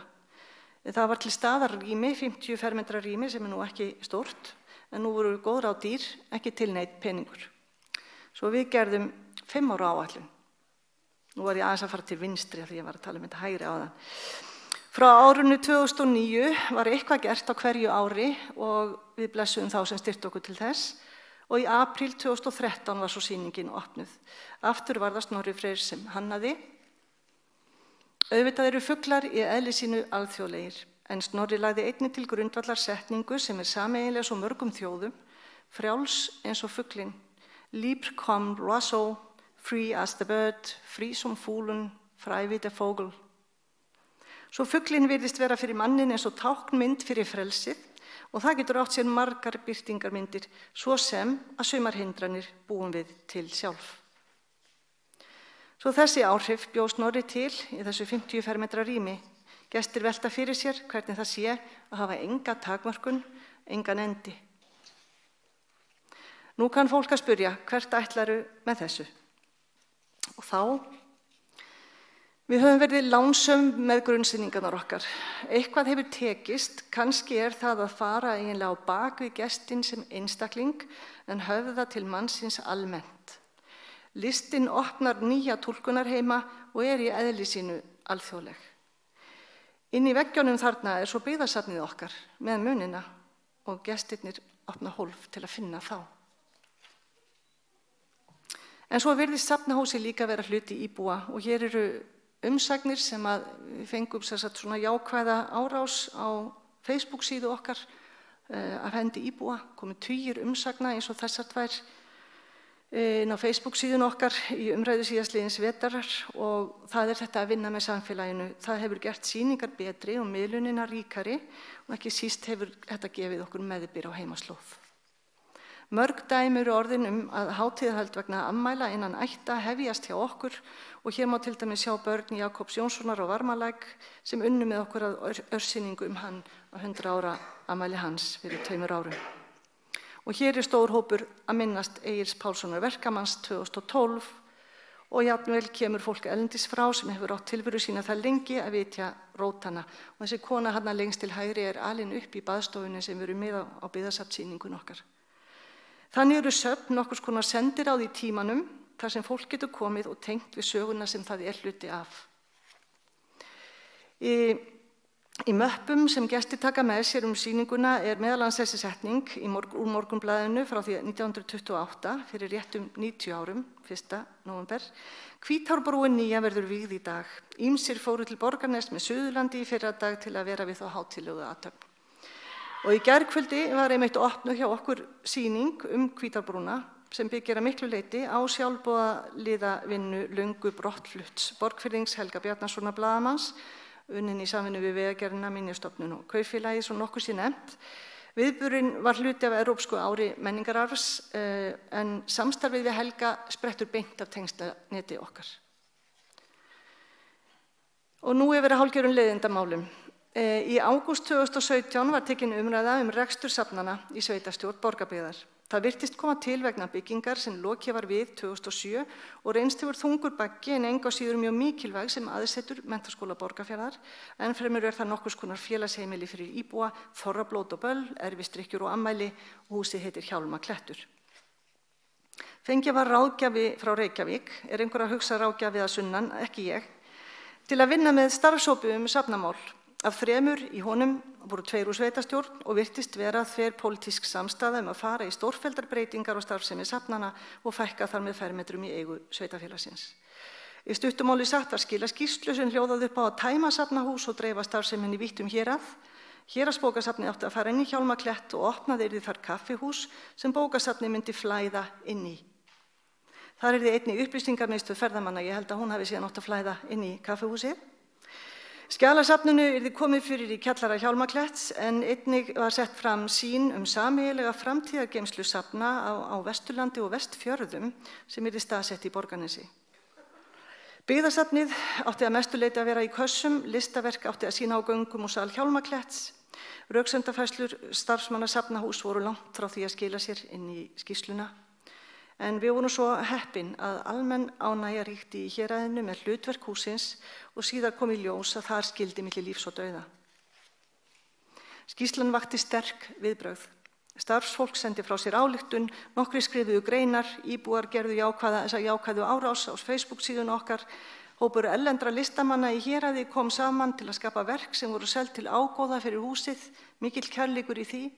Varla fór undirritið út í búð, svo ekki væri lýst áhyggjum af afdrifum safnastarfseminnar. Að lokum að brugðist við beiðni íbúa að halda opinn fund málið. Menn byggust þangað við svona kannski 15 af því að þetta nú sérstakur geiri ákveðin hluti starfsemi sveitafélagsins. En það mættu samt 100 manns sem mikið í 4000 manna samfélagi. Og það kom í ljós að málið hafði þá ekki verið rætt við forstöðumann upplýsingamiðstöðvar ferðamála, menntaskólinn sagðist ekki geta mist kennslurými undir bókasafn og kaffihús, Snorrastofa í Reykholti sagðist ekki hafa pláss til að taka við því sem hún átti að fá og arkitekt hússins sagði að það mætti ekki blanda kennslurými saman við óskylda starfsemi, aukin heldur mætti ekki hengja listaverk upp á ganga hússins vegna höfundaréttar. Almennt var vilji fundarmanna eindreginn í þá átt að menn vildu halda safnastarfseminni áfram í sama farvegi, en fremur var gagnrýnt að engin kostnaðaráætlun fylgdi með umræddri skýrslu. Næstu daga heyrðist lítið sem ekkert málið, síðan kom maí og það nálguðust kosningar, þá brá svo við að engin flokkur svo mikið sem nefndi safnamálin. Og nú er ég með nýja sveitastjórn sem ég vona að ég eftir eiga farsælt samstarf með. Það má því segja að íbúalýðræðið hafi þarna gripið fram í fyrir hendur á fulltrúalýðræðinu, þar að segja íbúar, bæði núverandi og brottfluttir, höfðu raunveruleg áhrif. Þessi eindregni stuðningur samfélagsins gladdi mann mjög, en við erum samt raunsæ og við þurfum að horfa vítt á málið til framtíðar. Nú það svo að mínum mati ekki hægt að reka 5 söfn á með hagkvæmari hætti en þar sem við vinnum að öllum verkefnum saman, nýtum sama húsnæðið og búnaðinn og leysum hvort annað af. Þetta á milli skjala og bókasafns og munasafna. Við erum engin glömbari eða skógar en sýningargestir eru 4.000 á ári, bókasafni fær 6.000 heimsóknir, tekjur af gestakomum eru kannski 1,5 milljón en maður ætti líka að spá í sjónarhól sveitastjórnarmanna. Ein skýringin ókunnuleiki. Menn eru í fullu starfi annar staðar og hafi ekki tíma til að setja sig inn í málin, telja til dæmis að Ísfirðingar hafi áhuga á að geyma safngripi sína í Borgarnesi. Það að líkindum af og frá. Svo það spurning áhugasvið, sumir hafa bara ekki áhuga á menningu. Svo það gróðrar von ferðaþjónustunnar. Mönnum finnst ekki að byggðasýningar standist samaburðin og vilja jafnvel nýta þær fasteignir sem söfnnota undir annað. Líkt og gerist í Skagafirði. Og þegar staðið frammi fyrir slíku fyllir byggðasafnið ekki upp í marga reiti í Excel. Hafa ber líka í huga þetta með fræðslumálin sem taka svona stóran part af tekjum sveitafélaga og síðast en ekki síst ber sveitafélögum þessi skylda að sjá okkur fyrir bókasafni og skjalavörslu en ekki endilega reka byggðasafn. Það eru þeirra rök. En það mikilvægt og þessi reynslusaga segir okkur það er mikilvægt að huga að tengslum við íbúana. Ef að þau rofna meiri hætta á mistökum og fyrir þær 2 milljónir sem fyrrnefnd skýrsla kostaði hefði ég getað haft bókasafnið opið á laugardögum allt árið og það hefði íbúarnir verið mjög fegnir að sjá. En svo eru það gestirnir. Megum ekki gleyma því að þeir gestir sem koma inn á byggðasöfnin, þeir eru að leita að hinu upprunalega, ekta hlutum úr lífi raunverulegs fólks. Lögin eru skýr. En hver á að baka brauðið? Eins og stendur það litla gula hænan, ég held að það sé safnafólk. Sveitarstjórnarfólk ekki vont fólk, það þarf bara að forgangsraða, en safnastarf þarf að vinna vel, svo hér vantar hlekk. Sú vöntun að vera hættuleg sögu fólksins í þessu landi. En segja má að sveitarfélögin sem eigendur safnana séu ábyrg sem slík. Sum hampa þau líka menningarsögunni sem hluta af jákvæðri ímynd byggðarlagsins, annars staðar og stundum hún bara fyrir. Það líklega tímabært að Samband íslenskra sveitarfélaga ræði við löggjafavaldið að borga meira í þeim kostnaði sem kostar að fylgja þeim lögum sem við þurfum að standa undir og svo við getum gætt allrar fagmennsku. Þetta vissulega gert í gegnum safnaráð að einhverju leyti en rekstrarstyrkurinn þar mjög lítill hluti af því sem við þurfum að láta út af fé í safnastarfið. Kannski það ein leið safnana að vera frumleg en samt fagleg, kannski okkar leið góð en menningararfurinn ekki olnbogabarn og má ekki vera upp á stundar ákvarðanir komin. Passar vel, ég átti bara eina eftir og hún stutt. Ég vil ljúka þessu með alþýðuvísu eftir Guðrúnu Halldórsdóttur yngri frá Ásbjarnarstöðum í Stafholtstungum. Við minntust hennar fyrir nokkrum árum. Aldrei get ég andlegt fikt iðkað nema á glóðum, því alltaf eldhúslykt af öllum mínum ljóðum. Takk fyrir.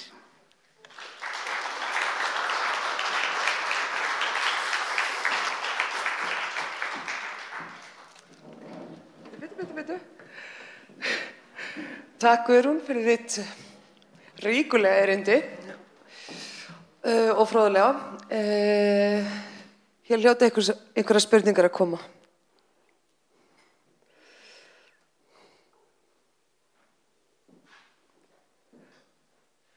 Engin fræðast neitt frekar þetta. Þeir eru dolfallinir. Já, ég dolfallin. Kannski orðin vani hjá mér að standa upp en ég þarf að hreyfa mig líka en líka eins og klísja. Mér finnst gaman að sjá hvernig samfélag og tengslin við samfélagið hefur einhvern veginn bjargað safninu í þessum aðstæðum og þessari krísu sem þarna kom upp. Það er áhugavert líka að ykkar nálgun að taka innihaldið, fara með fólki í centrum, búa til persónuleg tengsl og listræna framsetningu. Það einhvern veginn gengur betur, en þá spurningin, hvernig samstarfið við skólana og á hvaða forsendum það? Er það sjálfgefið að þeir komi þegar að safnakosturinn svona góður að höfða svona til ekki svona upplifunarinnar eða svona nálægarinnar, persónulega nálægar við samfélag, eða eru skólarnir bara meðvitaðir í Borgarfirði til þess að gera það? Takk, þetta góð spurning og ég þakka góð orð. Þetta sem þú ert að segja að okkur hafi mögulega tekist þess vegna að lifa tónar við það sem að Jón Jónsson sagði í sínu erindi. En það ég ætla helst að lýsa þessu þannig að þegar ég geng nú yfirleitt í vinnuna, þetta svona 20 mínútna gangur og þegar ég að ganga göturnar svona sumri til og það eru litlir einstaklingar á götunum með reiðhjálmana sína og hjólunum sínum, þá heilsa þeir mér allir. Halló, manstu ekki eftir mér? Leikskólarnir, við erum með leikskóla, grunnskóla og menntaskóla á okkar nærsvæði. Grunnskólarnir auðvitað koma samkvæmt lögum bara að borga neitt gjald og allt það og til þess að festa þjónustu við menntaskólan þá gerðum við skólameistari skólans og við samning þeirra gjaldfrjálsu afnot af okkar þjónustu í raun hverjan sem Þannig að þau til dæmis í menntaskólanum koma með erlenda nemendaskipti hópa til okkar. Þau eru að koma til dæmis í fyrirlestur stríðsárin, áhrif stríðsáranna á byggð í Borgarnesi núna í næstu viku og það líka að koma leikskólahópur, 10 krakka leikskólahópur til mín í næstu viku og ég spurði hvað ég ætti að gera fyrir þau og þá var það bara að segja sögu. Og þá hafði ég hugsað mér að tengja við Dimmalim vegna þess og tengja við Guðrúnu Jónsdóttur á Húsafelli því að það muggur sem semur Dimmalim og Dimmalim hægt að lesa fyrir lítið fólk. En já, þetta veltur rosalega mikið á kennurunum. Það eru sumir kennarar sem að vinna mikið með sýningarnar eins og það einn kennari í líffræði í menntaskólanum sem kemur alltaf með bekkina sína til okkar. Og það eru sumir kennarar sem hafa svona þessa sköpun að þeir láta krakkana koma og vinna, kannski velja sér ljósmynd og vinna með hana og þykjast vera sjálf aðalpersonan í ljósmyndinni og semja texta út frá því og alls kyns svona nálganir.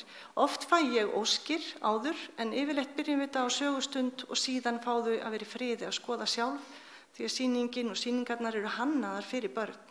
Til dæmis fuglasýningin á því plani að barn þarf ekki að horfa upp á hana heldur niður.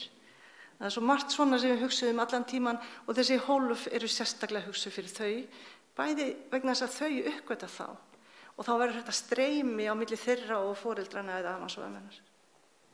En þetta fer mikið til kennurunum. En já, með því að láta líka alltaf vita á Facebook, það var að koma hópur í morgun og já, Jón Jónsson aftur.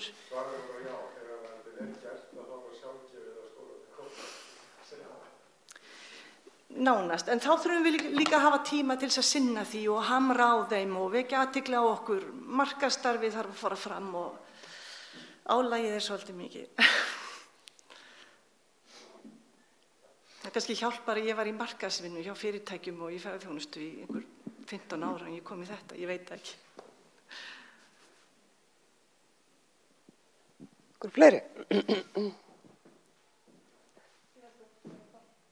Takk kærlega fyrir.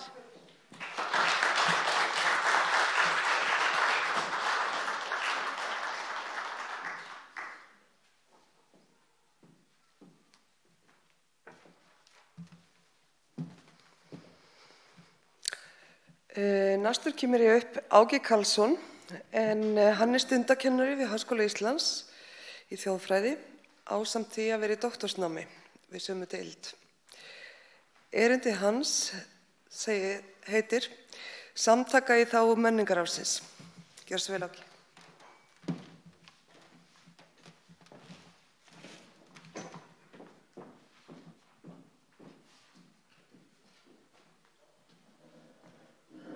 Ertu með þetta? Jú.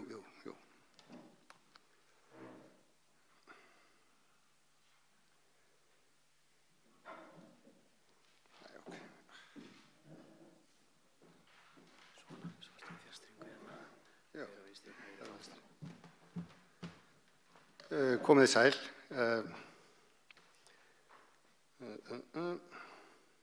Það byrja bara, ég ætla að reyna að halda mig innan tímamarka.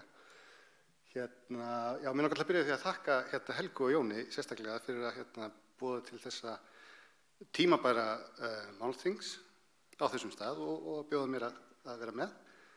Það er sérstaklega ánægilegt að því að þegar Helga sendi mér hugmyndina að málþinginu þá sá ég strax að þetta væri viðburður sem ég gæti ekki mista af. Því að þó mitt sérsvið sé í rauninni hugmyndir fólks eignarhald á menningu en ekki varðveisla báta og skipa, þá er það svona áhugamál hjá mér. Ég hef mjög mikinn áhuga, ég er bátakall og ég hef mjög mikinn áhuga á þessu efni. Og já, það sem ég ætlaði að gera í dag var einfaldlega, ég ætlaði kannski að minnast á það sem að mér finnst kannski vera stundum þessar ósungnu hetjur minjavörslunar í Íslandi. Þegar við tölum minjavörslu þá dettur okkur oft fyrst í hug stofnanir. Við hugsum söfn og við hugsum opinberar ráð og nefndir og svo framvegis. En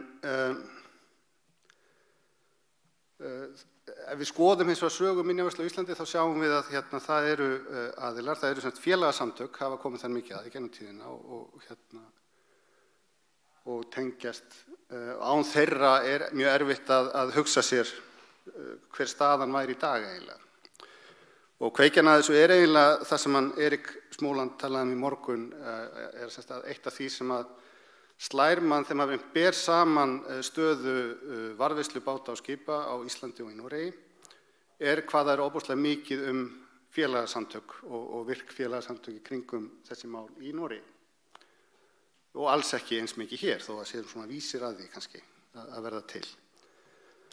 Og félagasamtök er náttúrulega, þetta sem stundum kallað þriðji geirinn, semst við hliðina á opinbera geiranum annars vegar og einkageiranum hins vegar.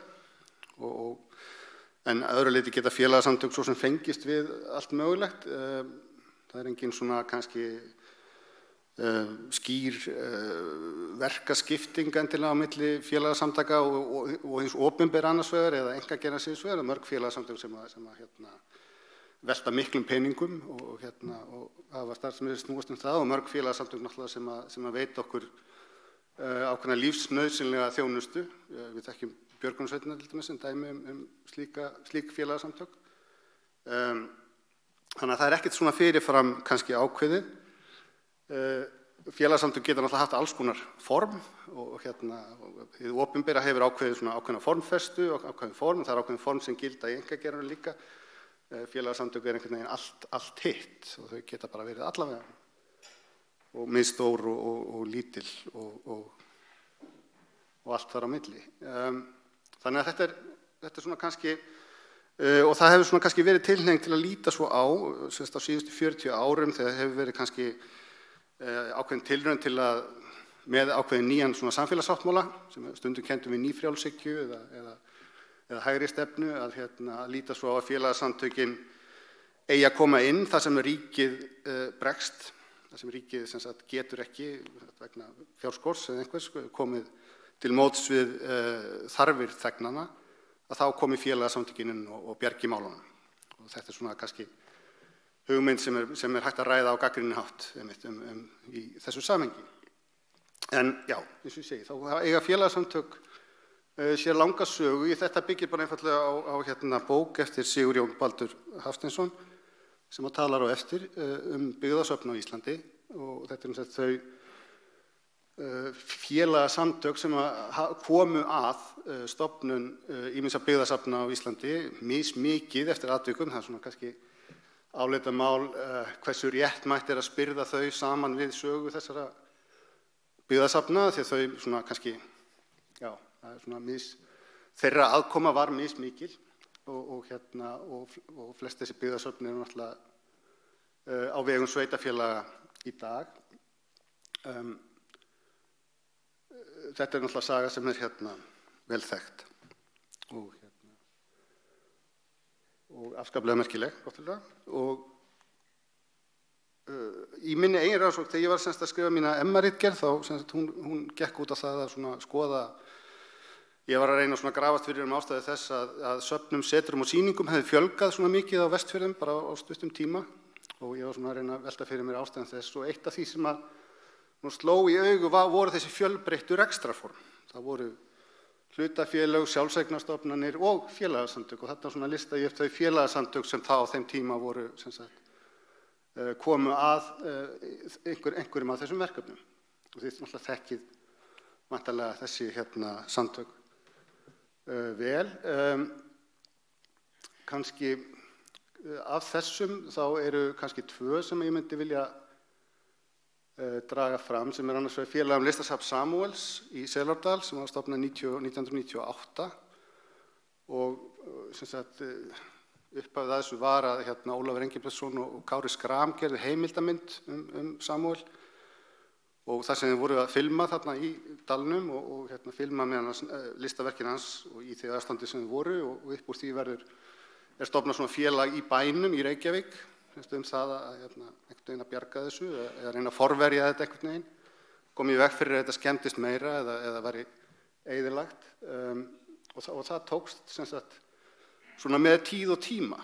Þetta var mjög lítið félag og enn frekar svona lítið félag, en þeir bara gengu í þetta verkefni, byrjuðu og svo bara svona rúllaði þetta einhvern veginn áfram og í dag, það er svona, og hafa svona fengu ríkisstofnanir með sér í lið, fengu sveitafélagið Vesturbyggð með sér í lið og svona tókst það einhvern veginn að. Þannig að þetta er ennþá mikil vinna eftir en málin í Selárdal eru komin í mjög ásættanlegt horf, allavega miðað við hvernig það var í lok aldarinnar. Og þetta hefur náttúrulega tekið mikinn tíma og mikla vinnu og mikla sjálfboðavinnu en þetta hefur gengið. Annað sem ég vildi vekja athygli á er félag áhugamanna stofnun skrímslaseturs á Bíldudal. Þetta voru svona brottfluttir bíldælingar að hluta til sem að fara af stað með þessa hugmynd að stofna skrímslasetur. Og eins og einhver talaði þá voru þeir allir á réttum aldri. Þetta er bara ungi menn, eða svona menn á besta aldri, hvað ég segja, með fulla starfsorku og þeir fara þarna inn og keyra þetta og bara gera þetta á 0-1. Sögðu sumir sem höfðu reynslu einmitt af öðrum verkefnum þar sem hlutinir höfðu gengið miklu hægar. Þeir tókst að gera þetta á mjög stuttum tíma í raun. En einmitt þegar ég talaði við forsvarsmenn þeirra þá einmitt kom þetta upp að þetta form á athafnasemi, eða þessi farvegur fyrir athafnasemi fólks, hefur náttúrulega bæði sína kosti og galla. Utanumhaldið, utanum sjálfboðavinnu er mjög vinnufrekt. Þannig að það er alltaf hættan á að vinna sem fer bara í að skipuleggja félagsstarfið og þá sé svo mikil að það verði ekkert eftir fyrir sjálft starfið eða sjálft markmiði sem félagið er stofnað utanum. En já, það sem ég finnst merkilegt við þetta er líka að þetta eru félög sem eru stofnuð eitt markmið. Átthagafélögin á sínu tíma, alveg svo Kívanisfélög eða Lionsfélög, hafðu miklu breiðari starfsgrundvöll. Þetta voru svona almenn félög. En þarna er koma fram á þessum tíma, ég held ég með að segja bara í fyrsta skipti, félög sem bara snúast þetta eitt. Og svona eitt einstakt verkefni. Ég vona að þið fyrirgefið að eiginlega allar ljósmyndirnar í þessu eru fengnar stolnar af netinu bara fengnar hérna og þaðan og ég til dæmis myndir frá vefsíðu félags listasafns Samúels. Þeir byrjuðu snemma með þessar vinnuferðir í Selárdal og síðan og fengu líka tókst að nýta sér samband til að fá til dæmis sjálfboðaliða frá samtökunum Seeds til að taka þátt í þessari vinnu með sér. Og þannig að þeim svona, þó þetta var ekki stórt félag, þá tókst þeim að gera mjög mikið og fá mjög marga í lið með sér. Hérna er Ólafsdalsfélagið. Það er annað svona félag sem stofnaði rétt bara kortir í hrun eiginlega og kom síðan að því að náttúrulega fjárlaganefnd lokaði dyrunum og það sem kannski þau væntu sér að geta fengið sótt fé til ríkisvaldsins, það gekk mun verr heldur en þau kannski byggust við í upphafi, en þeim tókst samt að gera þarna mjög mikið. Þarna var kveikjan að stofnun félagsins var að það stóð til að flytja húsið í Ólafsdal burt og finna einhver önnur afnot fyrir það og þeirra vinna þarna var til þess að bæði vekja athygli á staðnum og sögu hans og að húsið var áfram staðsett þarna. En staðan þarna er núna svo að minjavernd er með staðinn og er að byggja hann og hugsa sér að byggja hann upp væntanlega. Þannig að þetta eru svona dæmi hvað maður segja, velheppnuð verkefni sem félagasamtök hafa tekið að sér að ég myndi segja frekar svona stór og mikil stórt og fæst mikið í fang og tekist vel upp. Ég nefni þetta svona í aðdragandanum því að við höfum núna nýleg dæmi þetta. Það er að segja félög sem eru stofnuð í kringum varðveislu á gömlum skipum og bátum. Einstökum bátum, það er stofnað eitt félag. Hún í annarri náttúrulega kannski þekktasta dæmið á Akureyri. Stórt og mikið tréskip sem hefur myndast stór hópur í kringum að halda skipinu við, sigla því og standa undir rekstri þess. Annað dæmi eru hollvinasamtök Óðins í Reykjavík. Það sem þetta er mikið til gamlir gæslumenn sem unnu á skipinu, sem eru í þessu félagi og mikið félagstarf og mikið fjör í kringum þetta og svona, já, og þeir það var verið að taka inn í slipp núna bara daginn og þá eru þeir þarna komnir bæði til að leggja hönd á plóg, bara vinna hreinlega og líka þá eru þeir að vinna í þessu að afla fjár fyrir viðhald og annað á skipinu og skapa þessa velvild út í samfélaginu og kynna þessa starfsmenn. Annars skipið sjálft rekið af víkinni Sjóminjasafninu í Reykjavík, eða aðgangur að skipinu seldur í gegnum víkina. Og þar liggur skipið. Þetta er á nýjasta, þetta er hollvinasamtök Magna. Magni fyrsta stálskipið sem smíðað á Íslandi held ég. Það rétt með, dráttarbátur. Þannig mennur eitthvað að vera að rífast með hversu gott skip þetta hefði verið. Það sundið svo þetta væri bálvað dallur og ætti ekkert að vera að púka mikið upp á hann, en hann á sér samt merkilega sögu og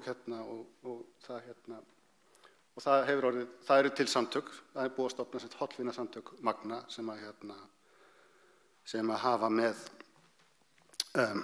hann að gera.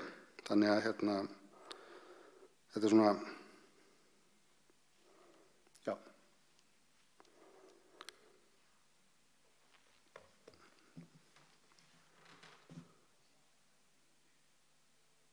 Og þetta er eitthvað nýtt, þetta er eitthvað sem við erum að sjá núna í fyrsta skipti og þetta er náttúrulega eitthvað sem við þekkjum frá hinum Norðurlöndunum að það nákvæmlega svona módel hefur verið viðhaft í sambandi við gömul skip og báta sérstaklega.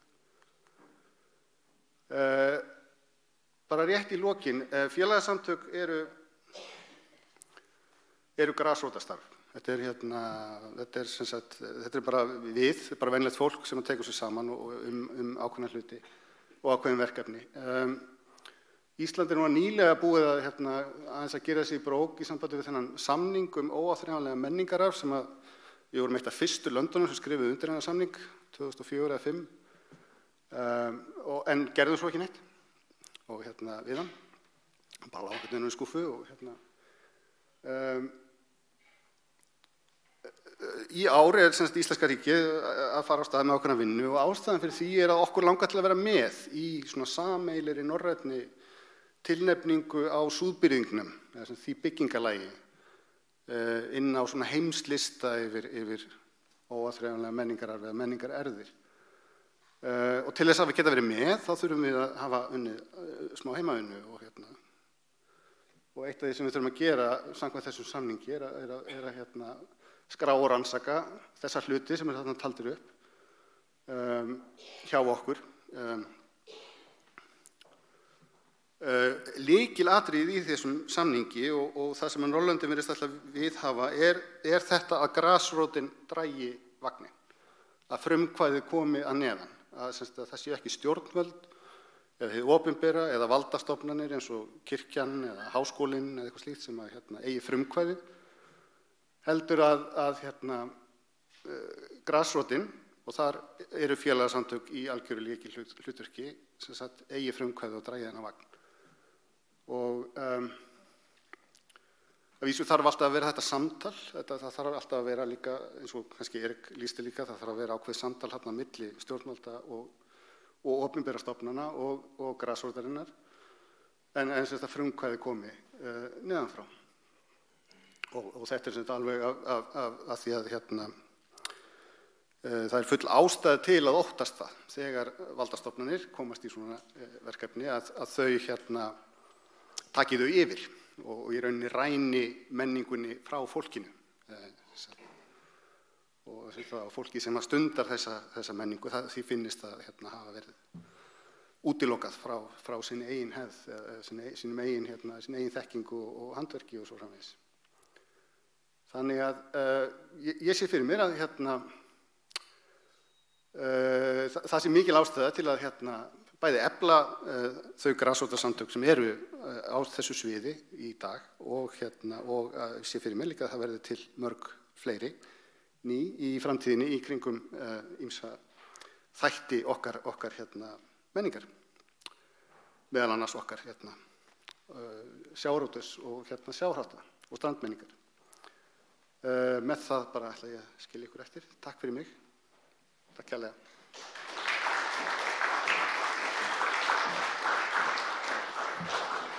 Er fólk með spurningar? Þá ætla ég að spyrja þið. Fylgir þessu verkefni eitthvað fjármagn? Nei, ekki eins og ekki eins og en það mun örugglega breytast.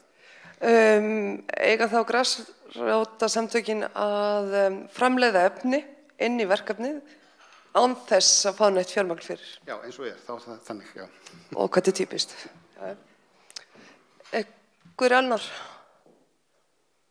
Okay.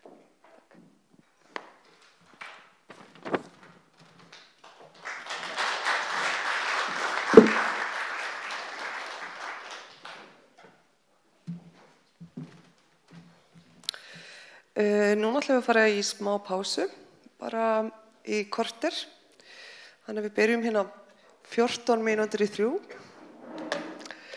Og ég ætla bara að segja ykkur frá því að næsta erindi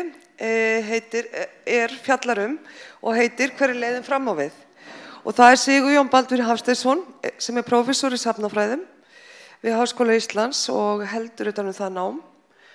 Og það er viðeigandi að hann lýsi okkur leiðina áfram að lokum. Og síðan verður pallborð á eftir. Gjörðu svo vel. Fá ykkur Edinborgarkrauður í.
Það kom jæja.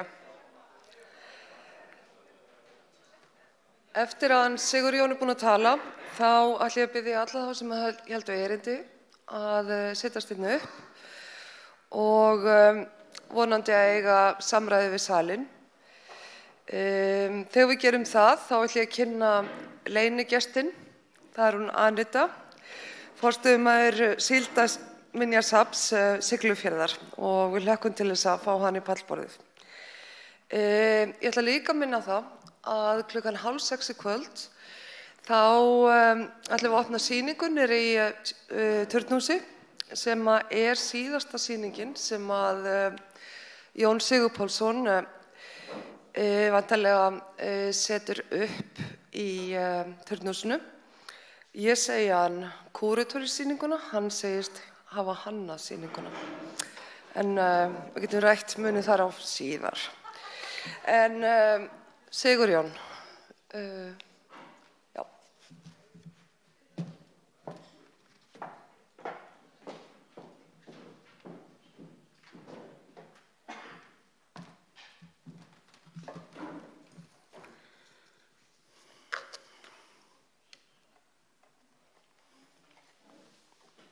Er þetta hérna?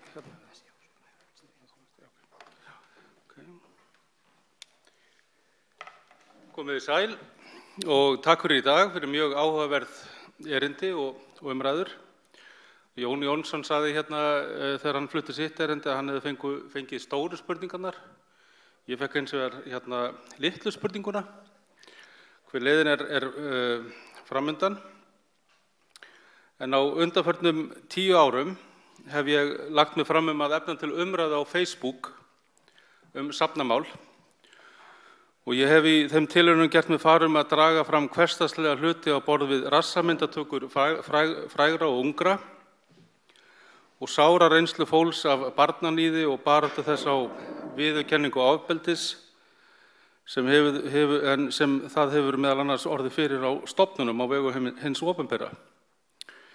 Megin tilgangurinn með dreifingu og slíkum fréttum hefur verið að reyna að kveikja áhuga fólks á því að taka fyrir samtímaleg viðfangsefni á söfnum, sama hversu púkaleg þau eru eða erfið.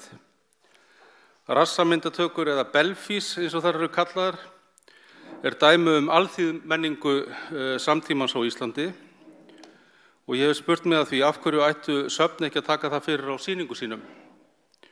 Og kannski gera það, kannski verður ein belfímynd á sýningunni sem opnar í kvöld. En ungt fólk á Íslandi og annars staðar gerir þetta að því virðist í hvert skipti sem rassinn á þeim ber við spegil og reglulega má finna umfjallanir slíka myndir í alþýðublaðinu DVAF á netinu og alþjóðlegum fjölmiðlum.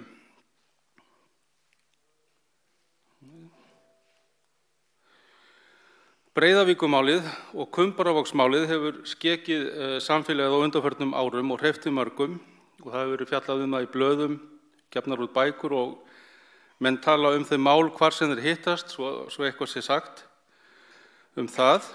Og af hverju ættu söfn ekki að gera sér mat úr þessu og tengja til að mynda við nýjar fræðilegar áherslur Íslandssöguna, þar sem sársauki, þrælavinna, valdníðsla og mannvonska hefur verið dregin fram í dagsljósið, sem daglegt brauð alþýðunnar í 1100 ár og það má kannski segja í ljósi þessi að Íslendingar eiga sig kannski þegar uppi staðið sínar eigin helfarir.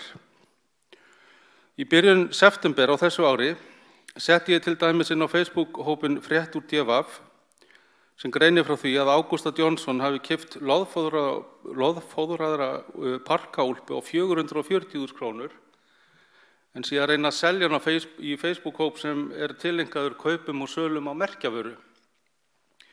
Ég spurði með deilingunni á fréttinni hvort Þjóðminjasafn Íslands ætti að kaupa hana, en ég velti því fyrir mér af hverju safnið ætti ekki að leggja sig eftir því að eignast úlpuna. Sérstaklega ef hún stendur til boða á góðu verði og úr eign athafnamanns samtímans. Ef við pælum í því, þá eftirsókn eftir merkjavöru einn af hornsteinum samtímalegrar alþýðumenningar. Á Íslandi sem annars staðar endursölumarkaðir af þessu tagi á Facebook vettvangur alþýðunar. Úlpuna hægt að líta á sem tákn það hvernig alþýðufólk hefur komist í álnir og myndi hún þar með sóma sig vel á framtíðarsýningu safnsins sem slík. Úlpan var einnig gagnlegur sýningargripur til að undirstrika eitt helsta umkvörtunarefni samtímans, sem vaxandi stéttamunur ríkra og fátækra, eða dæmi hvernig ein flík fyrir ríka fólkinu skiptimynd, en því fátækari laun eins og hálfs mánaðar. Enn ég hins vegar að bíða eftir því að söfn auglýsi opnun á sýningu rassa, níðingskap á börnum eða tilkynningum að Þjóðminjasafnið hafi keypt í safnkostinn úlpu alþýðufólks sem brotist hefur til auðs. Einhverjum kann að finnast þessar pælingar vera óábyrgar og setta fram af gáleysislegu hispursleysi. Í mínum huga verða söfn hins vegar að taka slíkar pælingar alvarlega, ekki síst í ljósi þess að söfn gefur sig út fyrir að sinna því hlutverki að safna og miðla upplýsingum sem skipta fólk máli í samtímanum, sinna með öðrum orðum alþýðu menningu í fortíð og samtíð. Ef við horfum til að mynda á opinbert plagg eins og safnastefna á sviði menningarminja sem kom út árið 2017, segir meðal annars þetta sem á glærunni: söfn eiga að miðla því sem áhugavert telst í mannlífinu á hverju svæði og byggja þannig á sjálfsmynd fólks. Söfn ættu að vera óhrædd við að grípa boltan á lofti þegar eitthvað að gerast í samfélaginu og tengja það starfsemi sinni. Og það þrennt sem mikilvægt fyrir okkur að hugsa í þessu samhengi hér í dag, held ég. Í fyrsta lagi saga menningarminjasafna og reyndar annarra gerðasafna út allan heim. Sagan sú að þau byggja veldi sitt í dag á mati fólks á virðislitlum hlutum síns tíma. Saga menningarminjasafna hér á landi gott dæmi þetta, en það sama hvert við lítum. Þjóðminjasafn Íslands byggir á safnastarfi Sigurðar Guðmundssonar málara sem sá gildi í hlutum sem aðrir álíta hefðu lítið sem ekkert gildi eða jafnvel væru skammalegir fyrir Íslendinga að halda upp á. Söfnunarstarf Ragnars Ásgeirssonar miðja öldina lagði grunninn að byggðasöfnum víða land, þar sem honum voru afhentir margir gripir til varðveislu sem mist höfðu gildi sitt og voru þar með eins og hvert annað drasl sem enda mátti á fjóshaugi tímans, fólki að meina lausu. Í öðru lagi má segja að þessir safnarar voru í ákveðnum skilningi að ganga gegn gildismati síns tíma, þar sem þeir höfðu aðrar hugmyndir en megin þorri fólks á því hvað taldist einhvers virði og áhugavert. Þeir álítu söfnun sín á gripum og öðrum heimildum einhvers virði fyrir sjálfsmynd fólks og hópa, ekki eingöngu fyrir þeirra samtíð, heldur kynslóðir framtíðarinnar. Í dag starf þeirra rómað sem hugsjónastarf og það lofað, ekki sísta starfsfólki safnastofnana og öðrum sem láta sig menningamál einhverju skipta, hjá ríki eða sveitarfélögum, svo dæmi séu tekin. Engum dettur hins vegar til hugar að setja sig í spor þessara safnara og gera mótbárurnar sem þeir urðu fyrir að umtalsefni. Meira að segja söfnin, sem þó ætti að sjá gildi þess að draga fram þessar sögur, virðast algjörlega út á þekju og haga störfum sinu þannig gagnvart öðrum. Og haga störfum sinu þannig að þetta sem þau hafa fram að færa sé allt saman sjálfsagt. Sigurður Guðmundsson kvartaði til dæmis sáran undan því á sínum tíma að þurfa að glíma við skilningsleysi yfirvalda, menntamanna og almennings sem töldu að bækur og handrit væru fullnægjandi fyrir samtíðina til þess að skilja fortíðina. Og það leiði mig að þriðja atriðinu sem langar til að vimpra á og snýra því sem segir í safnastefnu á sviði menningarminja að söfn þurfa að vera óhrædd við að grípa boltan á lofti þegar eitthvað að gerast í samfélaginu og tengja það starfsemin sinni eins og segir í stefnunni. Ef söfn eiga að sýna hugrekki í störfum sínum vert að hugsa til þess hvernig þau hafa sýnt hugrekki í verki og með hvaða hætti þau hafa svigrúm til þess á hverjum tíma. Það verður ekki af þeim tekið sem styðja við starfsemi safna að á hverjum degi sýna þeir hugrekki, en rekstur þeirra krefst mikillar útsjónarsemi og þolgæðis eins og við höfum heyrt í dag.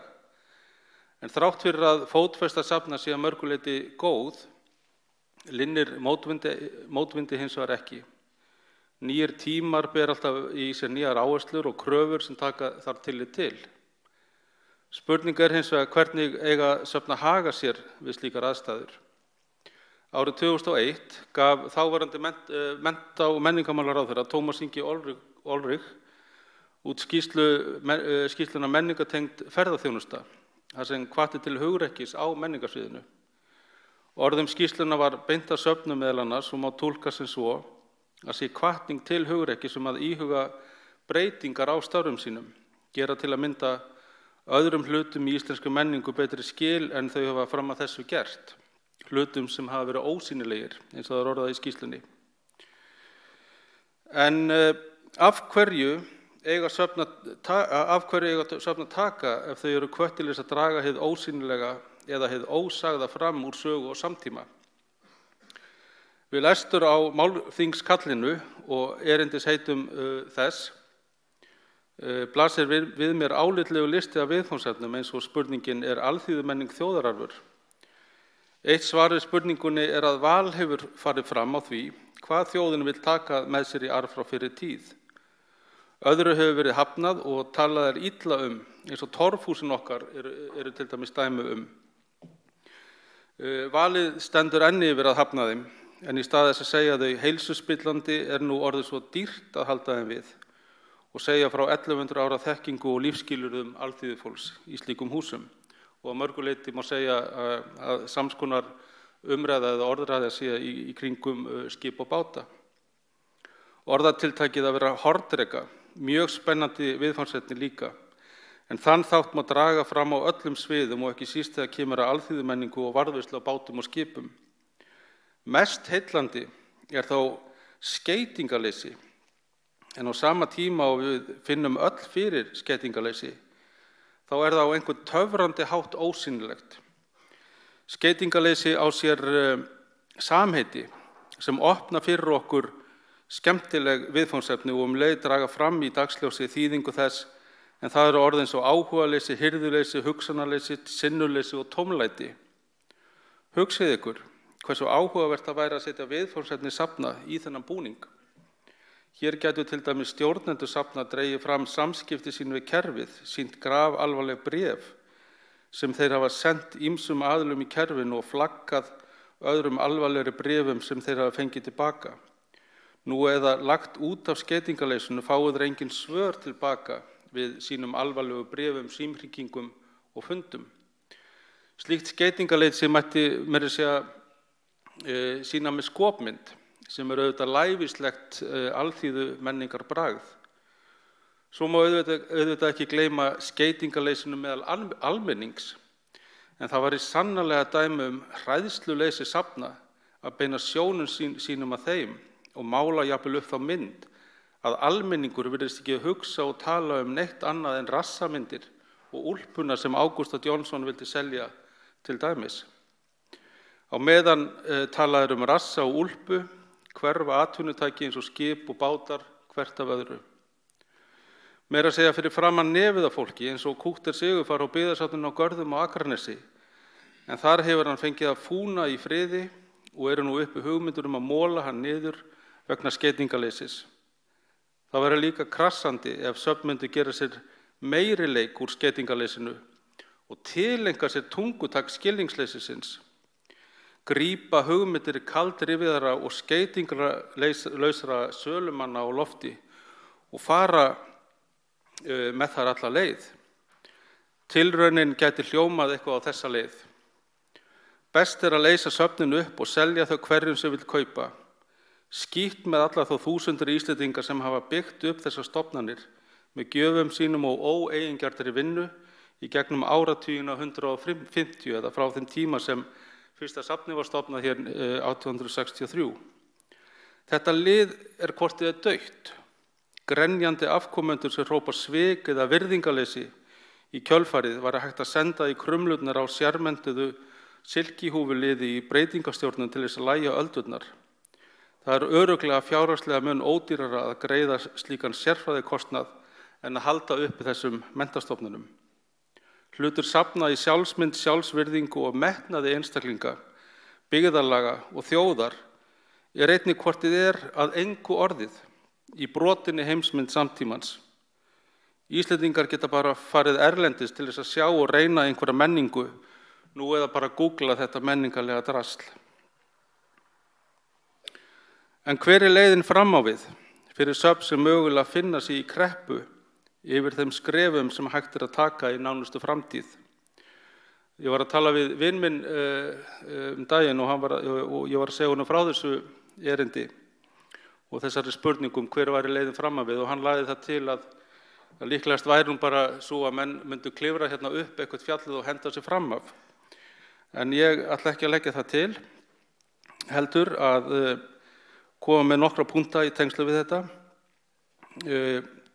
Til þess að svara spurningunni sem heitið á erindinu, held ég að starfsmenn safna eigi að leita leiða til þess að skilgreina þversagnakennda stöðu sína.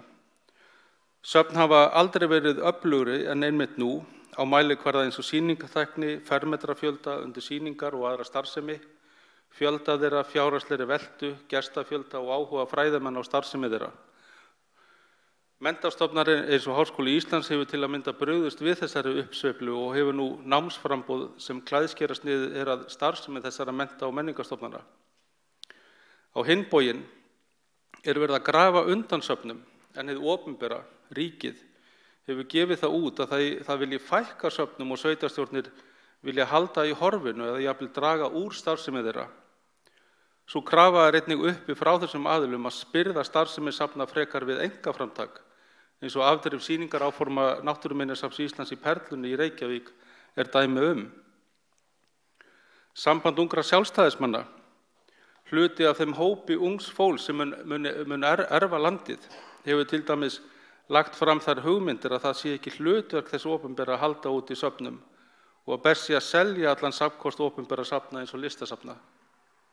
Þetta sannarlega þversagnakend staða sem söfn þurfa að takast á við og svo ótrúlega vill til að þetta ástand á sér stað á sama tíma og allar kannanir meðal erlendra ferðamanna sína að á eftir íslenskri náttúru eru söfn meðal þeirra menningar sem þeir sækja einna mest í að kynna sér. Og já, Indriði, ég hræddur að hann verði að vera með í þessari vinnu við að skilgreina stöðuna. Annað atriði í tengslu við leiðina fram á við að forsvarsmenn safna svari með þunga og seiglu, þögn eða gagnrýni á fyrirætlanir sínar, svo sem að varðveita gripi eins og báta. Það hending að forsvarsmenn safna láti rödd sína sjónarmið og rök heyrast á opinberum vettvangi. Helst að þær raddir heyrist þegar það kemur eitthvað upp á og yfirleitt á þeim tímapunkti þegar safnmenn hafa tapað í átökum starfsemina eða hugsanirnar. Hugsið ykkur til dæmis að eftir að ég birti þessa grein sem hérna á glærunni anda þjóðminjavörslu árið 2016, þar sem ég held í fram að á menningarsviðinu ríki ofríki og að vegi sé að sérhæfingu á safnasviði, þá heyrist ekki stuna frá neinum. Og það virkilega eðlilegt og gott? Það virkilega eðlilegt og gott veganesti til framtíðar að enginn skuli mótmæla þessi sjónarmiði eða taka undir? Það finnst mér ekki. Jafnvel þó að það sé áliti gamall og góður siður meðal okkar að þegja þunnu hljóði og hugsa sitt. Með öðrum orðum, vitleysingunum, vitleysunum og þögninni verður að svara með málefnalegum sjónarmiðum. Ekki eingöngu til þess að reka eitthvað ofan í fólk sem mögulega á vafasömum brautum, heldur einnig og kannski fyrst og fremst til þess að mennta aðra starfsemina og sjónarmiðin sem liggja til grundvallar safnastarfinu. Samtakamáttur safna einnig mikilvægt veganesti fram á við. Íhugið það til dæmis að stór hluti safna hér á landi heldur því fram að siðareglur ICOM, alþjóðasamtaka safna, liggi til grundvallar starfsemi þeirra. En þar segir til dæmis í grein 8 að safnin eigi að vera í sambandi við ýmsa sem starfa utan eigin safna og sinni þjónustu við þá að metnaði. Ein túlkun á þessu ákvæði hefur í alþjóðlegu samhengi verið svo að starfsmenn safna láti sig starfsemi annarra safna varða. Hér á landi finnst mér að vanti stórlega upp á þennan samtakamátt, þessa afskiptasemi, bæði á lygnum sjó þegar allt leikur lindi eða þegar hvessir og það gefur á bátinn.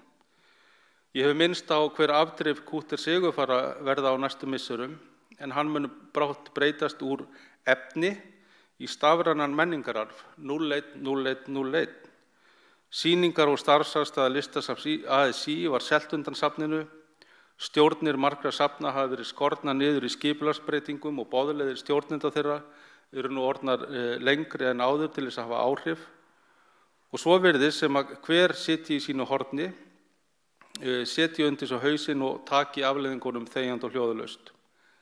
Hins vegar sé vegið að starfsemi safna á þann hátt sem dæmin sanna, þá skiptir það önnur safn máli og þess vegna verða þau að standa saman, skipta sér af, en þannig eru þau að uppfylla siðferðilegar skyldur sínar og leið að verða leiðina til framtíðar. Fjórða leiðin fram á við að starfsmenn safna átti sig á því að þeir verða að gera aðilum í ferðaþjónustu grein fyrir því hvar hagsmunir þeirra liggja saman. Ferðaþjónustu aðilar munu ekki gera það og jafnvel ekki heldur þeir fulltrúar sem í forsvari fyrir opinberar skrifstofur sem eiga sinna öllum aðilum sem koma ferðaþjónustu á hverju svæði fyrir sig. En skýrsla rannsóknarseturs í safnafræðin frá 2015 gefur vísbendingar þetta. Á sama tíma og söfn geta hæglega tekið virkan þátt í ímyndasköpun svæða fyrir ferðamenn, má ekki gleyma því að söfn eiga fyrst og fremst að þjóna þeim íbúum sem þar búa. Það rótfestan sem söfn fyrir að hanga á eins og hundur á roði og mega alls ekki gleyma. Jafnvel þó að ímyndasmíði og aðlögun starfseminnar að henni geti fært söfnum aukna tekjur eða sýnileika. Söfn þurfa að þjóna mörgum, en hvaða hópum forgangsraða þau? Aukning ferðamanna hefur beint kastljósuna þeim á kostnað íbúa í næri umhverfi safna að mínu mati. Unga fólkið á valdi stafrænu tækninnar, en hafa söfnin tileinkað sér þær boðskiptaleiðir sem þeir nota. Þessi framtíðar fólk. Megin punkturinn sá að söfn þurfa að huga að lagskiptingu samfélagsins, hræringum innan þess og gera sér mat úr skurðpunktum. Á sama tíma hangir það saman við annað innra starf safna eins og söfnun og varðveislu og mörg söfn erlendis hafa leitað eftir því í auknum mæli að tengja þá hagsmuni sína við marglaga grasrótina í nærsamfélaginu. Þegar upp staðið og það sína rannsóknir fram á, það sem erlendi ferðamenn hafa mestan áhuga á. Þeir hafa mestan áhuga á því hvernig alþýða á hverjum stað gengur og bindur sína menningarlegu hnúta. Og að endingu má ekki gleyma því að leiðin fram á við að vera sér meðvitaður mikilvægi gagnrýnnar hugsunar. Meðvirkni fjandsamleg söfnum eins og öðrum samfélagslegum kerfum. Að takast efnislega á hugmyndir og mat á mikilvægi hlutana nauðsynlegt skref til þess að skerpa spátumsgáfuna framtíðina. Ef einhverjir eru góðir í því að meta mikilvægi þá hljóta það að vera starfsmenn safna sem á hverjum degi þurfa að takast á við spurningar mikilvægi. Ekki bara mikilvægi fortíðina, svo sem eins og hvaða gripi eigi að taka til varðveislu og eða sýninga, heldur mikilvægi þeirra fyrir framtíðina. Söfn og stafnastarf fjalla þessa þætti sem eru samtvinnaðir, fortíð, framtíð og mikilvægi. Söfn eru því alls ekki eins og lífseig mynd af þeim segir til að þeir séu rekfallnir geymslustaðir fyrir hluti og andfúla sérviskupúka og flókaskóm sem gegnir því hlutverki fyrst og fremst að vera verðir. Þvert á móti snýst starf þeirra fyrst og fremst framtíðina sem handan við sjóndeildarhringinn og stýrt af hugsandi fólki sem pælir í virði og mikilvægi hluta sem aðrir, jafnvel meiri hluti samferðamanna í úlpum frá H&M til dæmis, samferðamenn sem hafa snúið bakinu við myndatökur á eigin rassi og álíta hlutina lítilsvirði. Takk fyrir.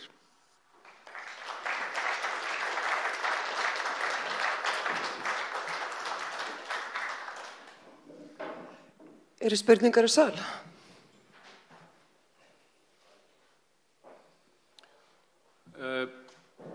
Kannski eitt að því að Áki var að tala áðan óáþreifanlega menningararf og þetta ákvæði í þessum alþjóðlega samningi sem Íslendingar eru hluti af og voru einna fyrstir samkvæmt hann segir okkur til þess að skrifa undir. Hann nefndi það að að í þessu samningi væri litið svo á að grasrótin þyrfti að draga vagnin í því að uppfylla þennan samning. Og eitt af því sem náttúrulega áhugavert við safnastarf hér á Íslandi og reynda víða heim að þau söfn eru til dæmis ekki til hér á landi sem eiga sér upphaf í stofnunum, þar að segja hjá ríki eða sveitafélögum. Þetta er allt saman samfélagsleg verkefni sem hafa sprottið upp úr samtakamátti fólks, upp úr grasrótinni. Og það var náttúrulega kjörið verkefni fyrir ríkisvaldið sem með samning í fanginu held ég, óáþreifanlega menningararf að ef það á að uppfylla þetta ákvæði í samningnum að þá ætti þessi opinberi aðili og þessir opinberi aðilar að gefa verulega í því að efla þennan grasróta þátt í starfsemi safna. En þetta eru þegar uppi staðið grasróta samtök þó svo að þau hafa fengið svona formlega ýmsar formlega ásýnd opinbera stofnana og Ági til dæmis kom inn á og reyndar Jón Jónsson líka inn á það sem hefur verið að gerast í síðustu kannski 15-20 árum, þar sem verið að setja upp sýningar og setur og slíkt, að það svona dæmi grasrótar starf sem að mínum mati hið opinbera mætti styrkja mjög ríkulega með til dæmis þessu samningi sem Ági var að tala um.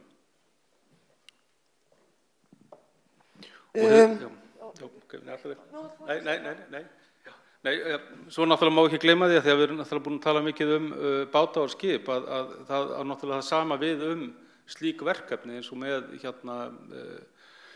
verkefni sem Jón og Björn voru að tala fyrir í dag og að þetta eru náttúrulega bara smáaurar í það sem þeir voru að tala að þyrfti til þess að gera þetta verkefni mjög gagnlegu verkefni, ekki bara fyrir Vestfirði heldur fyrir landið allt og í reyndar að því við erum náttúrulega í alþjóðlegu umhverfi og það mikill áhugi á Íslandi og ekki síst á svona verkefnum þar sem eins og endurgerðin á Maríu Júlíu felur í sig þann möguleika að sameina fjölmargar til dæmis háskólagreinar þar sem menn geta tekist á við fjölmörg verkefni borð í slíku skipi, í slíkum safngrip og gert og búið til alveg ógleymanlega reynslu fyrir fólk en á sama tíma auki við þekkingu fólks og náttúrulega má ekki gleyma því að slíkt fólk sem tæki þátt í siglingum slík skip myndi náttúrulega fá að kynnast okkur sem erum hérna og við erum náttúrulega alveg stórkostleg. Og það náttúrulega alveg óborgarlegt út af fyrir sig. Áður en við setjumst í panelinn núna aftur, þá ætlum ég að bjóða Jón Pál og vá, Þórdís, takk. Ég er ekki verið. Velkomin hérna upp, þau ætla að fá að segja nokkur orð áður en panelinn kemur saman. Takk fyrir mig. Takk.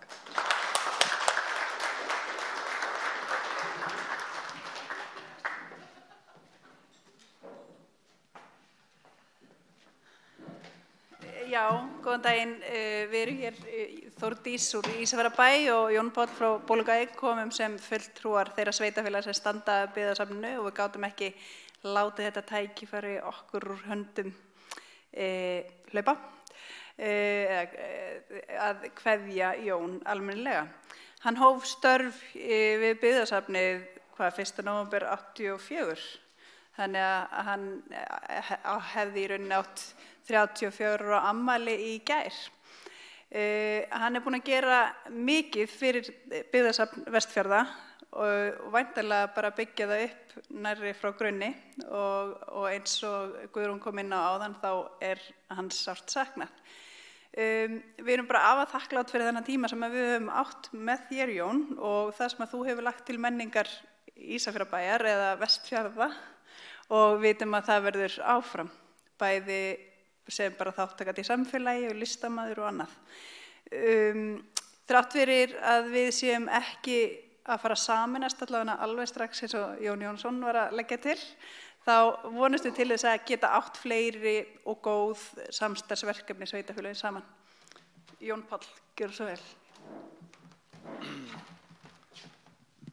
Já, takk fyrir. Já, ég vil bara byrja á því að þakka kærlega fyrir þau erindi og þessa ráðstöfnun sem að farið fram í dag. Þetta er mjög áhugavert og mjög áhugavert fyrir mig sem bæjarstjóri í Bolungarvík að hlusta á ykkur og ykkar væntingar, þarfir og óskir.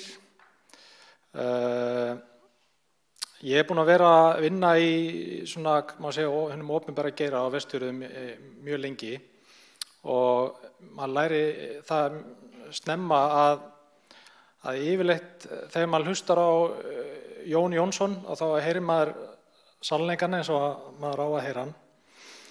Þótt að það hefði verið pínu erfitt að hlusta á það hérna áðan að ég væri bæði vandamál og ekki sameinaður.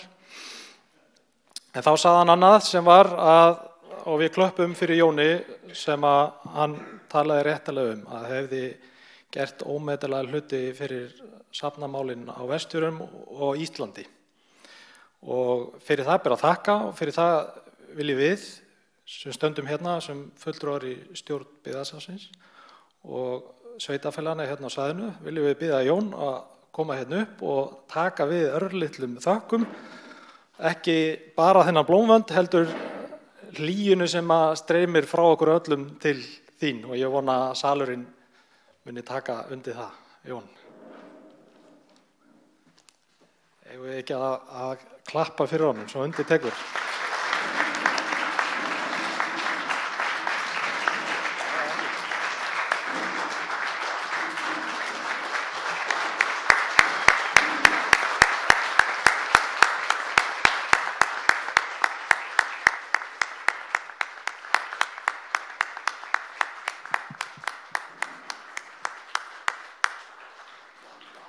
Kæra þakki fyrir þetta. Falleg blóm, sérstaklega falleg blóm. Já, ég ætla nú að, þetta eru 34 ár, segir við, já, það er rétt. Og þetta hafa hins vegar verið einstaklega gefandi ár. Og þegar ég byrjaði hérna, haustmánuði á 84 og þegar ég réði mig hingað þá var þetta þríþætt starf. Það var Byggðasafn Vestfjarða að sjá endurbyggingu friðlýstu húsanna og svo ég blessaða listasafn Ísafjarðar. Og öll þessi verkefni einhvern veginn náðu að sameina það sem ég lærði sem er myndlist og einhvern veginn fann ég allan tíman og fyrir svo sem enn að safnastarf er nátengt myndlist. Það er tengt á svo margan hátt vegna þess að til þess að miðla þá þarf að miðla því sem þú sérð og allt það sem það sér á sér sögu og þessi saga er nákvæmlega í fortíðinni ekki síður en svo í framtíðinni. Og það er rétt sem að Jón Jónsson sagði, við verðum að horfa fram á við. Við þurfum að varða brautina fram fyrir okkur, annars verður okkur ekkert ágengt. Ég takk kærlega fyrir.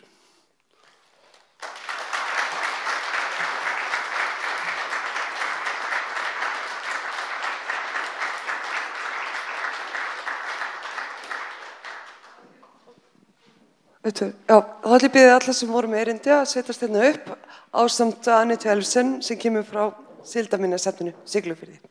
Forstöðumaður þar. Gjörðu svo vel.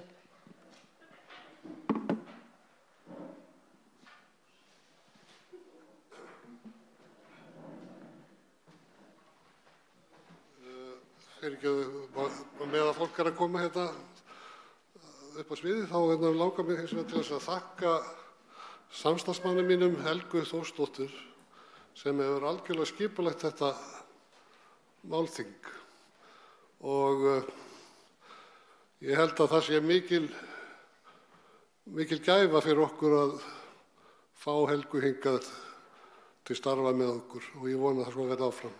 Takk Helga.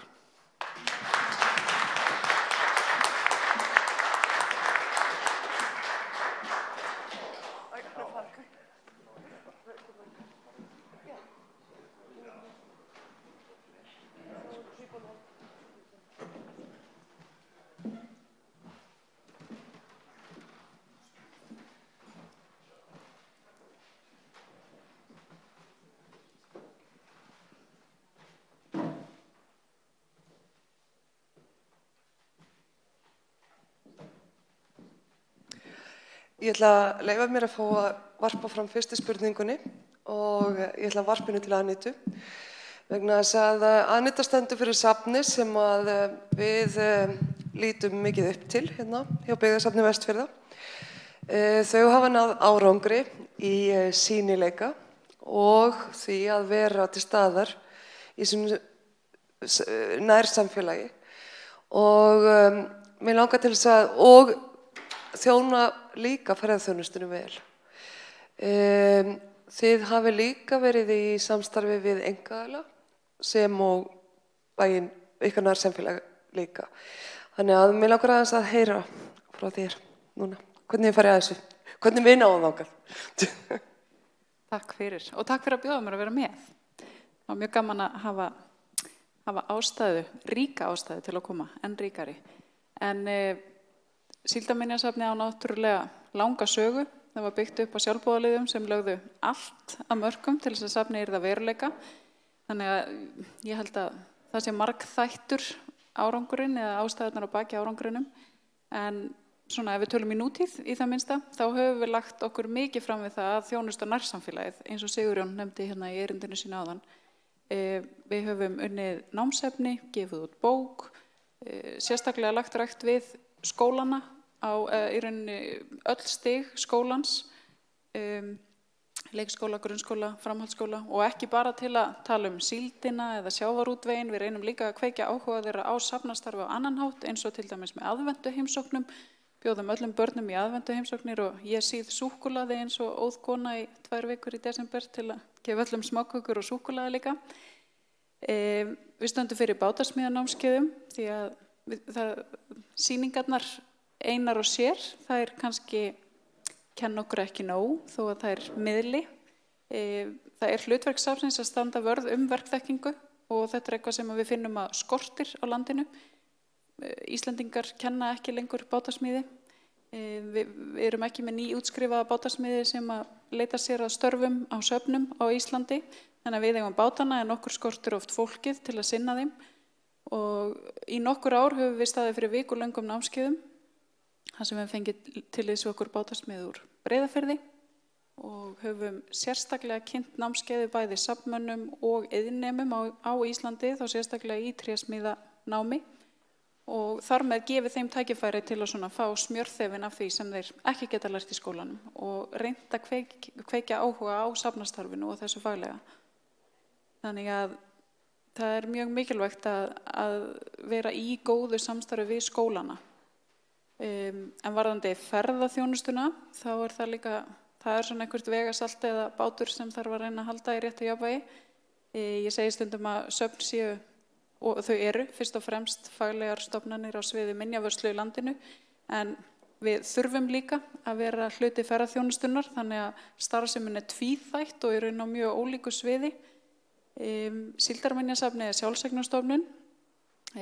Styrkur okkar frá sveitarfélaginu nemur 5% af árlegum rekstrakostnaði, þannig að við erum mjög háð því að fá til okkar gesti og hafa tekjur af rekstrinum og okkur hefur tekist að auka það hlutfall mjög á milli ára sem okkur nauðsynlegt til að halda áfram, til að þróast og gera betur því að við viljum vissulega geta gert meira en að borga reikninga fyrir rafmagni og tryggingum og því sem fylgir almennum rekstri. Við viljum geta hort fram á veginn og til þess þurfum við tekjur af gestunum okkar. En á sama tíma gefið það okkur færi á því að miðla sögunni enn frekar til fleira fólks. Og okkur hefur gengið mjög vel að vera í samvinnu við ferðaþjónustuna. Við höfum ekki þurft sýndarveruleikagleraugu eða þrívídd eða annað slíkt. Við erum mjög jarðbundin þar. Tækni í algjöru lágmarki myndi ég segja í sýningum Síldarminjasafnsins. Þrátt fyrir það hafa þær verið margverðlaunaðar og fá mikið hrós gesta og oft á tíðum held ég að við förum fram úr væntingum. Við höfum heyrt það oft að Síldarminjasafn sé ekki mjög söluvænlegt nafn. Að það kveiki ekki mikla væntingar hjá gestum en fyrir vikið fara þeir yfirleitt margsvísari og mjög glaðir heim. En fyrir okkur þá, svona, hvað ég segja, látum við okkur hafa það að sinna ferðaþjónustunni einungis, svona á að gíska 4 mánuði á ári yfir hásumartímann. En það líka skapar okkur yfir helming þeirra tekna sem við höfum og gefur okkur færi á að sinna faglega starfinu enn frekar fyrir vikið. Tók eftir á heimasíðun ykkar og þar setið þið aukinn fjölda gesta í samhengi við vegasambætur sem urðu í ykkar landsfjórðungi. Já, með tilkomi Héðinsfjarðarganga árið 2010 þá stökkbreyttust gestatölunar, fórum úr 12.000 gestum í 20.000 á einu ári og við vorum mjög hrædd það að það yrði eitthvað sem myndi bara gerast einu sinni að við fengjum 20.000 gesti því að allir hefðu vilja pröfa nýju göngin og taka bíltúr til Siglufjarðar. Þetta fór svona örlítið niður á við aftur, minnum við farið í 17.000 ári síðar en síðan þá hefur okkur tekist að stíga upp á við og þar sem af þessu ári hafa heimsótt okkur 27.000 gestir og þar af eru 80% erlendir ferðamenn. Þannig að við sjáum það í rauninni að svona tala íslensku gestana, hún stendur í stað á milli ára en þeim erlendu fjölgar og þar að leiðandi hlutfall þeirra sko margfalt á við það sem var fyrir bara 5-6 árum síðan. Þessu getum við átt vona núna þegar við búum að laga veginn í okkur. Takk. Vill ekki ykkur nýta sér alla þessa sérþekkingu hérna og spyrja hvar eru allir gárungarnir á eyrinu sem alltaf að segja mér eitthvað? Eru þið farin? Frábært.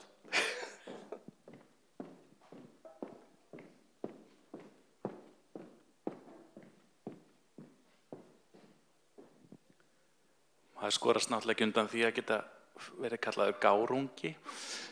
Mér langaði, ég er nú einlega með tvennt, sko, ég ætla að geyma annað þangað á eftir, en mér langaði bara að spyrja ykkur sem eruð í þeim bransa að reka söfn.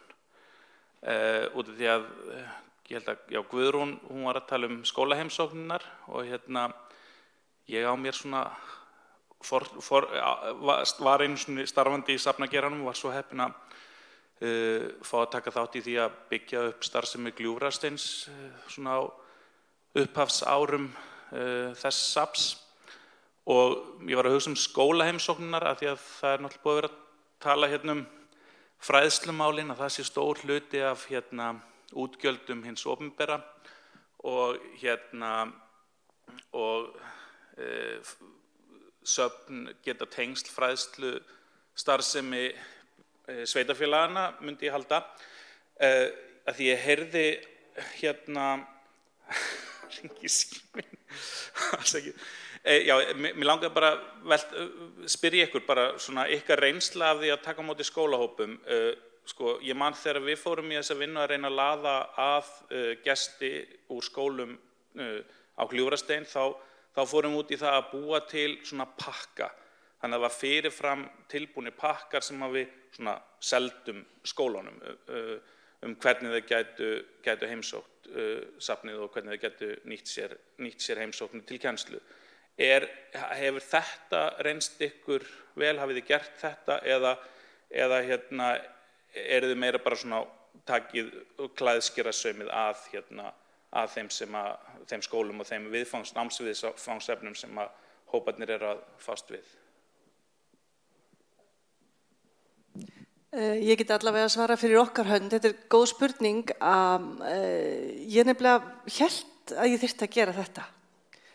Og við settum upp svona, allavega möguleika fyrir kennara, sérstök síða á heimasíðun okkar móttöku skólahópa, þar sem við bjóðum upp á ákveðin umræðu efni sem við segjum þetta væri til dæmis möguleiki. En sjaldnast, og jafnvel þó ég sendi slóðina á þetta með svari, við reynum alltaf að hafa skrifleg svör þegar bekkir eða kennarar bóka komu sína svo ekkert gleymist, en þá menn bregðast mjög sjaldan við því. Þannig að það virðist vera eins og við vitum að það gríðarlegt álag á kennurum og ég dáist nú bara að þeim fyrir að líta upp úr önnum sínum og koma á safnið, brjóta upp munstrið. Þannig að þeir hafa bara ekki tíma til þess að spá mikið í þetta, þeir segja bara í tölvupósti eða hringja og segja við erum núna að fjalla baðstofulífið, tíman í gamla daga, geturðu tekið það fyrir á 3:03. Síðan kemur í ljós, eða mín reynsla, ég vildi bara rétt koma því aðanlega áhugavert í sambandi við nálgunina, að hugsa þetta út frá þörfum barnanna og kennarana en ekki okkar. Ég hélt þetta þyrfti að vera svona ægilega skipulagt, en það þarf ekki að vera. En það sem ég vildi segja var að mín árangursríkasta leið hefur verið að fjalla þetta í gegnum einstaklinga. Sem sagt, ef ég á að lýsa lífinu í baðstofunni, þá kannski eins og ég tókum sem Þórð sem dæmi, þá lýsi ég bara ævi hans. Hann alinn upp í baðstofu, fæddur 1874 og þá þegar börnin geta tengt við einstakling, þá nær maður athygli þeirra. Ég er með bara nokkra einstaklinga sem ég nota í þessum tilgangi og sumir eru að strokka og aðrir eru að teikna og sumir eru í heiskap eftir því hvað kennarinn vill heyra, en ég tek þetta í gegnum með einstaklinga, það hefur reynst mér mjög vel. Og starfsfólki mitt gerir nú grína mér því að ég tek nú mest á móti þessum hópum oftast. Ég kem ævinlega upp, slæ mér á lær og segi, vá hvað þetta voru flotti krakkar, alltaf.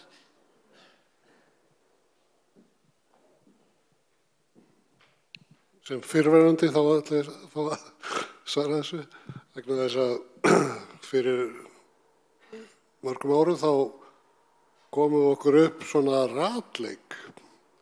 En safnið hér nú reyndar háð því að það svo kalt yfir vetrarmánuðinn að við getum ekki tekið á móti svona skipulögum bekkjum eða hópum, bara vegna þess. En þegar fyrir að vora, þá koma krakkarnir á flestöllum skólastigum, svona yngri stigum og glíma við ratleikinn. Hann sígildur.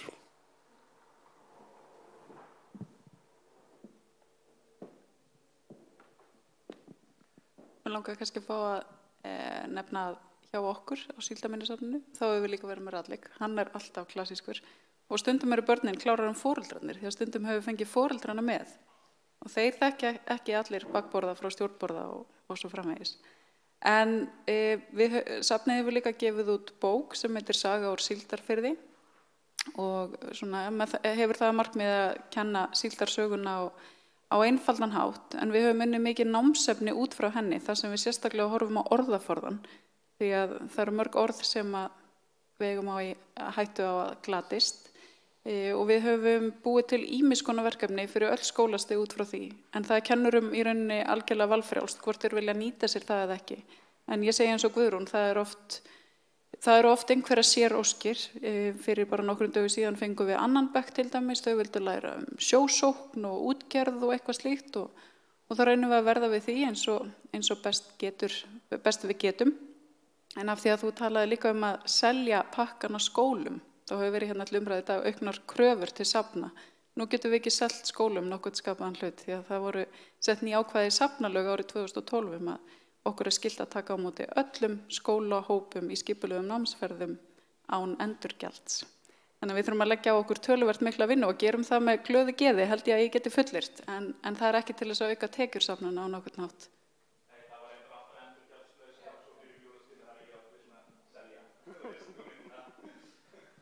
Kannski bara rétt að taka undir þetta hjá Anítu að það fór svolítið að tekjum í burtu við þetta, en það kemur aldrei neitt með.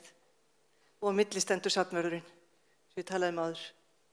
En mér langar rétt að segja eitt að því þú spyrðum unga fólkið, þetta svo mikilvægt og gaman að heyra þessa snertingu við krakkana sem við viljumst hafa við söfnin, það er yndislegt. Ég tek sýningavaktir sérstaklega á vorin og aðeins í byrjun sumars meðan ég ekki búin að fá mitt góða skólafólk inn. Og þetta svona svolítið hátt afgreiðsluborð hjá okkur hérna í safninu og Og fyrir nokkrum árum þegar þetta sýningi var nú frekar ný, þá var einn sem var svona 4 ára, bjó í grænd og hann náði ekki upp á borðið. Ég sá eiginlega bara hendi, má ég koma inn? Og jú, hann fekk að vita að maður á að vera þá þægur og svona og hann fór inn og ég heyri bara hurðir opnast og lokast og allt í góðu og svo fer hann út eftir svona hálftíma dvöl hann inni og segir, ég ætla að þækja vini mína. Svo heyri ég eftir smá stund að það er svona 3 litlum hjólum lagt fyrir utan og hjálmar skella í stéttina og inn koma 4 gaurar svona. Og ég hugsa með mér almáttuð, þetta verður eitthvað hræðilegt. Hann lappar með vini sína fram hjá afgreiðsluborðinu, lítur svona fullorðnislega á mig og segir, við erum þægir. Það veist, ef að krakkar koma sjálfur inn á söfnin, ef þeir telja það rétt að verja tíma sínum þar, þá erum við sátt.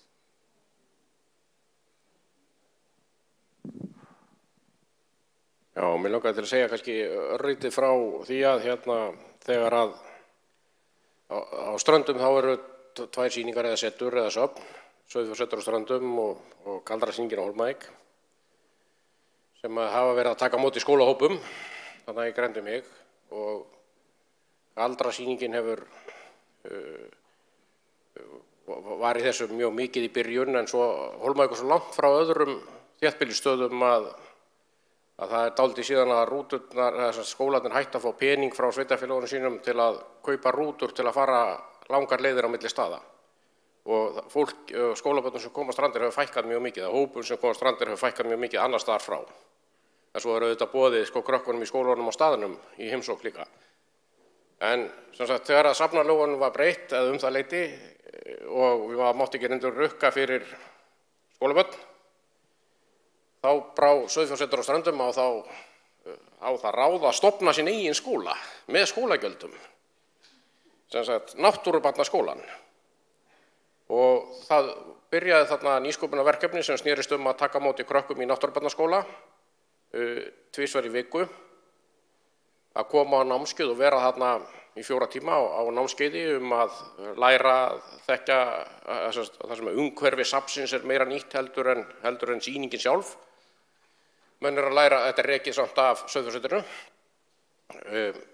menn að læra þarna fugla og fjöru og þara og grös og nýting á þessu og búið til te og smyrsli og þetta hefur verið feikilega vinsælt verkefni og verið líka í samstarfi við Strandabyggð, sveitarfélagið leikjarnámskeið á vorin fyrir krakka á ákveðnum aldri, 6 til 12 ára og það hefur verið líka samstarf á milli Náttúrubarnaskólans og sveitarfélagsins unglingarna í tengslum við verkefni sem heitir Skapandi sumarstörf, þar sem að Náttúrubarnaskólinn hefur raun og veru staðið fyrir unglingavinnu eða vinnuskóla, þar sem að krakkar eru að gera aðra hluti heldur en svona tíðkast venjulega í vinnuskóla. Þau eru að vinna og kynnast margvíslegum skapandi störfum sem við erum að ímynda okkur að verði mikilvægar í framtíðinni heldur en þau eru núna. Allskyns listtengdum störfum.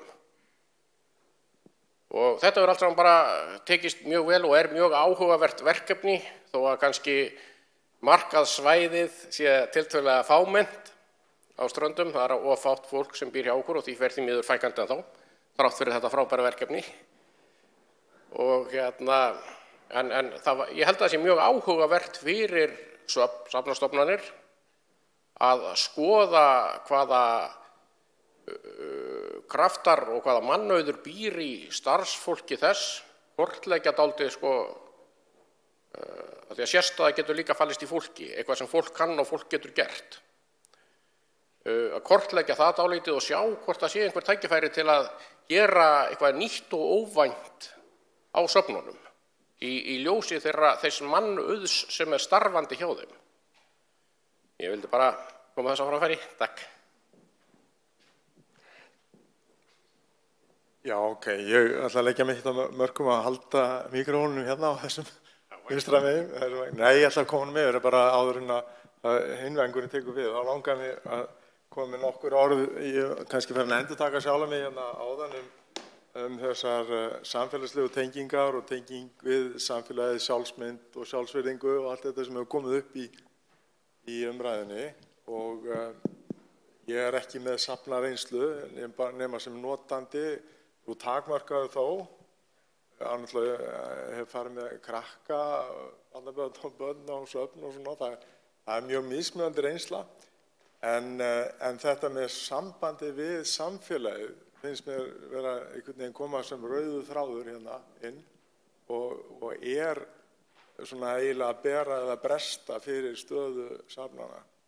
Og nú eru hraða breytingar í samfélaginu og það kallað í Sameinuðu þjóðanna menningarleg og félagsleg réttindi, eða réttlæti, ég man ekki að stjórnvöldum beri skylda til að styðja börn í að kynnast menningu í því samfélagi sem þau eru sprottin upp úr.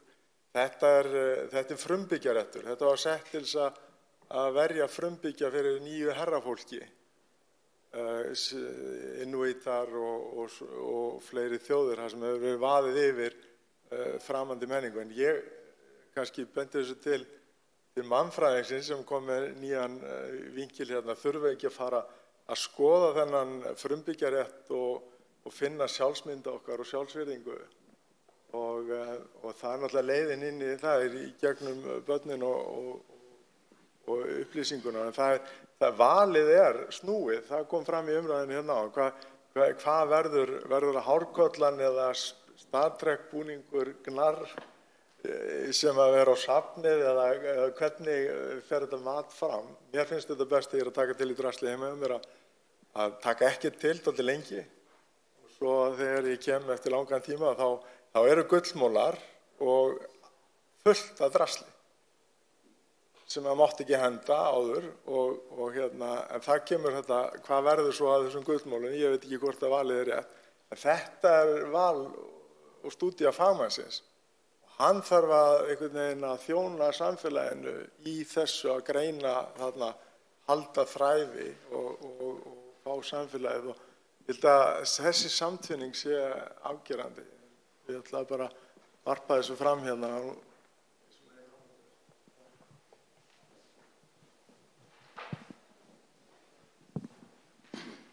Einar, þú ekki mannfræðingurinn? Þú ekki mannfræðingurinn? Ok, já ég veit ekki hvað að segja, hafandi hlustað á hérna í pallborðinu og spurninguna hérna áðan og hérna þá í tengslu við til dæmis erindi hérna Einars hérna í dag að þá svona dettur mann í hug að þetta sem búið að koma inn á núna áðan að söfn eru náttúrulega mikilvægar menntastofnanir með tilliti til yngri kynslóða og það allskyns mjög spennandi prógram í gangi og hérna út all land og sem þeim alveg örugglega mjög gagnleg og ég held til dæmis bara þetta sem Guðrún var að segja hérna fyrir í dag að hafa hitt einhvern hérna var hann 4 eða 5 ára á gangi einhvers staðar og segja hæ, manstu ekki mér þó að sé ekki nema bara það að hann kannist úr Guðrúnu eftir þá heimsókn finnst mér vera mikill sigur. Allt annað er hérna góð viðbót sem viðkomandi hefur þá mögulega fengið frá heimsókninni en þetta eru verðmæti sem hérna koma þarna út úr munni þessa unga pils eða stúlku pils, já. En í tengslu við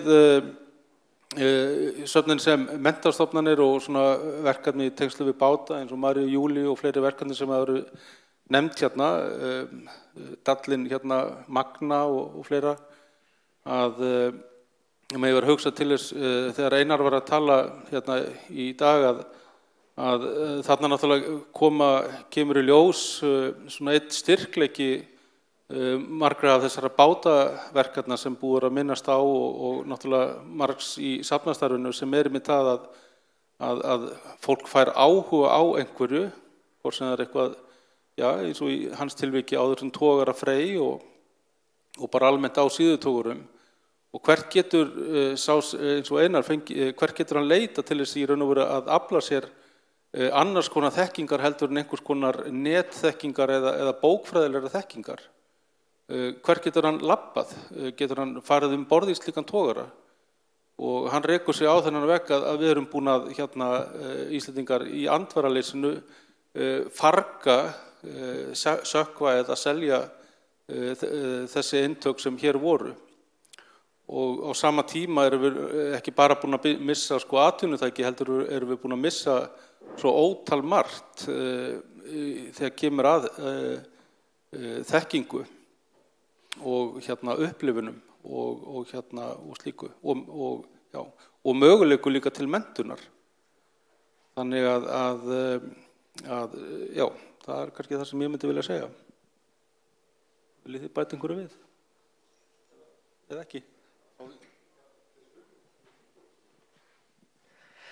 Sigurjón, í sambandi við erindið þitt, varstu að segja okkur að við værum of heilög með einhverjum hætti, þar að segja að safnafólk kannski hefur tilhneigingu til þess að veita grótesku hversdagsins einhvers konar viðnám, þannig að við tökum ekki hversdaginn með allri sínu grótesku inn til okkar og sínum mann og varpum honum upp eins og mögulega kannski vegna þess að við getum ekki verið að sýna börnum það einhvern veginn.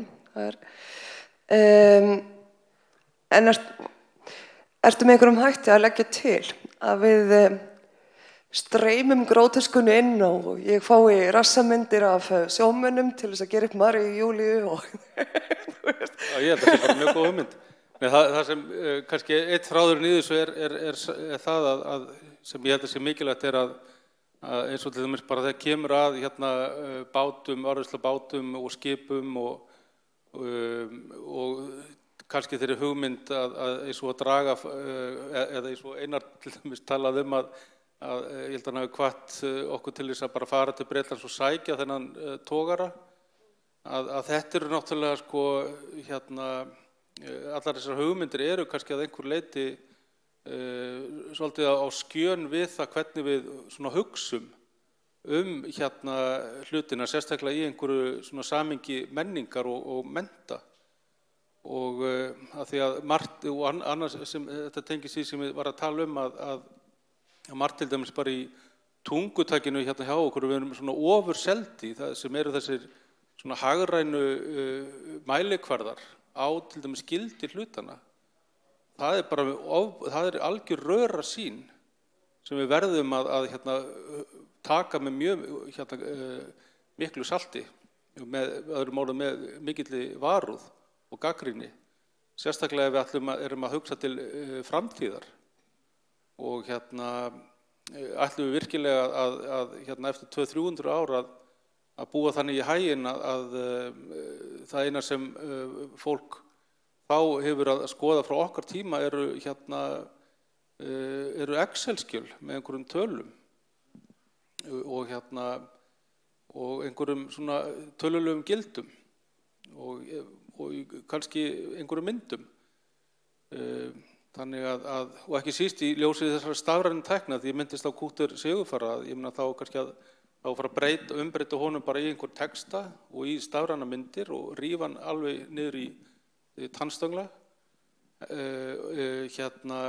Það er ekki einu sinni víst, menn vita það í þessum safni að gera að allt þetta stafræna efni sem komið inn á söfnun eins og ljósmyndasöfnun, líftími þess eru 50 ár, en menn vita það ekki í raun og veru, hvort það séu 50 ár eða 30 ár eða eitthvað annað. Það getur vel verið að allt þetta stafræna drasl sé bara horfið okkur. Þannig að við verðum í raun og veru bara, þeir uppi staðið fátakari fyrir vikið í þeim anda að þannig verið að spara eitthvað. Með því að í staðis að byggja kannski hús yfir Kúti Sigurfara, jafnvel þó hún sé dæmdur ónýtur til lagfæringa, að kannski það þeir uppi staðið ódýrara. Og já, þetta er eitt. Já, svo náttúrulega, já, með öðrum orðum að margt náttúrulega á starfi þessara safna og eitthvað sem söfnin náttúrulega og talsmenn þeirra þurfa að gera er að vera bæði gagnrýnin og líka bara vera á móti bæði náttúrulega út af svona þessum praktísku hlutum sem við verðum að tala en svo náttúrulega kannski líka með tilliti þess að svona brýna fyrir fólki að hugsa virði hlutana. Og þannig að söfnin og safnmennin sé að mennta sína samferðamenn það sé mikilvægt að hugsa þessa hluti. Og ég aðeins nefna annað bara vegna þess að ég hef verið að leita á hugan eftir því sem ég hef verið að hlusta á þessi fínu erindi hérna í dag.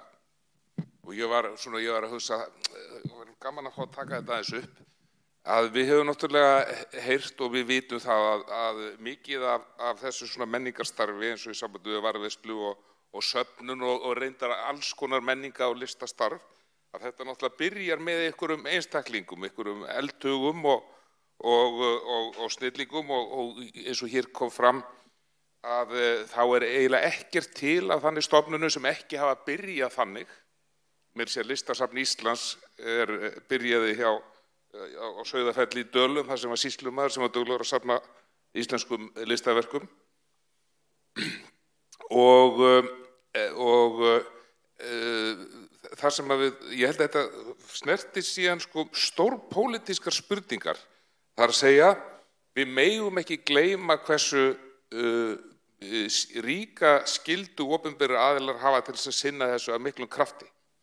Og eins og var vitnað hér áðan úr ykkur ályktun frá ungu sjálfstæðismönnum, þá eru náttúrulega til pólitískar öfgar, til dæmis í þá átt að þetta sé ekki verkefni eða hlutverk opinberra aðila, hvort ekki að geyma listaverk eða muni, eða að styrkja framleiðslu þeirra. Og þetta kemur alltaf upp öðru hverju og bara fyrir 10 árum eða rétt fyrir hrun, það var mjög hröð þróun í þá átt að þetta ætti að vera á einhvern hátt sjálfbært og að þeir sem réðu fyrir peningum í þjóðfélaginu, þeir ættu að styrkja bæði menningarstofnanir og listastofnanir af öllu tagi. Og stærri partur af rekstrarfé og peningur sem var varið til slíkra hluta kom frá einhverjum peningafurstum. Nú það vissulega svo að það getur verið margir menn sem ráða fyrir peningum sem eru bæði smekkvísir og metnaðarfullir á þessu sviði. En niðurstaðan verður samt svo að þetta lendir meira og minna hjá okkur mönnum sem hafa hvorki sérþekkingu eða smekk til þess að ráða þessu. Og það sem meira að þeir sem eru þá þiggjendur þannig styrkja, þeir sem eru að reka menningarstofnanir eða stunda list, að þeir fara ósjálfrátt að haga sér þannig og skapa og láta þannig hluti frá sér að þeir séu líklegri til að vera í náðinni hjá furstunum. Og við sáum eins og dæmi það fyrir hrun að það sem einhverjum listamönnum hafi verið úthlutað húsnæði til þess að vinna í að einu þeirra var vísað út vegna þess að hann var eitthvað að stríða peningafyrstunum. Svo lesa með öðrum orðum, ég held að ég styrktist í þeir áliti hér á því að hlusta á þessi erindi í dag, að við verðum að gera mjög ríkar kröfur til opinberra stofnunum að gleyma þess ekki og vilji menn að stórfyrirtæki og peningafustar standa undir að reka þetta, þá gerum við að þannig við tökum aðeins skatta og deilum því svo út á með einhvers konar lýðræðislegum aðferðum. Takk fyrir. Ég held að ég tek undir allt þetta, bara allt þetta. En mér langaði að benda á eitt, þar sem við höfum kannski ekki rætt beinlínis hér og það þáttur safnastarfsemi í búsetugæðum og markasetningu svæða á samfélag. Ef við horfum á störf og uppbyggingu safnafólksins á Siglufirði, hvað dettur mann í hug þegar maður segir Siglufjörður, sagði ég við Anítu áðan. Þá segir maður síldarminjasafn. Og ég held að sveitarfélög þurfi líka svolítið að horfa vítt á myndina, ekki bara við, og segja sá sem kemur á safnið, hann borðar einhver staðar og hann fer að synda einhver staðar og hann kaupir sér eitthvað í búðinni á horninu. Þetta allt óbeinar tekjur. Og það kostar auglýsing í blaði, auglýsing í ferðablaði, það vitum við, hérna þessir safnamenn sem gera mikið úr litlu, eins og Jón sagði, við vitum að þær kosta mikið, en óbein auglýsing, eitthvað jákvætt sem að gerast uppbyggingarlega séð á Ísafirði eða á Siglufirði eða í Borgarnesi, að það mjög verðmæt kynning út af við. Mér langar að spyrja Anita, en að því að þið eru með engafé í ykkar safni líka, verða aldrei árekstrar milli engafésins og opinbera hlutans? Þú meinir þá engafé sem tekjur af rekstri? Nei, ég held að vera með hluthafa bóstalega í safninu líka. Nei, þið eru ekki með það? Nei. Okay. Það ekki svoleiðis. Já. Það í rauninni bara þannig að safnið sjálfseignarstofnun, þannig að það ekki rekið af sveitafélaginu þó að sveitafélagi sé svona eins konar bakhjarl. Þannig að við erum bara, við erum svolítið mikið háð okkur sjálfum í því að afla peninga til rekstrarins. En það getur líka verið hættulegt að það gengur á vel, þegar koma á margir gestir. Því að þá segja sveitafélagin og hið opinbera þurfum við meiri pening, kemur nú að ferðamönnum því að hafa ágætist tekjur á því og þá hætta á því að annað fjármagn skerist niður.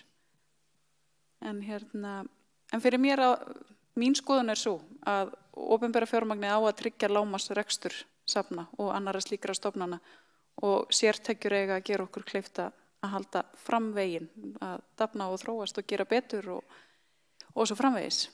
En það má kannski líka nefna það því við höfum verið að tala áskoranir og annað slíkt að mér sýnist að ein helsta áskorun safna í dag sé svo að skilningur almennings á safnastarfi mjög takmarkaður.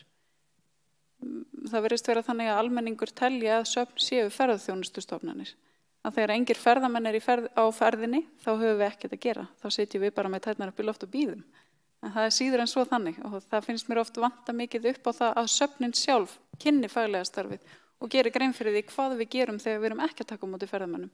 Og það kannski eitthvað sem ég held að við öll getum gert betur og haft hærra Algjörlega. Núna þessu tími í hönd, það sem mest að gera hjá okkur, það sem við erum í styrtar umsóknum og erum búin að semja fullt af skýrslum fyrir Hagstofuna, fyrir safna og ég nenni ekki einu sinni að telja þau upp. En það spurði mig einhvern daginn hvort það væri ekki alveg rólegt hjá mig núna. Einhver önnur spurning út í sal? Einhver í panelum sem vil koma ykkur á framfæri svona á lokum? Það ein lífsreynslusaga. Ok, frábært. 5 ára held ég að stúlkan hafi verið sem að ég að opna svona hólf á sýningunni og þar inni gamalt jólatré, þið vitið, þetta gamla handsmíðaða. Hvað þetta, segir barnið.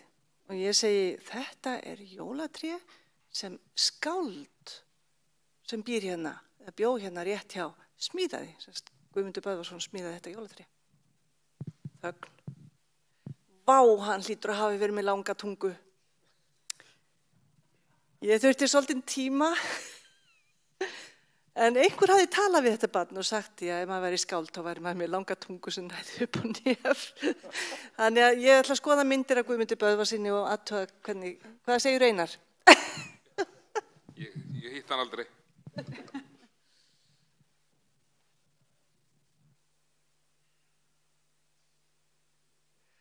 Eigum þá ekki bara að ljúka dagskránu hér, en ég mun væntanlega að sjá ykkur öll það ekki og opnun og eftir í Turnhúsinu 5:30. Takk fyrir í dag.